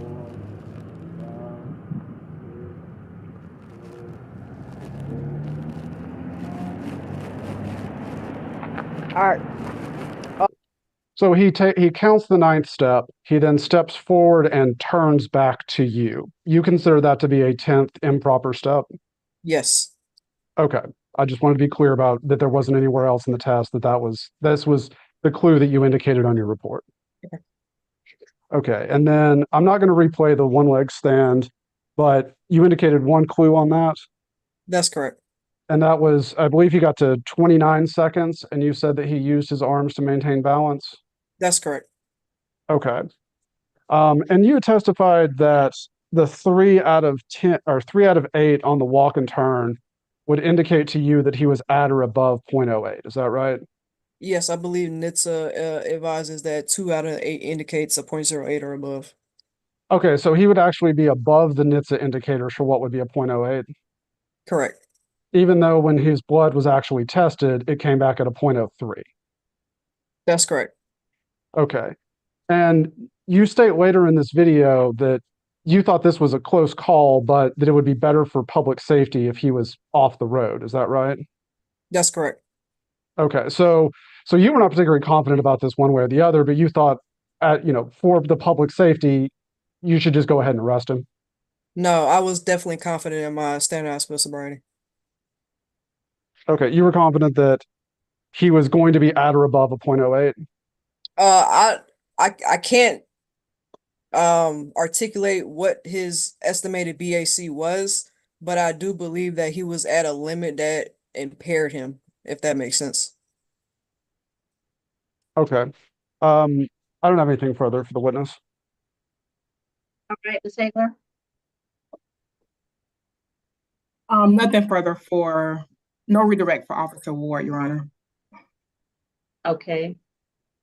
All right, may this officer be excused? Yes, Your Honor. All right, Officer Ward, thank you so much. You're free to go at this time. Thank you. Thank you, Officer Ward. All right, does the state have additional witnesses? No, Your Honor, at this time the state rests. All right, does the defense have witnesses to present on behalf of Mr. Hall? No, Your Honor, just argument. All right, I'll hear the argument. All right, Your Honor, based on the testimony today, it is our position that the state did not have, or that Officer Ward did not have sufficient probable cause to arrest Mr. Hall. Mr. Hall can be seen not slurring, not swerving. His eyes are not indicated to be bloodshot or any other indicator that he was impaired to an extent that he cannot drive. This was later verified by the blood testing, which came back at less than half of the legal limit. Out of the test, I would submit that based on the video, there was, in fact, the 2 clues about lack of smooth pursuit, I think, are directly contradicted by the video. His eyes can be seen very clearly following the officer's pen there. As to the nystagmus, it can't be seen on the video because of the angle of the officer's body, but based on the fact that these are supposed to be involuntary autonomic responses that indicate alcohol, then when we compare that with the actual alcohol test results of a 0.03, strong indication that there was not, in fact, a nystagmus or indicators there. The clues as to the one leg stand and the walk and turn are incredibly weak. I mean, he makes it 29 out of 30 seconds on one leg without swaying at all. He does not drop his foot, does not lose his balance. He slightly uses his hands to maintain after 29 seconds, which frankly, if I could do that right now sitting at my desk, I would be pretty impressed with myself. I don't even know if I could pull that off.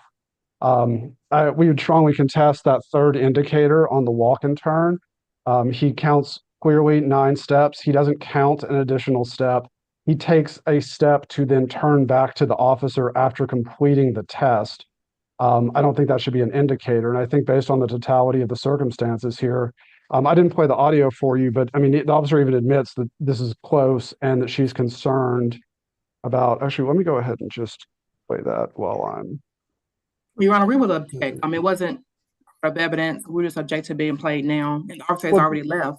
So The body cameras, the video's in evidence. So, sorry. Well, I'm sorry, that portion is not, and the officer's already been excused. We didn't limit the portions that were being admitted. The entire body camera video is in evidence. I just didn't choose to question the officer about that because she acknowledged it. Go ahead, Mr. Callahan.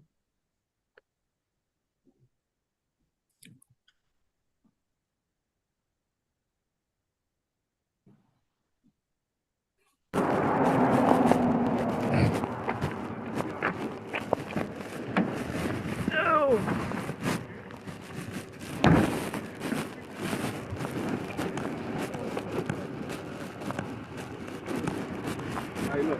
Huh? You good? He borderline. So I'm gonna bag him anyway. Right. So what she says there is exactly what she did. She thought he was borderline, and so she's going to bag him anyway. That is not probable cause to arrest. That is not more likely than not standard. And it's directly refuted by the eventual blood test of him coming in less than half of the legal limit. And so based on these arguments and the evidence presented today, I would ask Your Honor to grant the motion to suppress as to the arrest. All right. Ms. Hafer. Yes, Your Honor. The state would ask that you deny the defendant's motion, as there was not only reasonable suspicion for the stop and detention, but there was also probable cause for the arrest. We saw the video. Officer Ward testified that she made the stop because the defendant was swerving. We saw the defendant swerving, going over the fog lines. We saw the defendant do a change and not change lanes and did not put a signal on. Once Officer Ward conducted her traffic stop, she asked a series of questions. She asked the defendant where he was coming from. He admitted he was coming from his employment, which was the Rose Bar. She asked him if he had been drinking alcohol. He said that yes, he had been drinking 2 shots of tequila at midnight. And based on those observations at that point, she did feel a need to investigate further, and she did. She did ask the defendant if he would be willing to submit to standardized evaluations and exercises. He agreed.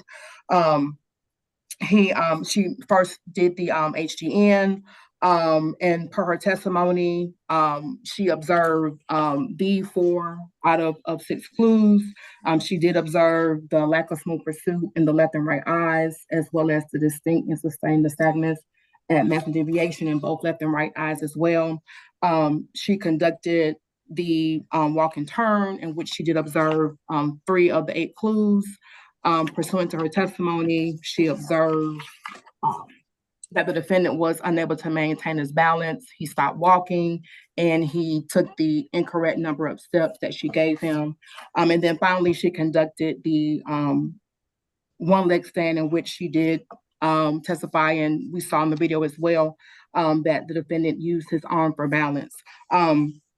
And so, Your Honor, based on the totality of the circumstances that was before Officer Ward at that time, pursuant to her training and experience and her knowledge, she did feel that there was enough for her to not only, again, stop the defendant and seize him, seize him, but also she had probable cause for the arrest. As far as any blood results that came after the fact, that information was not known to the officer at that time. And so based off what was presented at that time, the state will argue that, yes, the officer has sufficient basis for for the stop as well as for the arrest. And she also conducted everything in accordance with the NHTSA standards. And based off of that, Your Honor, we would ask the court to deny defense counsel's motion to suppress. All right, so I just want to point out a couple of things that DUI less safe is a separate charge from DUI per se. The fact that a blood test may have shown that there was a that it did not meet the per se standard at the time that the blood test was taken, because I don't know when that was and in the timeline of these events. But those are two separate charges, and DUI less safe requires that the person, even if they are 0.08 or not, that they are not impaired such that it hinders their ability to drive safely and operate a vehicle safely. So that's a different standard than DUI, just stating that they may not have been at the 0.08 standard of per se does not mean that they could not have also been at DUI less safe. So I just wanted to point that out, because I understand the argument that you're making, Mr. Keller, here, but it does not essentially, that is not the underpinning for DUI less safe. That is a separate charge that stands on its own, whether there's a blood test taken or whatever the blood test would say. All right, number one. Number two, I'm going to issue an order in and a decision in writing. I had an attorney who used to always talk about the standard, that the probable cause standard is low, but there is one, Judge, as he used to say to me, Mr. Rogers. So I'm going to look at this more closely based on having seen the videos at this point, and then I will issue an order making my decision. Judge. Hey, Judge, go ahead, Attorney Keller. Oh, no, I was going to say that concludes our business and maybe be excused. So I think you should go first.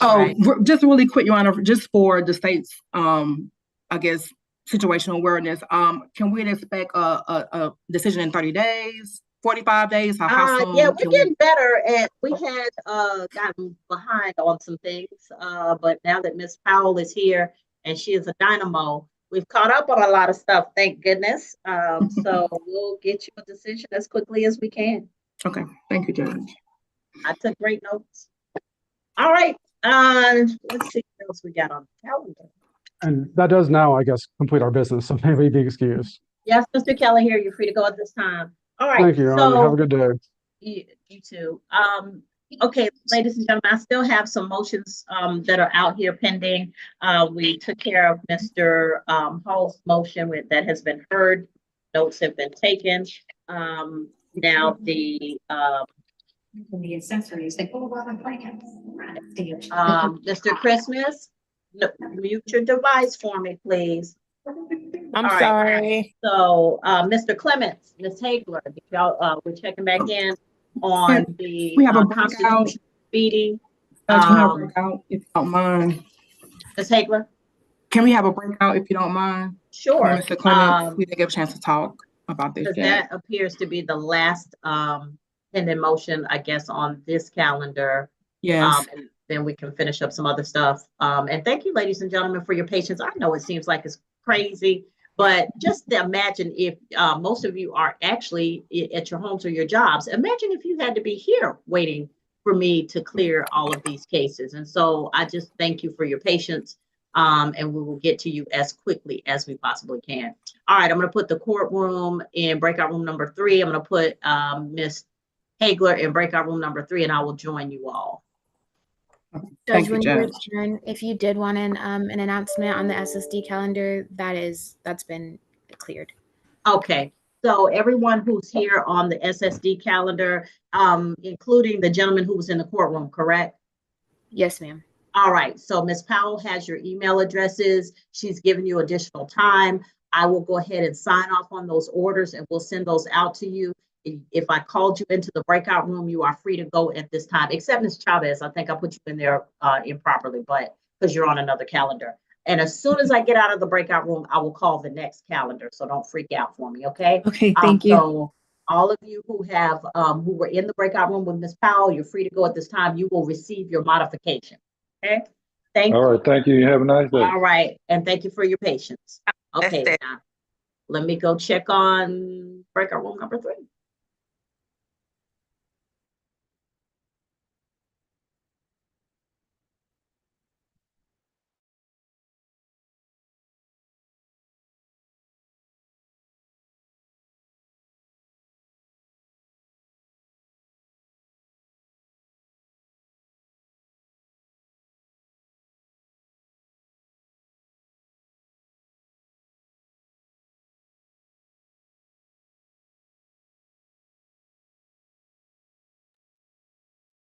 Oh man, she done been calling my name.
All right, ladies and gentlemen. Okay, now I did have other calendars. I have a 2 p.m. bond calendar.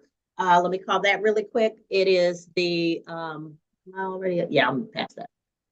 See, let me make sure I have everybody. Yeah, my 2 p.m. bond calendar is Anita Manuel. That case was closed a while ago. So Anita Manuel, that case was closed. And Tamara Cherie Thomas. Last Your call Honor, for, yes? that case is reset to January bond forfeiture calendar. Okay, thank you. Okay, so that concludes the bond forfeiture calendar. And the 2 p.m. Crossing guard calendar, crossing guard red light calendar. I'm going to call this calendar, and Ms. Hagler will address this calendar in a moment. Okay, so Chad Armstrong. Yes, ma'am. All right, Mr. Armstrong, hold on. We will get you into a breakout room with Ms. Hagler. And this calendar, Ms. Hagler is going to speak with you. You'll have the opportunity to talk about the video, which you should have had the opportunity to review based on the citation you received. If you all can come to a decision, that's fine. The court will go ahead and respect that. If not, then you can come before me and I will look at the video and make a determination. I do want to inform you, though, that since January 1st of 2024, if I'm not mistaken, the legislature has changed the requirements for the school bus running the school bus stop sign, and now the penalty is $1,000.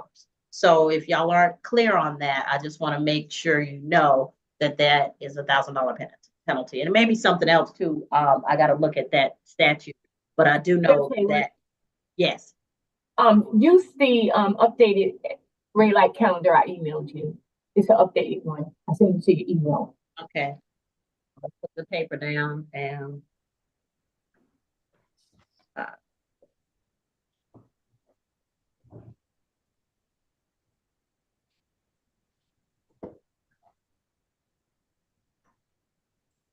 okay.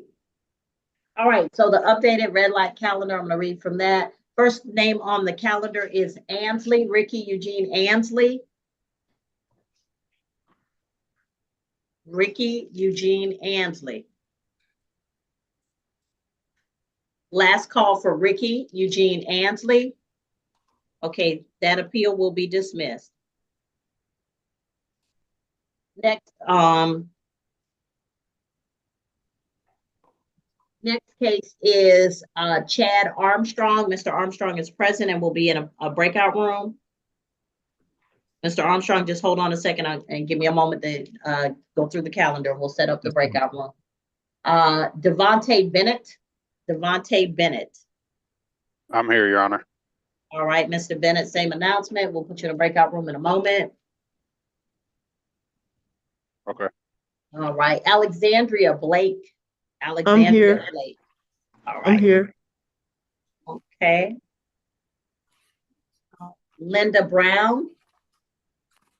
I see you, Miss Brown. Denise Bryant.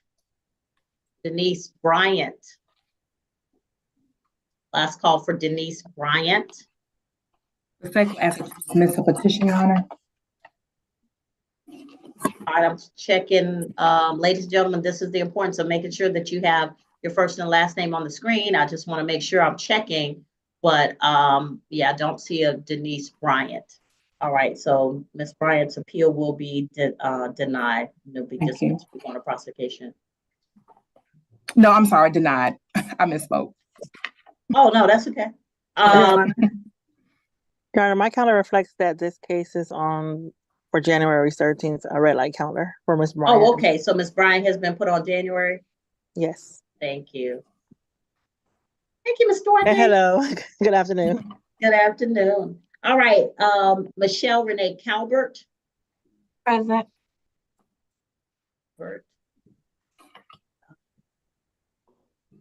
Ezel Chavez.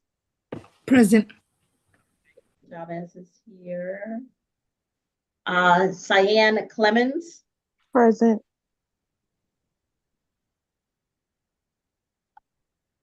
Crafton, James Edwin Crafton. Has Mr. Crafton's case been moved? It does All not right. appear as moved. Oh, all right. So Mr. Crafton's case will be dismissed for want of prosecution. The appeal will be denied. Thank you. All right. Cody James Ellington. Here. All right, Mr. Ellington. One moment. Diane Harris. Diane Harris. It was a combination of Diane Harris and Paul Harris. It was me driving the vehicle, ma'am. Okay, Diane Harris, Paul Harris. One moment. I'm sorry. You said that you were driving the vehicle, not Diane? Correct, ma'am. Okay. The state will not process case, Your Honor. All right, Mr. Harris, the case will be no process against Ms. Diane Harris. Okay. That means that the appeal is granted and will not proceed with the charges. Thank you, Judge. Thank you, Judge. All right, thank you. All right, Tavares Jenkins. Thought I saw. Here. Okay, Mr. Jenkins. All right. And Richard Johnson. Matthew Johnson. It has been continued to January. Okay, thank you.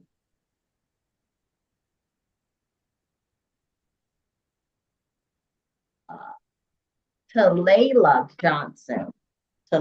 Johnson. Present. Right, Ms. Talayla Johnson is present.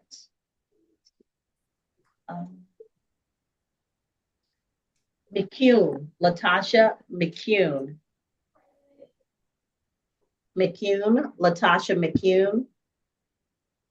I will ask that you deny the defendant's appeal, Your Honor. All right. Courtroom. Oh, okay, she's in the courtroom. Okay. All righty. Jonathan Miller. Present in the courtroom, Judge. All right, Miller, courtroom. Javon Moore. Courtroom. Yes, Your Honor, he is. He's walking up now. All right. Terrence Nelson. Here, Your Honor. All right. And Alex Perez. Alex Perez. I'm here. Okay, courtroom. All right. So if you all will hold on just a moment, we'll go ahead and free up Ms. Hagler so she can talk to you about your cases. Ms. Hagler, we were talking about Thomas. I believe that's the last one. Yeah. Mr. Taylor is looking at the offer, I guess. Yes, give me 1 second. Let me put it in the chat really quick. 1 second, Mr. Taylor. I'll do that right now.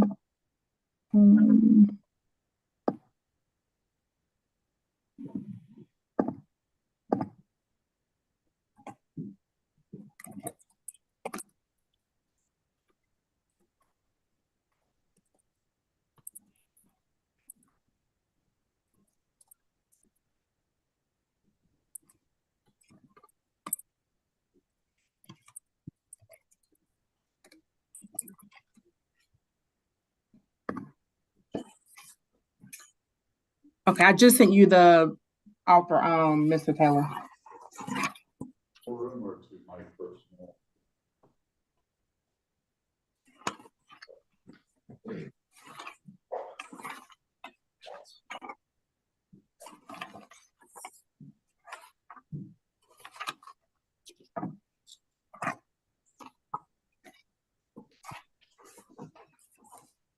Excuse me, Judge.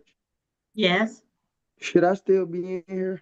No, Mr. Miller, you're free to go. You talked to Ms. Powell, right? Yes, ma'am. She just told me, she had told me to come back and wait till you dismiss me, but I didn't want to disrupt y'all. I thought I did. I'm sorry. Go ahead. You're free to go. Okay, thank Mr. y'all so much. Harris, you're free to go too, sir. Thank you, ma'am. You're welcome.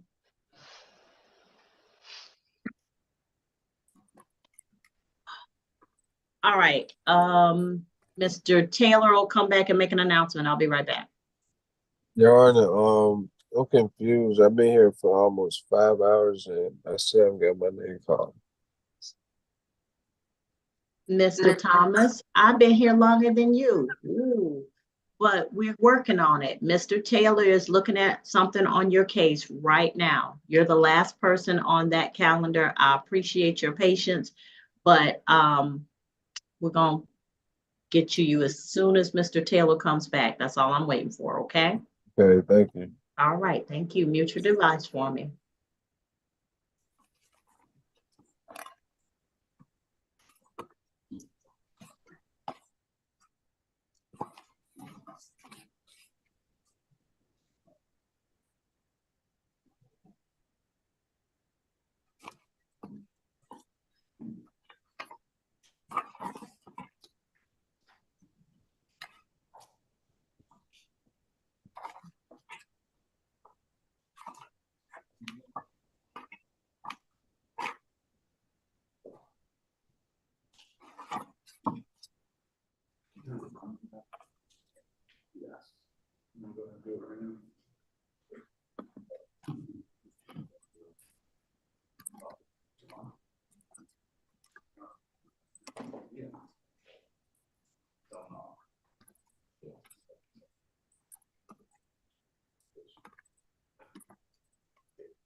Ms. Hagler, Yes. Mr. Lynch is calling Mr. Thompson, excuse Oh, me, okay. Thomas right now to give him the offer. Okay. Depending on that, what his decision is, we'll be ready to proceed on the other matter. Okay, thank you.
Taylor. That's no go. We're ready to proceed, Your Honor. Ms. Hagler, we're not entering a plea at this time. All right, this is the state of Georgia versus Javanni Thomas. Mr. Thomas is before the court on 2023 CR 00214. Javanni Andre Thomas. Mr. Thomas, I don't have any charges, but Mr. Thomas is before the court on a motion to revoke. So when the state comes to begin, please recite the charges that he's currently before this court on.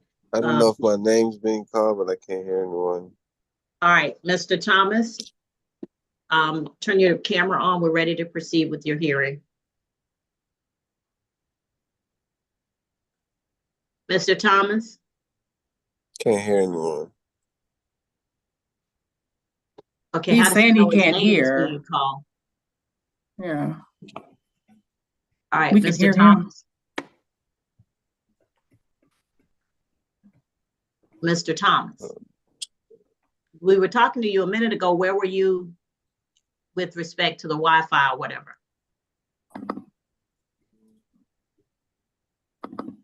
Mr. Taylor, did you have trouble speaking with him? Mr. Lynch was able to talk to him over the telephone. Okay, hold on, Mr. Ellington, I haven't sent it yet. I'm sorry, I need Ms. Hagler right now, and she's my only solicitor, and I have to put you in a breakout room with her, but until I do that, I can't finish this case without her, okay? So, Mr. Taylor, and I have some people who've been here since 10 o'clock this morning on this case, so I need to get this done. Mr. Taylor, can you get him to sign off and sign back in? I don't I'm know gonna what he leave did. and join back. Give me a second. You what? He said he's going to leave and rejoin the Zoom meeting. Okay.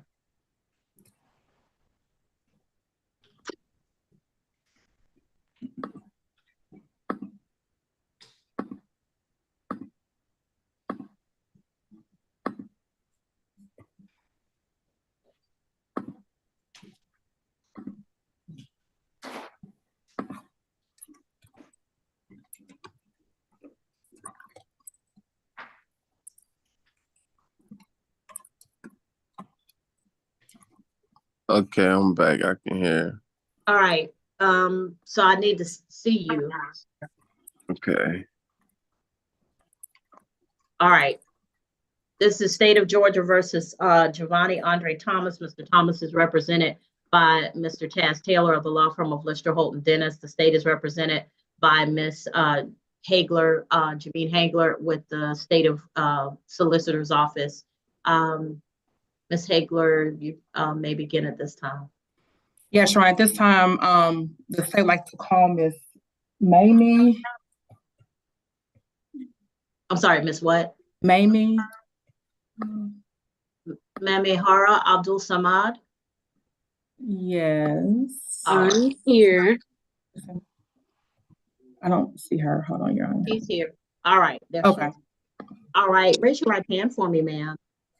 Do you solemnly swear or affirm that any testimony you give in this matter will be true, Ms. Abdul Samad? Yes. All right. You can put your hand out. Am I pronouncing your last name properly? Yeah, Abdul Samad. All right. Thank you. All right, Ms. Hagler, you may begin. Your Honor, and before I begin, I'm going to ask the judge to take judicial notice of the bond order. I'm trying to pull up now. Give me 1 second, Judge.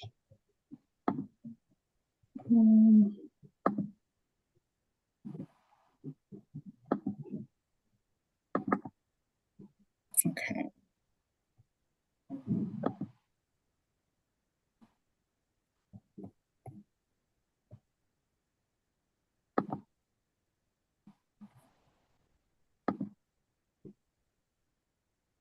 Okay.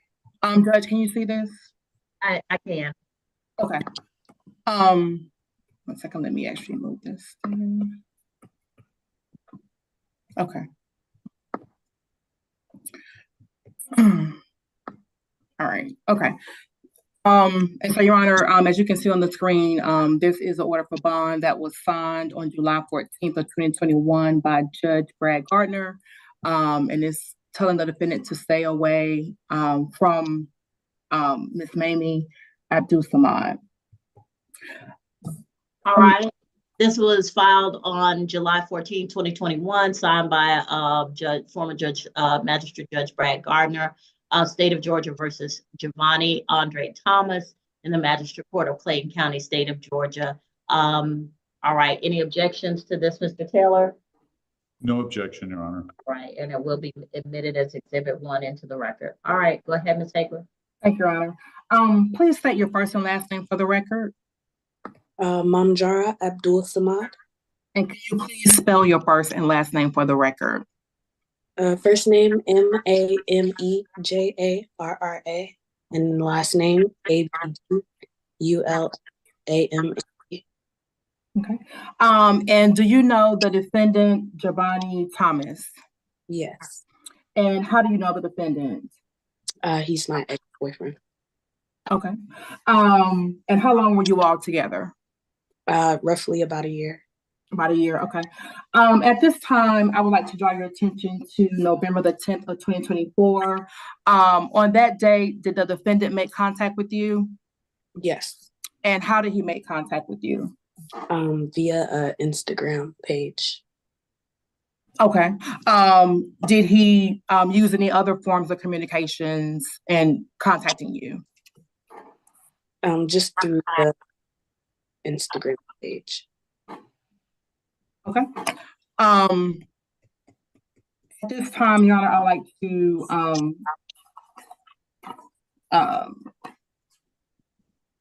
draw the court's attention to what has been marked as State's Exhibit, I would say 2 for identification. Miss, give me 1 second.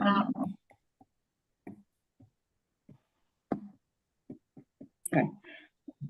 Oops, 1 second, Your Honor. Okay. Ms. Abdul-Samad, do you recognize what's on the screen here? Yes. Okay, and how do you recognize this document? This is a screenshot of Mr. Thomas reaching out. Okay. And what is depicted in this screenshot? He sent me an audio message talking about a photo album we used to have together. Mm-hmm. And he's just like trolling me, basically. Okay. To the witness's characterization of the evidence presented. All right, but do you object to this, the court reviewing this evidence? I do, Your Honor. I object based on Rule 24.1.106, Rule of Completeness. This is not a complete document. As you can see, there's evidence, or you can see text that is not clear at the beginning of the document, which indicates that there was a conversation prior to the point that we're looking at. And at the bottom of the document, it appears that there's more conversation or text going on. All right. Is there anything that the prosecutor has that comes before this? I can confirm with the victim, but this was all that was sent to us. Were there any prior communications via Facebook that the defendant sent you prior to November the 10th of 2024? So the conversation that is there prior to the screenshot was me responding to him from another time that he reached out to me. And I believe I explained that situation to Ms. Hempfield last court date, or the court date before then, because he was asking me about the case, but he had deleted all the messages before then, which is why it looks like that. Your Honor, I would object that this is not a complete document. and it takes information out of context. And we don't have any indication of who initiated this text or communication between the two parties. All right. The court will admit it over the objection. The objection of the defense is noted. The court will admit it over the objection. You can ask any questions about how the document originated. Thank you, Judge. How the conversation originated. Go ahead. Thank you, Judge. So in this screenshot that you took, we see a number here. Can you read the number? Yes. The Okay. number is 214903367. And whose number is that? Mr. Thomas allegedly. Okay, and why do you say allegedly? Because I didn't reach out to that number to get on the phone with him, but I know that this is him behind this page, and that's the number he sent. So I assume that was his number, because you can see there he said send them. And so you're saying that he said send them right here, this line? Mm-hmm. Okay, and what is he referring to? He's talking about explicit videos that we had while we were in a relationship in an album. Okay. Has this screenshot been, is this an accurate screenshot of what you took of the conversation or the contact that the defendant used in reaching out to you on November the 10th? Yes. Has this document been altered in any way? No. Has it been changed in any way? No. Okay. At this time, Your Honor, the state moves to publish State's Exhibit 2 in the record. All right, Mr. Taylor, did you want to reiterate your objection? Certainly do, Your Honor. The defense objects again to the admission and the publishing of this text message. It's incomplete and is taken out of context, the conversation that may have occurred between my client and Ms. Abdul Samad. Furthermore, her characterization or her testimony regarding what was my client referring to, it's an inference on her part. There's nothing in the message that says he was asking for explicit photos. No. Okay, just to be clear, I did not understand that he was asking for explicit photos. What I heard her to say was that he was referring to an album of explicit photos that they had while they dated, and he was asking for access to the album. Correct. Yes, Your Honor. However, there's nothing in the text message that indicates that the album that he's asking for access to or alleged to have asked access to referred to anything. Well, I'm gonna trust that Miss Abdul Samad knows what pictures they have out there. If she's willing to bring up that those are explicit pictures, but she didn't have to, I'm gonna trust that she's testifying to that of her knowledge. So that's based on her testimony. It's not a reflection of what he was asking for. My understanding is there's an album of pictures somewhere. All right, so your objection having been made on the record, the court is going to allow this to be published and discussed per the testimony of Ms. Abdul Samad. Yes, thank you, Judge. And I believe, Ms. Abdul Samad, you testified earlier that he left you a recording as well? Yes. Okay, and is this at the top here, is this the recording you're referring to where I'm circling? Yes. Okay. Your Honor, at this time, I'm going to stop sharing. I would like to draw the court's attention to State's Exhibit 3. Identification. One moment, please, Your Honor. Okay.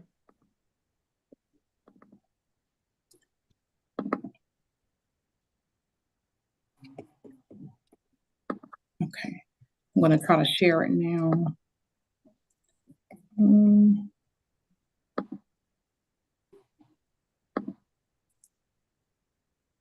Okay.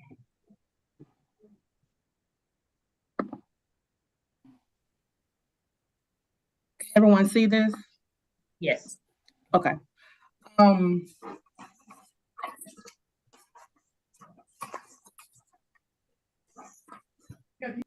Ms.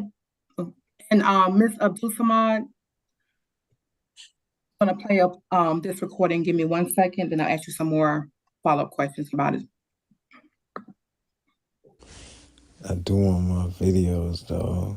I appreciate it. You send all those.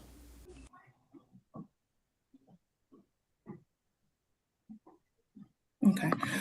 I do want. Ms. Abdul Samad, do you recognize this recording? I'm not hearing it. Okay, I'll play it one more time. I'm sorry. Did everyone else hear it? I heard it. Okay, I'll play it one more time.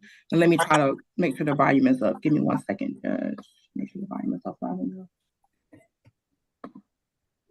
Okay. All right, I'm gonna play it one more time, Ms. Abdul Samad. All right. I do want my videos though. I appreciate it. You send all those.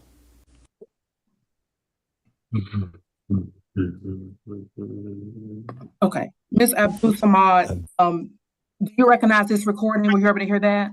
Yes. Okay. Do you recognize this recording? Yes. And how do you recognize this recording? That was the recording that he sent me that morning. Okay, when you say he, who you're referring to? Mr. Thomas. Okay, and what was depicted in that recording that we just heard? Once again, he was reiterating that he wanted me to give him access to the photo album. That's an album from 2021. I don't even have it myself. It doesn't exist anymore. Okay. And does this recording fairly and accurately represent the recording that you received on November the 10th of 2024? Yes. Has this recording been altered in any way? No. Has this recording been changed in any way? I'm sorry, I didn't hear you, Ms. Abdul Samad. No? Okay, thank you. I'm going to stop sharing. Once the defendant contacted you on November the 10th of 2024, did you inform anyone that is associated with the court regarding his actions? Yeah, I spoke to Ms. Hemphill on our last court date. I was there and okay. You told her about this? Okay. Did you provide her with any evidence? Yes, I emailed her after I had left the court. Okay, and then what evidence did you provide to her? The screenshot and a recording of the audio message. Okay, okay.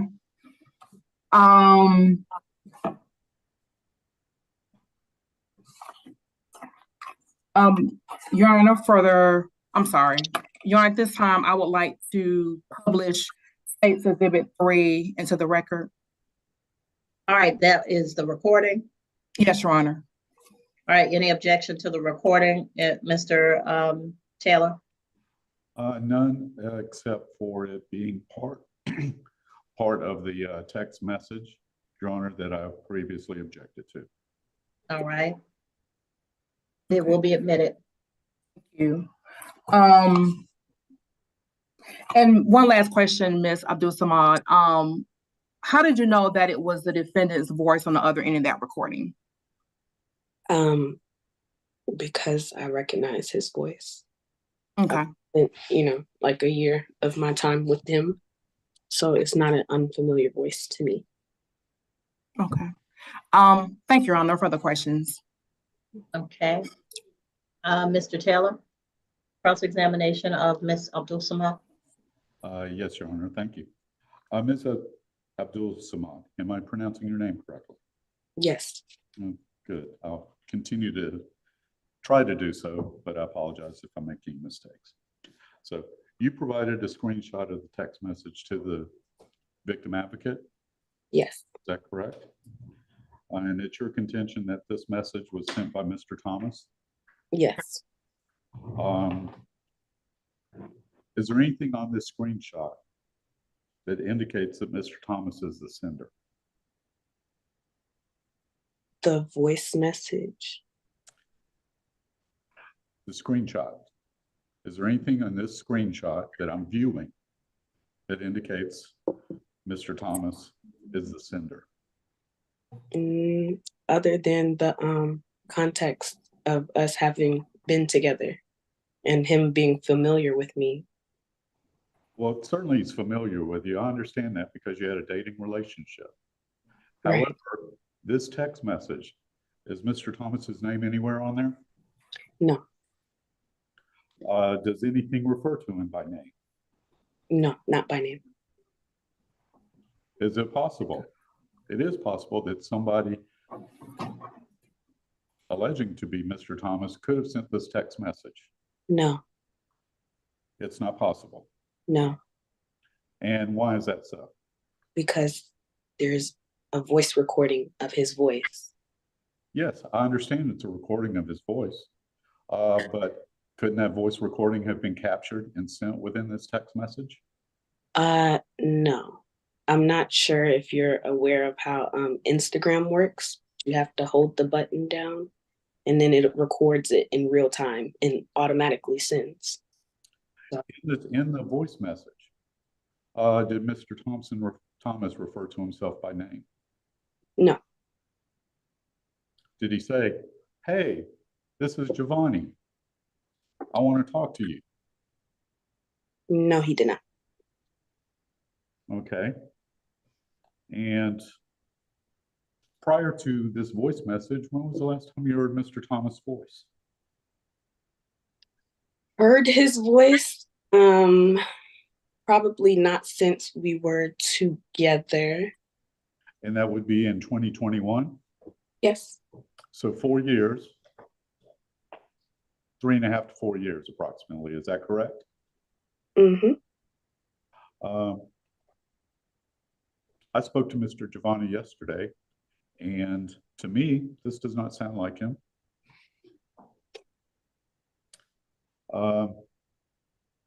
Is there any message, is there any information in that message that references you? References me? Yes. The person in the voice recording, did they mention you by name? No. And your experience with Instagram says that it is impossible for somebody to include a voicemail file inside a text message. To my knowledge. To your knowledge. And I wouldn't say it's impossible, but. Well, if you wouldn't say it's impossible, then that leaves open the possibility that it is possible. Okay. You would agree that the text message that you provided to the state is longer than just the screenshot that you provided, wouldn't you? It is. Is there a reason why you didn't provide the screenshot, the entire text message to the state? He had sent more after. No, I'm saying on this particular text message right here, it looks like the top half's cut off. That leads me to think that there was something preceding the text message portion that you sent. Isn't that correct? Yes, I have no problem providing the court with that. Like I stated before, there was an incident prior to this incident where he reached out to me and he was. Your Honor, that's not referencing my question. I'm not sure. Okay, maybe y'all aren't clear. Miss Abdul Samad, right at the top of where the email starts, was that from a previous time, meaning a previous day or incident, not from that particular incident on that day? It's a previous incident. It's not the same day. Okay. Have you included everything that happened on that particular date that we referenced today? No, because he sent more after that. So instead of there being more at the top of the message, there's possibly more at the bottom of the message? Yes. Do you have that? Yes. Okay. All right. So Mr. Taylor, go ahead. Your Honor, I would move to be provided with that additional information under the rule of completeness because we don't understand, based solely on this, what the context of this message was and who initiated and who responded and what the nature of the message was. But going forward, just solely based on what we have in front of us, I have some more questions for Ms. Okay. Samad. You said this is referring to a photo album, yes? Yes. Are there any pictures of Mr. Thomas in this photo album? Yes. Are there any pictures of Mr. Thomas celebrating a birthday in this photo album? No. You're positive of that? Yes. And you're positive of that how? Because I created the album, so I know what was in there. It wasn't an album for our relationship picture. It was an explicit album that was shared via iCloud through the phones. But you're saying there was pictures of Mr. Thomas? They were videos, anything. Okay. Videos. Mr. Thomas was one of the people captured in the video or in the photograph that was saved in that one. Is that correct? Yes. And did Mr. Thomas have access to that album during the time of your relationship? Yes. And do you think it odd that he would request, let me ask you this before, did you change his access to that album? Yes. You did. So you disallowed it? Yes. And that was after he had previously had access with your permission? Do you find it odd that Mr. Thomas would ask for or want to know? Your Honor, relevance. Yeah, Mr. Taylor, because are you admitting that he reached out to her? Well, I'm trying to understand what initiated this conversation to begin with, because we have incomplete information based solely on the screenshots. I'm trying to determine what happened. If the rest of the rest of the conversation exists, why aren't we showing it? I can send it up to whoever, actually. If the rest of the conversation exists, it's because Ms. Abdul Samad did not provide it to the state or the state did not provide it to me. But this is all that I have. This one. No, Mr. Taylor, I get that. I don't know who didn't provide what. She may not have given them anything but what they have. What I'm saying is using the rule of completeness. I don't have a problem with it. If it exists, let's see it. Ms. Abdul-Samad, are you able to pull up the remaining, like a share screen? I think the judge can give you permissions to share, and then you can just pull up the remaining portions from that day, so that the judge can see and everyone else can see. Are you able to do that, Ms. Abdul-Samad? From that day, Yes, the remaining. I'm able to do that. I just need to know how to share the screen. You see the green button with the black arrow that says share on your computer? I'm on my cell phone. Okay. It should be at the bottom. Do you see any green button that says share? No. Okay. Is it easier for you to email it to Miss either myself or Miss Hemphill, and then we can share from our end? Is it easier to do it that way? I can. Okay.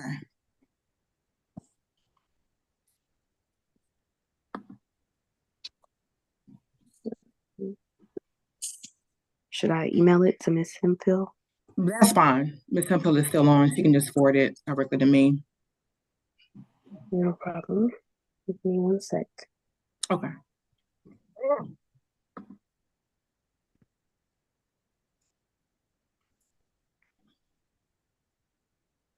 All right. She's emailing it, Miss Hemphill. Let me know when Miss Hemphill is ready to share screen on that. Okay, I yes, Your Honor. just emailed it to her. Okay, She should receive it in a second. okay, thank you.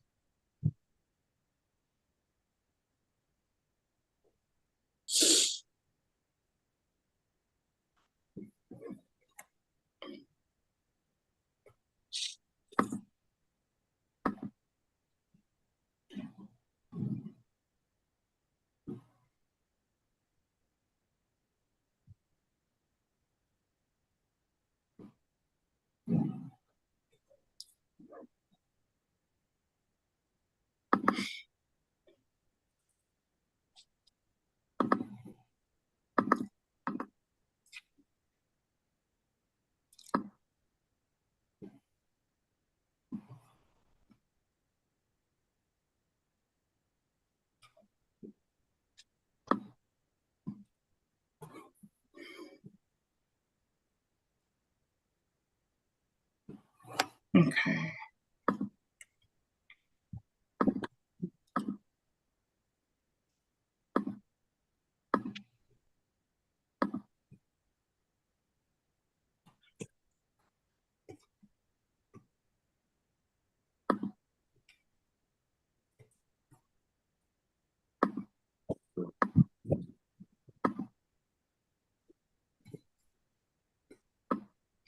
Okay, Ms. Abdul Samad, it appears that the photo is blank.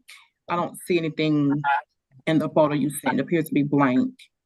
Let me try again. Okay, it's blank on my end. In the email, did you enlarge it? On my end, it shows the. Okay.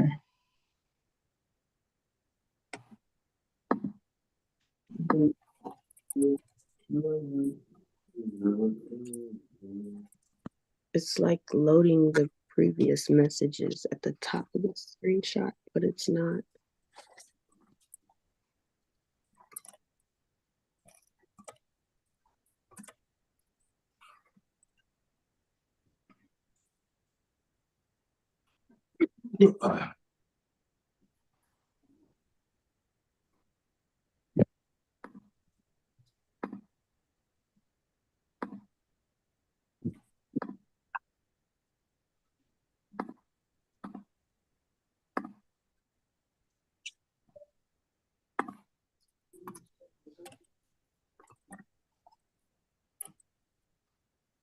Should I try to resend it or?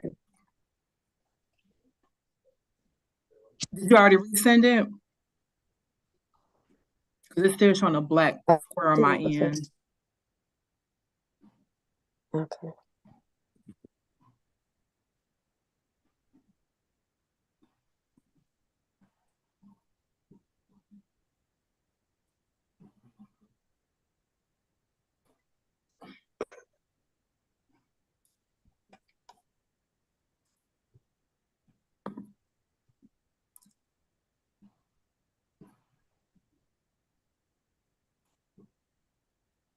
I just resent it. Okay, thank you.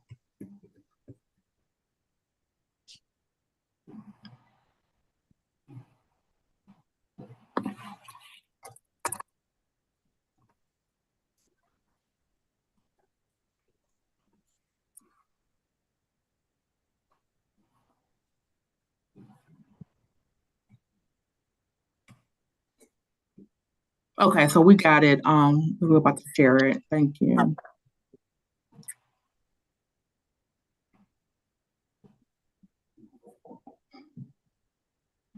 All right.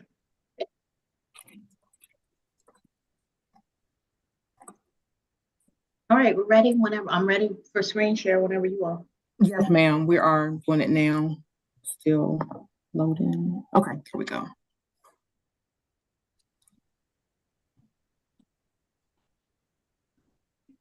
Okay. Can everyone see it?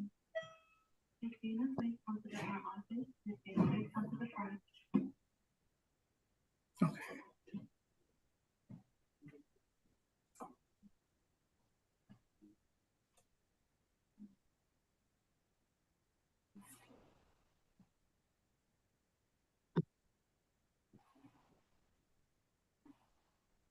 Okay. And is this a complete Excuse me. message from that day, Ms. Abdul-Samad, before we proceed? Witness, Ms. Hagler. Well, I just want to make sure before you proceed. But, well. That's all I was asking. This back to you. You can ask her that question. All right, go ahead, Mr. Taylor.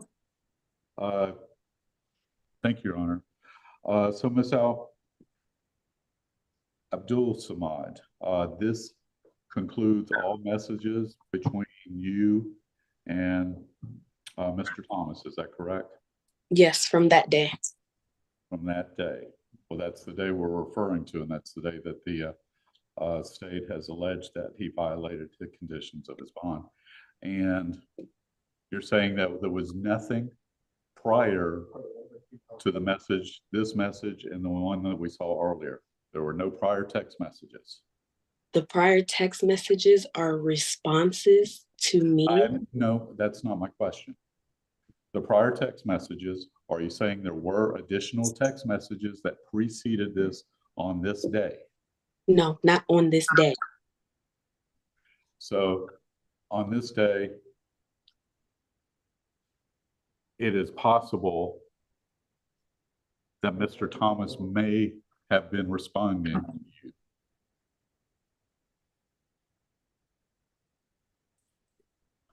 To text messages that you have sent earlier. No. So it's your testimony that he sent text messages on a prior day and y'all just picked up a conversation in the middle on this day. He sent me messages about the case prior, but not on this day that we are referring to. The only messages are what you see in the what I just sent and Phil. But says something, I can't make this out, but something about, frankly, we have nothing else to talk about, but there's a sentence preceding that. And that's you saying that I can't read. So either you initiated it on this day, so your message is at the top of this screen, or you're responding to another message that was received on this day. Which of the two is it? It's neither, because the message that you're referring to from the top, can't see that's cut off, was not from this day. That's what I'm trying to clarify to you.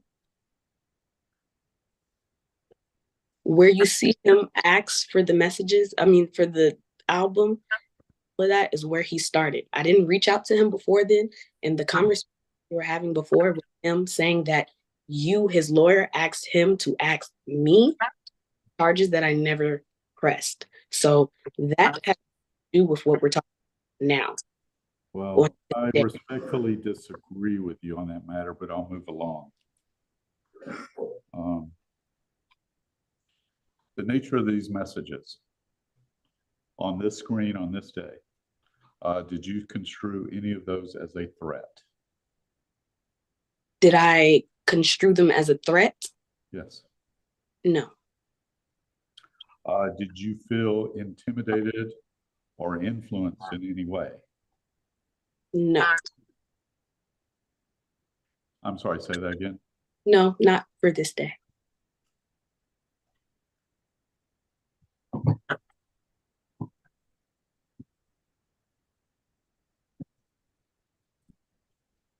And the videos and the photographs that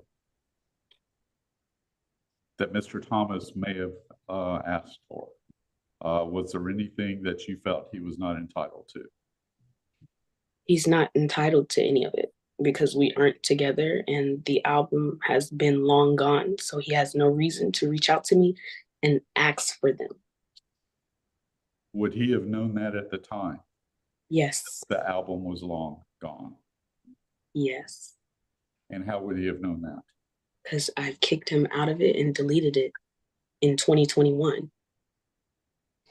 Well, I understand you kicked him out and deleted it, but how was he to know that? Because it was deleted. John, I'm going to get relevance.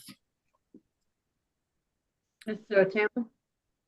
Your Honor, really what I have to determine is A, did he contact her in violation of the bond conditions? B, if he did contact her, did if somewhat instructive about whether he initiated it, but not really. And also, whether it was in a annoying or insulting or harassing manner.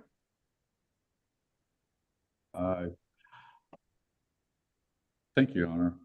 I believe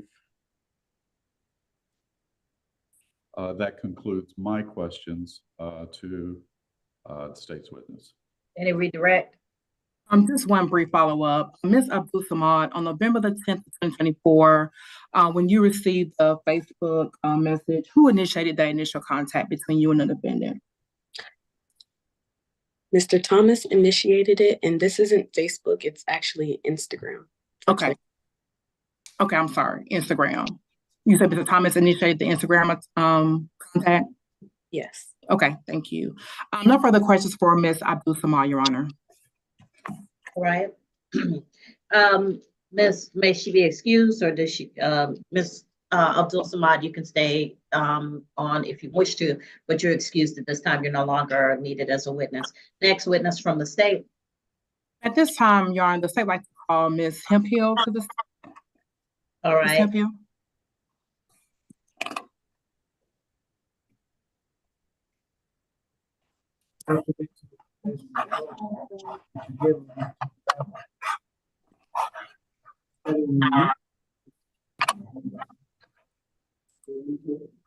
Right, Ms. Hemphill, raise your right hand for me. You solemnly swear or affirm any testimony you give in this matter will be true. Yes, ma'am. All right, you can put your hand down. This, your witness.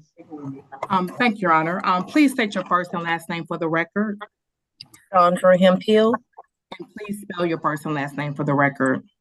CHONDRA, last name HEMPHILL. Okay. And where are you employed? Clayton County Solicitor's Office. Okay. And what is your job title? 001. My job title is Senior Victim Services Advocate. Okay. And do you know Miss Mamie Abdul Samad? I do, yes. And how do you know Miss Abdul Samad? She's I've been in contact with her in reference to the case with Mr. Thomas. She's listed as the victim on the case. Okay. And did Miss Abdul Samad make contact with you on or about November the 11th of 2024? Yes, ma'am. And how did she make contact with you? She made contact with me by phone, and she advised that she had been receiving contact from Mr. Thomas. Did she inform you what kind of contact that she received from the defendant? Yes. She advised the contact was through social media. Okay. And once you received that information, did you receive any evidence from her? Yes. Okay. And what evidence did you receive? She provided screenshots of what we saw today and also the recording.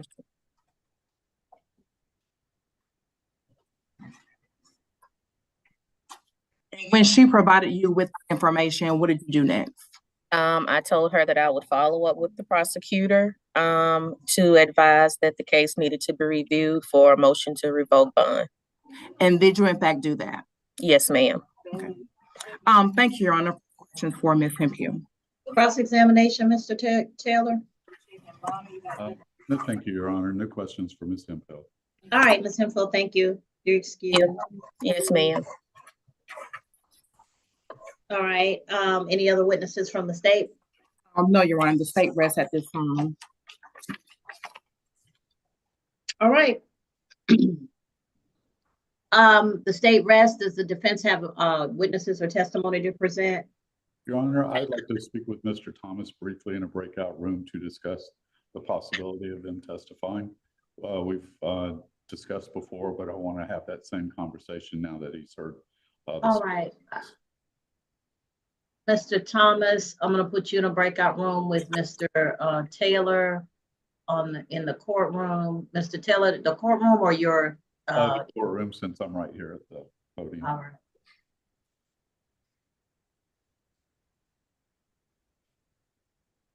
Do I hit join? Yes, sir. Okay. All right, breakout room number 5, and I'll be back when you all are back. Thank you, Your Honor.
And Mr. Thomas, you can turn your microphone off.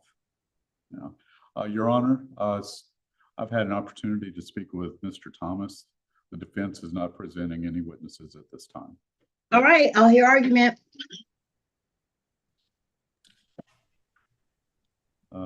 Is Ms. Hagler back in the room? Yes, I'm here. Did you wish to open? That's fine. Your Honor, at this time, the state will ask that you revoke the defendant's bond. There is an order in place specifically telling the defendant to not make or have any contact with the victim. That order was signed on July 14th of 2021 by Judge Brad Gardner. We heard testimony and seen evidence today in which the defendant purposely and intentionally violated that bond by reaching out to the victim, Ms. Mamie Abu-Samad, on November the 10th of 2024 via IG, and then he also left a recording that we heard. When the defendant violated his bond conditions, we also heard from Ms. Hemphill, who testified that the victim did contact her and made her aware as well, and which is why we submitted a motion to revoke bond. So based on the evidence presented, the testimony heard, we ask that you do revoke the defendant's bond for violation. All right, Mr. Taylor. Thank you, Your Honor. We did see the text message or the Instagram messaging. As I'm sure the court believes, this was likely Mr. Thomas sending this message, along with the voice recording. It was a voice recording, I would show, though, is not a separate second and separate message. It was contained within the Instagram message. Mr. Thomas was responding based on trying to access photos that he thought contained photos of himself. And when he saw that his access had been denied, he had been removed from the account. He inappropriately, I'll say, contacted Ms. Abdul-Samad. However, I would point out that Ms. Abdul-Samad said she was neither threatened nor intimidated or coerced by this message by Mr. Thomas. And I would also point out to the court that the original incident between the two parties happened in 2021, and this contact, at least the contact that's been alleged, single contact, or possibly the day before, related to this Instagram account, occurred 3.5 years later. I've talked to Mr. Thomas and explained to him that this is serious. When the judge says no contact, they mean no contact whatsoever. It doesn't mean you can't go drive by their house or to go knock on their door, call them on their telephone. It means do not have any contact with that person, and I've explained that fully. He's generally abided by that for 3.5 years, and I don't anticipate any further difficulty of this nature between the two parties. Mr. Thomas has been and continues to reside in Philadelphia. He has no contacts here in Georgia at this time other than this particular court proceeding. His family, his mother, who I've spoken with, has left as well. She's moved to Texas at this point, so he is not coming to Georgia for any reason not to have any contact with Ms. Abdul-Samad. And his only connection is this court matter, which once we get resolved, he'll remain, depending on the disposition of that case, he'll remain in Pennsylvania and won't have any contact with any of the parties in this case, specifically not her, and they'll both be able to get on with their lives.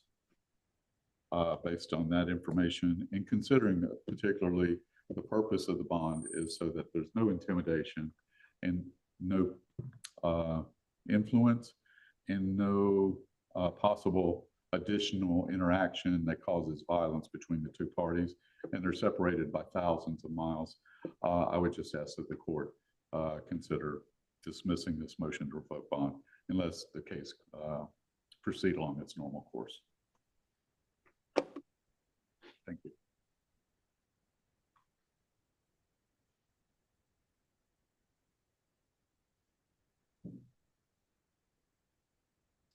Are we sure Mr. Thomas is in Pennsylvania? His telephone number, which I believe may have, which was referenced in the screenshot, 215 is Philadelphia area code. When we were at a prior calendar, Mr. Thomas provided proof of attending classes in Philadelphia. I believe the classwork had to do with construction. I don't know the full details of that, but he was attending school in Philadelphia. And furthermore, he has no additional family per his mother. This was a conversation I had with his mother, that there's no additional family here in Atlanta, so there's no reason for him to be traveling to Atlanta. He has work, I believe he has worked in the music industry as well as attending class up there, but financially, it would be difficult for him to travel down here on a regular basis. Considering he has no place to stay, he'd also have to provide for his own housing if he were to Atlanta. This is the issue that I have. So the motion to revoke bond, you're basically admitting that he had violated the motion to revoke bond. It's been almost 4 years since the bond was actually set.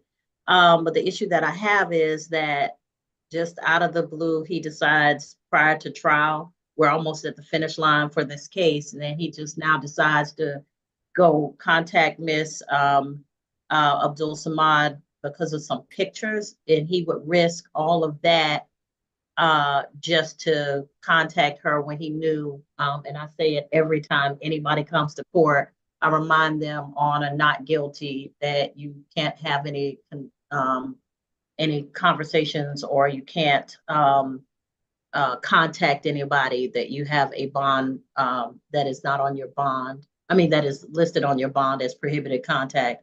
And the issue that I have is, do we, for the level of contact that we have, which would rise to a misdemeanor violation of a court order as opposed to a felony aggravated stalking punishable by up to 10 years in prison, a $10,000 fine, or both, do I have Mr. Thomas, do I issue a warrant, have him arrested in Philadelphia, have him transported back down here to Georgia based on the level of contact that there has been? The court does find that the motion to revoke bond, Mr. Thomas did violate his bond conditions. The court finds that it was a violation that reaches the level of what would have been like a misdemeanor violation of a court order as opposed to a felony. The court at this time declines to have Mr. Thomas arrested because I think the resources of the court would, and the fact that I'm already getting issues about jail housing and how much room we have in the jail. I just really feel like it would be, this doesn't rise to the level that would require him to go to jail. But I will say this, Mr. Thomas, I don't think you take me seriously, and I don't think you take this situation seriously. You have good attorneys, and you need to listen to them. But a lot of times people get hard-headed and they think they're slick. And so you thought you were slick and you would engage Miss Abdul Samad, and then you could kind of grease the wheels with respect to what has to happen with your case. What I want you to understand is that Miss Abdul Samad is going to tell on you. Try it again, she's going to tell. If she tells, then I will send everybody to go get you. And then I will push for it to be charged as a felony, because I'm telling you specifically again, do not have any contact with Miss Abdul Samad. She does not wish to have contact with you. And even if she did, I don't wish her to have contact with you. You're not slick. We see you. Your actions will be reported to me. if I hear any whiff of you having contact or somebody having contact, no girlfriends calling her, your mama calling her, nobody. We clear? If they know you, third cousin or closer, if you met them once in a meeting somewhere and they reach out to Miss Abdul Samad and somehow your name gets mentioned, we're gonna have a problem. Are we clear? Yes, ma'am. Don't be slick, Mr. Thomas, because aggravated stalking is punishable by up to 10 years in prison, a $10,000 fine, or both. And I've never seen anybody get the fine. They get the prison time. We clear? Yes, ma'am. All right, so don't play with me. So at this time, I want the order to say that the court does find that contact was made of an improper nature, that it did violate the conditions of bond. At this time, because of the level of contact, the court declines to have Mr. Thomas arrested due to several factors, one being that he's outside the immediate jurisdiction of the court. However, should Mr. Thomas make further contact with Ms. Abdul Samad as prohibited under the terms and conditions of the bond, Mr. Thomas will be immediately, there will be an immediate warrant for Mr. Thomas's arrest, and the court will push for additional charges, including the felony of aggravated stalking. Your Honor, if I may interject, the state is asking the defendant to provide proof of residency in Philadelphia, and I say that because we have been informed by the victim, Ms. Abdul Samad, that she saw him near Garden Walk Boulevard in November, and it's just now December now. So the state would just ask that the defendant provide proof that he is actually living in Philadelphia, because November was just last month, and she saw him walking in the Garden Walk Boulevard area. I have a question. Can I speak? No. You might not want to speak, Mr. Thomas. Thomas, I will handle all the questions. That's reasonable. I believe we provided information to the court showing his location at a previous hearing. I don't. You didn't provide it to me. He may have gotten his information changed with the clerk's office for him to get notice, but where is he living in Philadelphia? I have his address. I have.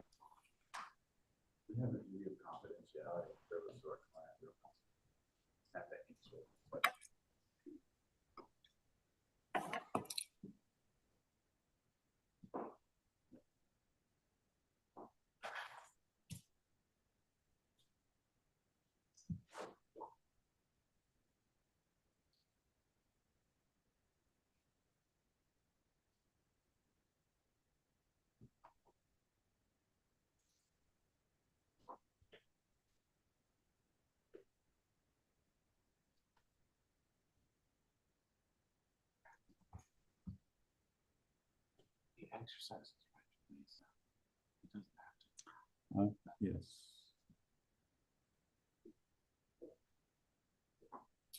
I'll provide the address to the court now, Your Honor. 1722 Watkins Street, Philadelphia, Pennsylvania. 19145. So that's where his court notices should be received. And you said 1722 Watkins Street? That's correct. And you said Philadelphia?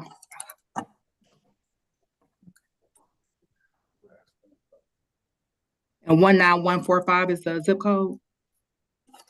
Yes. Okay, thank you. And will there be anything further from the court, Your Honor? No, not at this time. That should conclude both the 10 o'clock and the 11 o'clock calendars. Thank you, Your Honor. All right. All right. So for the last calendar, thank you all for your patience. As you Mr. Thomas, you're released. Mr. Thomas, don't play with me, please.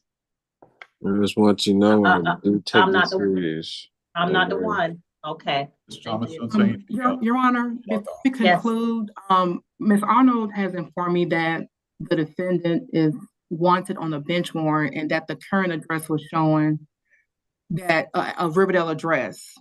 So it appears that even though Mr. Taylor gave us a Philadelphia address, we're still showing Riverdale address in the system. Did we change his address in the system? I thought we did that the last time, which is why he had a bench warrant. Yes, Your Honor, I believe we had. I can go down to the clerk and see what they have on file right immediately. Okay, because we're showing Riverdale.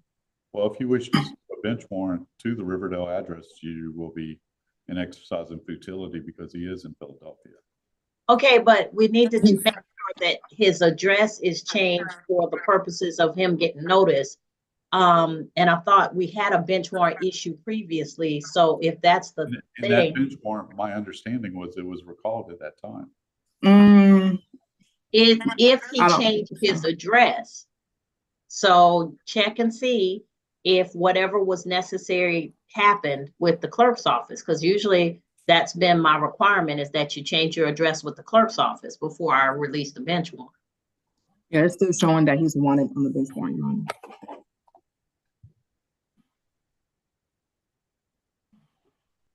Your Honor, I will go to the clerk's office immediately, give them that address. Is there anything that you'd like for me to do further? That's it. I mean, he's the one with the bench warrant, so yeah. I'll do that. I'll take care of that right now. Thank you, Your Honor. All right. Thank Your you Honor. all. Yes. Thank you, Judge. Can we request a copy of the change of address when he files it? Yeah, Mr. Taylor, if you can send that, email it to Ms. Arnold, that's fine. All right, for the last case calendar before the court is the crossing guard red light calendar, and that is your show, Ms. Hayden. I have called the calendar, and everybody almost is here for this calendar. So I'll go ahead and give you the opportunity. Ladies and gentlemen, I'm going to take a break. For those of you who are here for the civil red light and crossing guard citation calendars, Ms. Hagler is going to make an announcement, and then she's going to speak to you individually about your cases. Ms. Hagler, it's too many people to put in a breakout room. I'm just going to absent myself until such time as y'all tell me, and I'll be signing stuff till y'all tell me you're ready. I will suspend the recording and the broadcast so that you can speak with everybody. And then once we're back on,